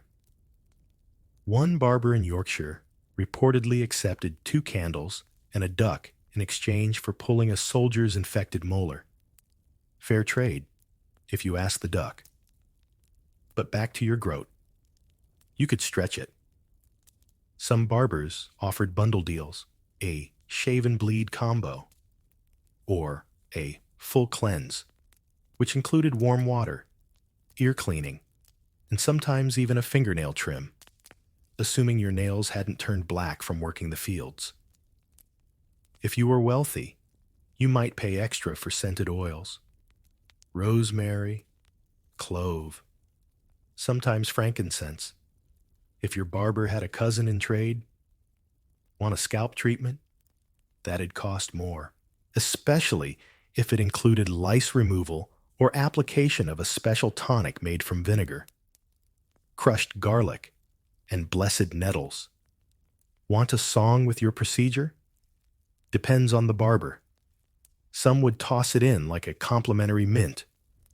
Others charged by the verse. And what if you had no coin at all? Well, you might be turned away. Or you might be helped anyway. Many barbers saw their work as part business, part community duty. They were practical. Of course, they needed to eat. But they also knew they were sometimes the only line between a neighbor and a festering infection. So they made choices.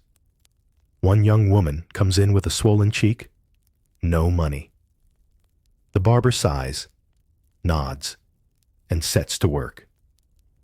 She winces, but when it's over, she leaves with a clean cloth pressed to her jaw and a whispered thank you.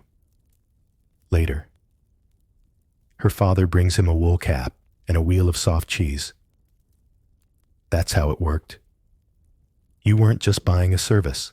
You were participating in a quiet economy of mutual care and occasional awkward debt. Some barbers kept small ledgers, marking down who owed what, but most just remembered. Not because they were chasing people down, but because they knew who'd helped them during the last bad winter, who'd given their sick apprentice a place to sleep, who'd shown up late at night with a bloodied boy and a shaky voice. In a way, the groat was only part of the transaction. The rest was made of trust. You imagine placing your coin on the wooden table now. The barber picks it up, inspects it briefly, then nods. He doesn't count it aloud. He doesn't weigh it. He knows you. He knows what it's worth, and he knows what you're worth. And so, he sharpens the blade, folds a cloth, dips it into warm water. Another day, another neck, another story, quietly exchanged in steam and silence. You rise from the stool, lighter now, not just because your hair is shorter or your gums don't throb, but because you've been seen, cleaned, heard. You handed him a coin, and he handed you a bit of humanity back. Let that feeling stay with you tonight. You don't need a groat to rest, just breath, stillness, and the soft certainty that someone knows your name and how to ease your pain. Let that be enough. The night is cooler now. Windows glow with firelight. Doors creak closed. But up ahead, just past the baker's alley and the old stone well, there's a man unrolling a leather bundle across a wooden table. One tool at a time, laid out with care. Not weapons, though they might look like it at first. No, these are the barber's instruments. Tonight, we're taking a quiet inventory of his kit, that strange, clinking collection of blades, bowls, and bone handlers that told the world, I can fix you, or at least give it a very confident try. First comes the razor, the most familiar tool of the bunch.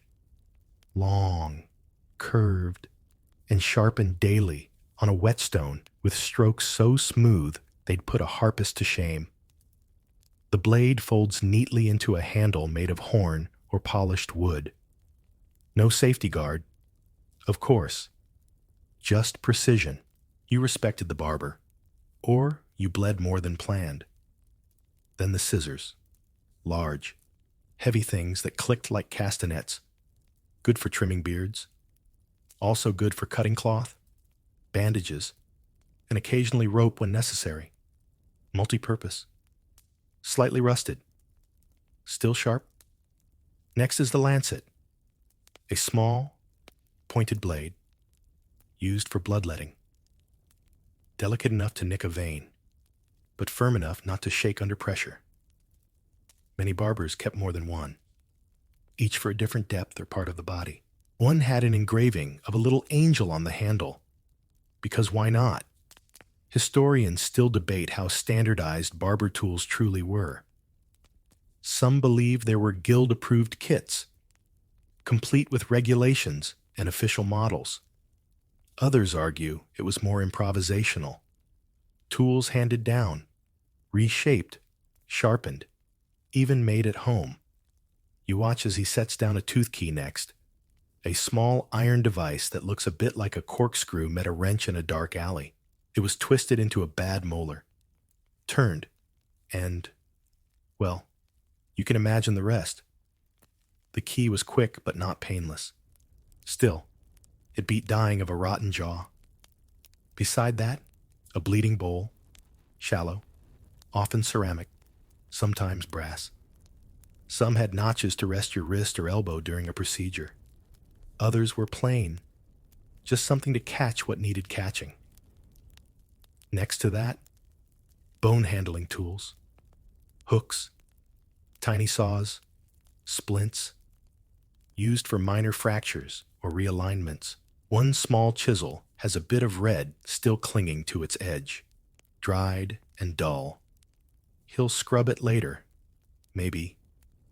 There's also a metal ear scoop, narrow, spoon-like, designed for clearing blockages.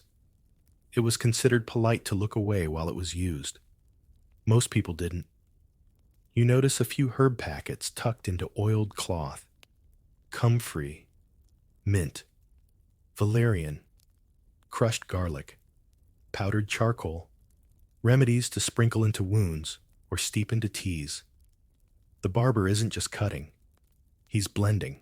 A small flask of wine vinegar sits near the end, cleansing, cooling, sharpening the scent of the whole bundle. And at the very end of the table, folded like a final note, is a cloth square with tiny embroidered initials, likely his, or his teacher's, or someone he lost. You watch as he sharpens a blade by firelight, not hurried, not worried, just focused, the same way he always is. Whether shaving a knight or stitching a farmer's foot, he prepares the same. Clean blade, clean hands, clear mind. There's comfort in the ritual of tools. He knows where each one goes, how each one feels, the weight, the balance, the edge. It's his alphabet, his language of healing, even if no one else in the room understands what they're looking at. Sometimes he lets an apprentice polish them. Only when he's watching, he'll nod, or correct, or say nothing at all. That's how you learn. One apprentice once carved a small, smiling face into the wooden handle of a cautery tool, so people have something cheerful to look at. He said. The barber didn't scold him. He just kept the tool. You imagine the bundle rolled back up now, leather creaking, straps tied, the kit tucked under his arm as he prepares for the next house call. Someone's fallen. Someone's burned. Someone's too sick to walk. And he'll bring this strange, sacred bundle through the dark to their door. No drama, no fanfare, just tools and time and trust. You don't need to know how they work. You just need to know he does. So tonight, let your worries settle like those tools, each in their place, each wrapped in silence, each accounted for. Let your thoughts be laid out, inspected, wiped clean, and gently folded away. Let your body know the tools are ready, the night is calm, and rest is being applied. Word count 1,099. You hear a drum beat now, not from an army, not from a church, but from a gathering crowd. Boots on stone, voices rising, children chasing shadows between elbows. And at the center of it all, a man in an apron, your barber. But today, he's not in his shop. He's not pulling teeth or humming over a wash basin. Today, he's on a small wooden stage in the town square. There's a cloth screen behind him, a chair in front, and on the table beside him, yes, the kit, the bundle, the tools, and next to them, a hat for coin collection. Because today, the barber is performing. Welcome to the blurred, baffling intersection between surgery and showmanship, between medicine and marketing, between blade and bravado. You ease into the edge of the imaginary crowd as he rolls up his sleeves and calls out to no one and everyone, his voice bouncing off shop walls and thatched roofs. Who here has a bad tooth? Who wants to walk straighter? Who feels their blood too hot, their breath too tight, their dreams uneasy? People chuckle. Someone claps. A boy pretends to faint dramatically. And the barber bows, not mockingly, not arrogantly, but like a man who knows exactly what he is. Part healer, part actor, part town tradition. Historians still debate how widespread these public displays were. Some insist they were common in larger towns, especially when competing with traveling apothecaries or quacks. Others suggest they were more rare. Spectacles of confidence, staged occasionally to gain trust, build reputation, and fill the barber's schedule for the week. You watch as he pulls a stool forward and beckons a volunteer, someone who's been wincing all week, holding their jaw like it contains a secret. They sit. The crowd hushes, and the barber begins his act. He doesn't start with a tool. He starts with words. A story about a man who waited too long to fix his tooth and dreamt every night of bees nesting in his molars. A woman who bled too little and became so melancholic she wept into her barley. He makes you laugh, cringe, nod, murmur, and then the blade comes out, not suddenly, not threateningly, but deliberately, like a magician showing the deck before the trick. He explains what he's doing, even if you don't fully understand the terms. He wipes the instrument clean, ties a cloth around the man's head, hums a note, and then twist, yank, done. The tooth drops into a bowl. The crowd gasps. A moment later, they cheer. Not because it was painless, not because it was clean, but because it was reassuring. This man knew what he was doing. That performance wasn't just entertainment. It was a declaration. You can trust me. You watch now as a few coins hit the hat. The patient stands, pale but grinning. Someone offers him a piece of bread. Someone else slaps his back too hard.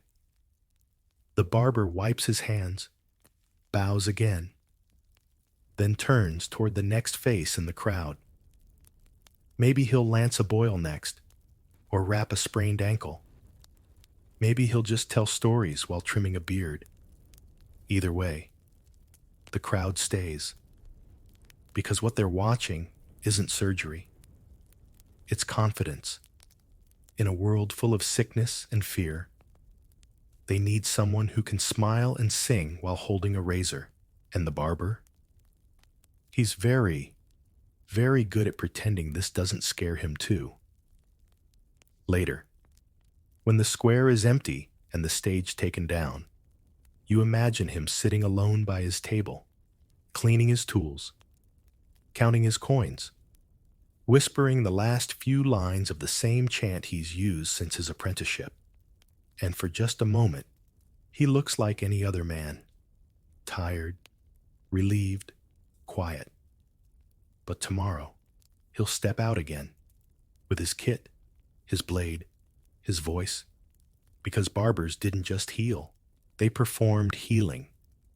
They made it visible, audible, believable. You don't need a razor to appreciate that. Tonight, let yourself feel that same blend of skill and calm. You don't need to be perfect. Just present. You don't need to convince a crowd. Just yourself. Let your thoughts bow. Let your mind take its place in the chair. The curtain falls. The tools are cleaned. The show is over. And the sleep that follows? Well earned. The lanterns burn low now, and the corners of the town square melt into shadow. The crowd is gone. The stage dismantled. The hat of coins tucked into a drawer beneath a cloth. But one building still breathes with motion. A shutter creaks. A broom swishes softly. And inside the back room of a barber's shop, someone coughs. Not a little cough. A ragged one. Because not all customers arrive laughing. Not all visits are for trims or banter or dramatic molar removals. Sometimes, the barber is the last one left when everyone else has fled. Tonight, you've stepped into one of history's darkest and most unsettling scenes. The barber during the Black Death. Yes, even then. Especially then. He stayed. You can see it. The windows shuttered from the inside. The water boiled, again and again. The cloth mask tied clumsily over the nose. Not because it worked, because it was something. The barber moves slowly now. Not singing. Not joking. He opens his kit like it weighs more than usual. He doesn't know what cures this sickness. No one does. But people keep coming, or sending someone to knock, or calling through the door. My daughter won't wake. My father won't eat. I have no one else. And the barber? He goes. Historians still debate the role barber surgeons played during plague years. Some say they fled with the physicians. Others stayed, offering what care they could, risking infection with every breath. The reality is likely both. Some ran, Some stayed. Those who remained became more than helpers. They were witnesses. They saw the bodies. They burned the linens. They cleaned the sores. They held hands that trembled until they didn't move anymore. And still, they worked. In towns where priests refused to enter plague homes, barbers often did, with vinegar-soaked cloths, with oil and prayers and desperation disguised as routine. You imagine him now, kneeling beside a bed. A boy lies still, cheeks flushed, breath short. The barber holds a spoon to his lips, wipes his forehead, tries not to shake. No one expects him to save the child. They just need someone to try, to do something, to care. Later, he'll clean the body, wrap it, help the family dig, or carry it himself if they're gone. 2. And then he'll wash his hands, sharpen the blade, boil the cloth. Again, some barbers died in the effort. Some survived and were never quite the same. Some refused to speak of it afterward. Others couldn't stop. There's one account of a barber in Milan who stitched black crosses into his sleeves after the plague ended. One for every neighbor he helped bury. He stopped counting after 37. The barber's stall, once filled with laughter and daily rhythm, became a front line, not just against illness, but against fear, abandonment, despair. He was never trained for this, but he showed up anyway.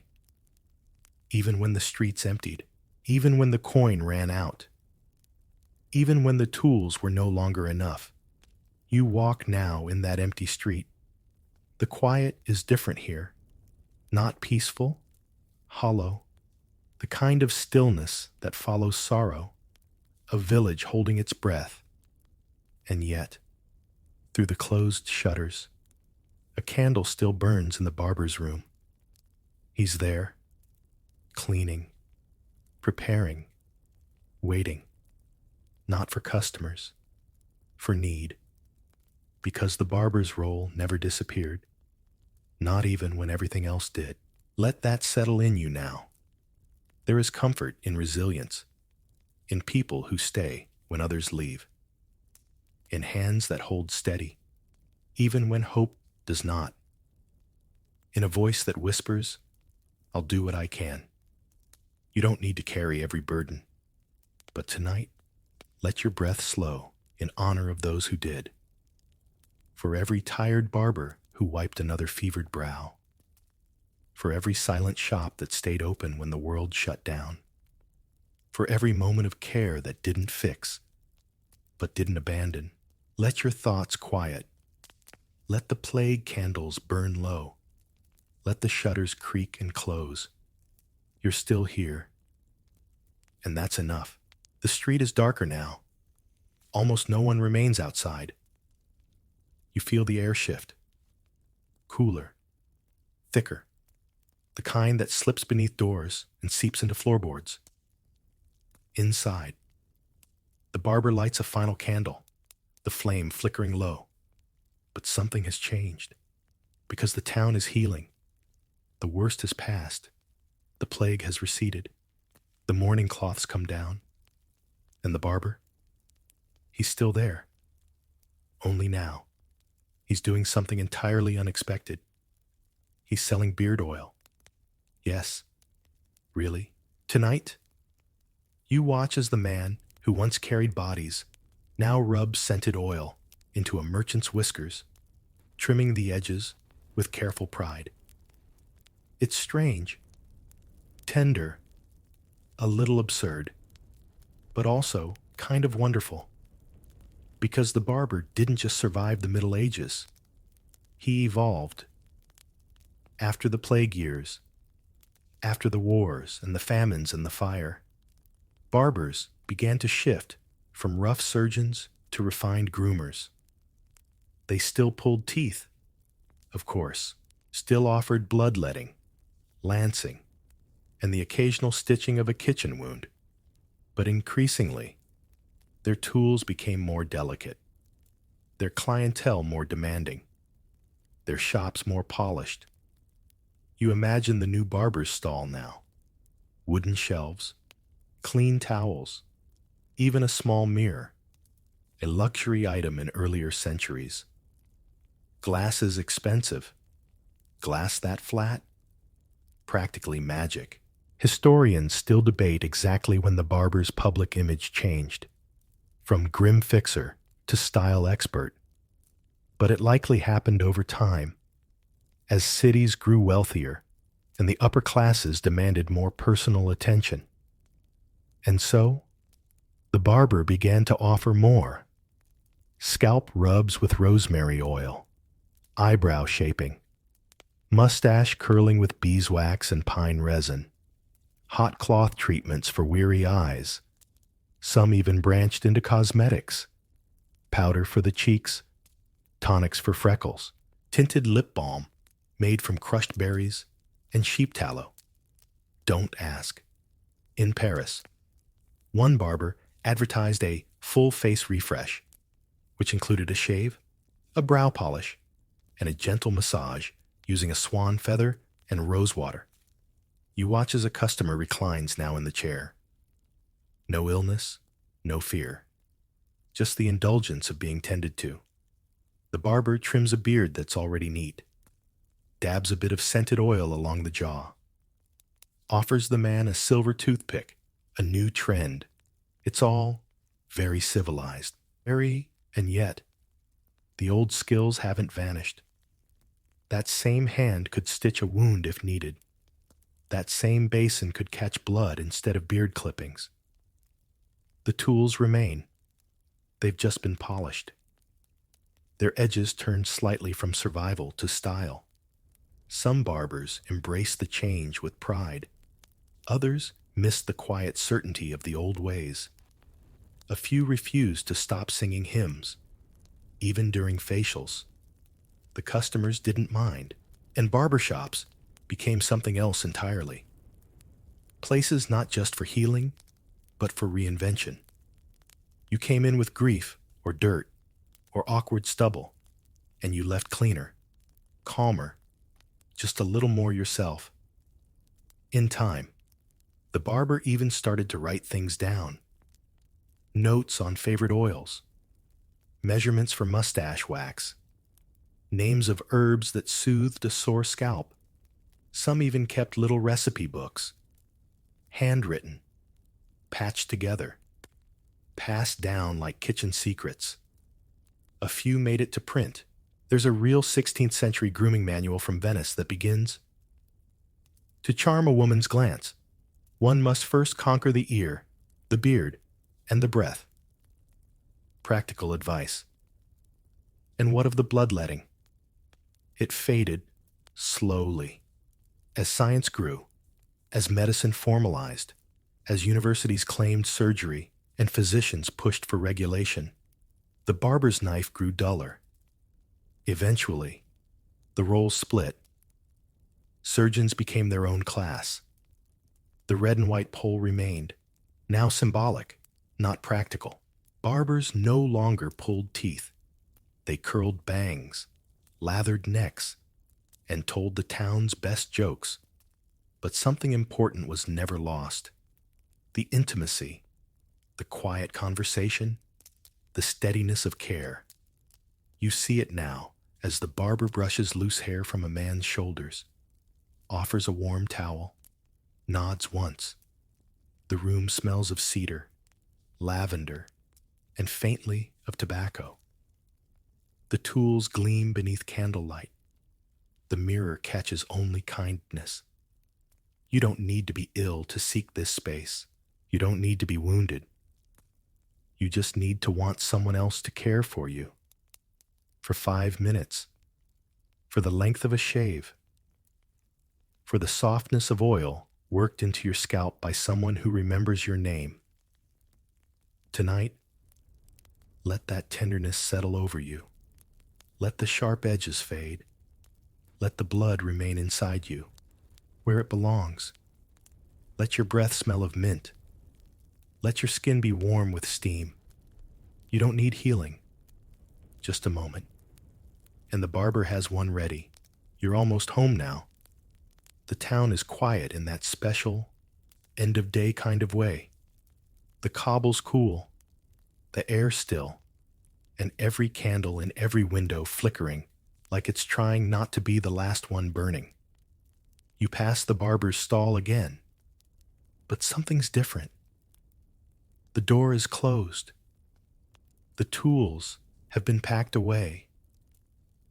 The kit rolled tight and tied. The floor swept clean, save for a single curl of hair by the wall. It's closing time, and tonight we get to linger for a few last minutes inside that quiet ritual. The way a barber ends his day, not with fanfare, but with rhythm, with a bowl of warm water, with a song hummed just for himself. He hangs his apron. He checks the window latch. He runs his thumb across the edge of a blade, not to test it, just to remember how it felt in his hand that morning. There's something sacred in this, isn't there? The world outside may be chaotic. Plagues, wars, gossip, bad harvests. But inside the barber shop, things end on purpose, no matter how bloody the day, how strange the tasks, how heavy the stories. He always returns to the same steps. Wipe the tools, wash the cloths, snuff the candle, breathe. He doesn't rush. He's not done until it's quiet. Historians still debate how personal these rituals were, whether barbers were trained to tidy up in a certain way, or if they just developed habits over time. But there's no question. The tools were respected. The room was reset. Every evening, the stage was cleared. You imagine him now, kneeling by the fire, pouring the last of the hot water into a wide bowl. He dips a cloth in, wrings it out slowly. It's not for a customer. It's for himself. He rubs the back of his neck, his wrists, his face. Steam curls upward, catching the scent of rosemary, soot, and something sweet, maybe beeswax, maybe old tobacco. And then a sound, humming, the same old melody, the same steady tone he's used through bloodlettings and beard trims, plague visits and street shows. No words, just rhythm, just familiarity, just his.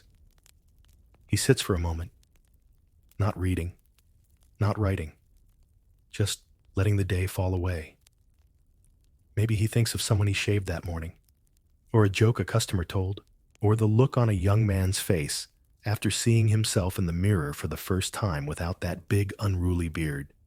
And maybe, just maybe, he smiles, because it wasn't a grand job, but it was a good one. A job of small service, of keeping people clean, or comfortable, or simply cared for, of holding faces steady and hearts a little softer. You watch as he picks up his kit, rolls it slowly, ties the strap with fingers that are cracked but steady. He sets it on a shelf, blows out the last candle. And just before he closes the door behind him, he touches the edge of the red and white pole outside. Not dramatically, just once, like saying goodnight. And now there's just you, and the sound of his footsteps fading down the lane, and the soft clack of his boots, and the smell of soap and steel and soot lingering on the air like a bedtime story's final line. Let that be your ending, too. Let the tools rest. Let the work be done. Let the world grow still, just for you. Tonight, there are no more cots to visit, no more wounds to clean, just one chair left empty, one room left warm, one breath, yours, settling gently into sleep. And now, all that's left is quiet. The pole outside doesn't spin. The chair doesn't creak. The bowl is empty. The cloths are folded. There's no more blade to sharpen. No one left to sing to. Just the shop, resting, just like you. You've walked through the life of a medieval barber, watched him heal, trim, stitch, sing, and soothe. You've seen the tools, smelled the herbs, heard the hymn that floated over each moment like steam over hot water. You've learned that care doesn't always come with ceremony. Sometimes it's a warm cloth, a steady hand, a moment of presence, and now, as you lie there, drifting somewhere between memory and sleep, your breath has become part of that rhythm too. Like oil rubbed into a temple, like a blade placed gently back into its case, like a door closed softly, not to shut you out, but to hold you in. You don't need to do anything more. No blood to let, no story to tell, no coin to offer. You're already exactly where you're meant to be, wrapped in stillness, cared for in the quiet, soothed not by medicine or melody, but by something even older, attention. Let that hold you now. Let the last ember fade. Let the night press close. Let the barber rest. Let you rest.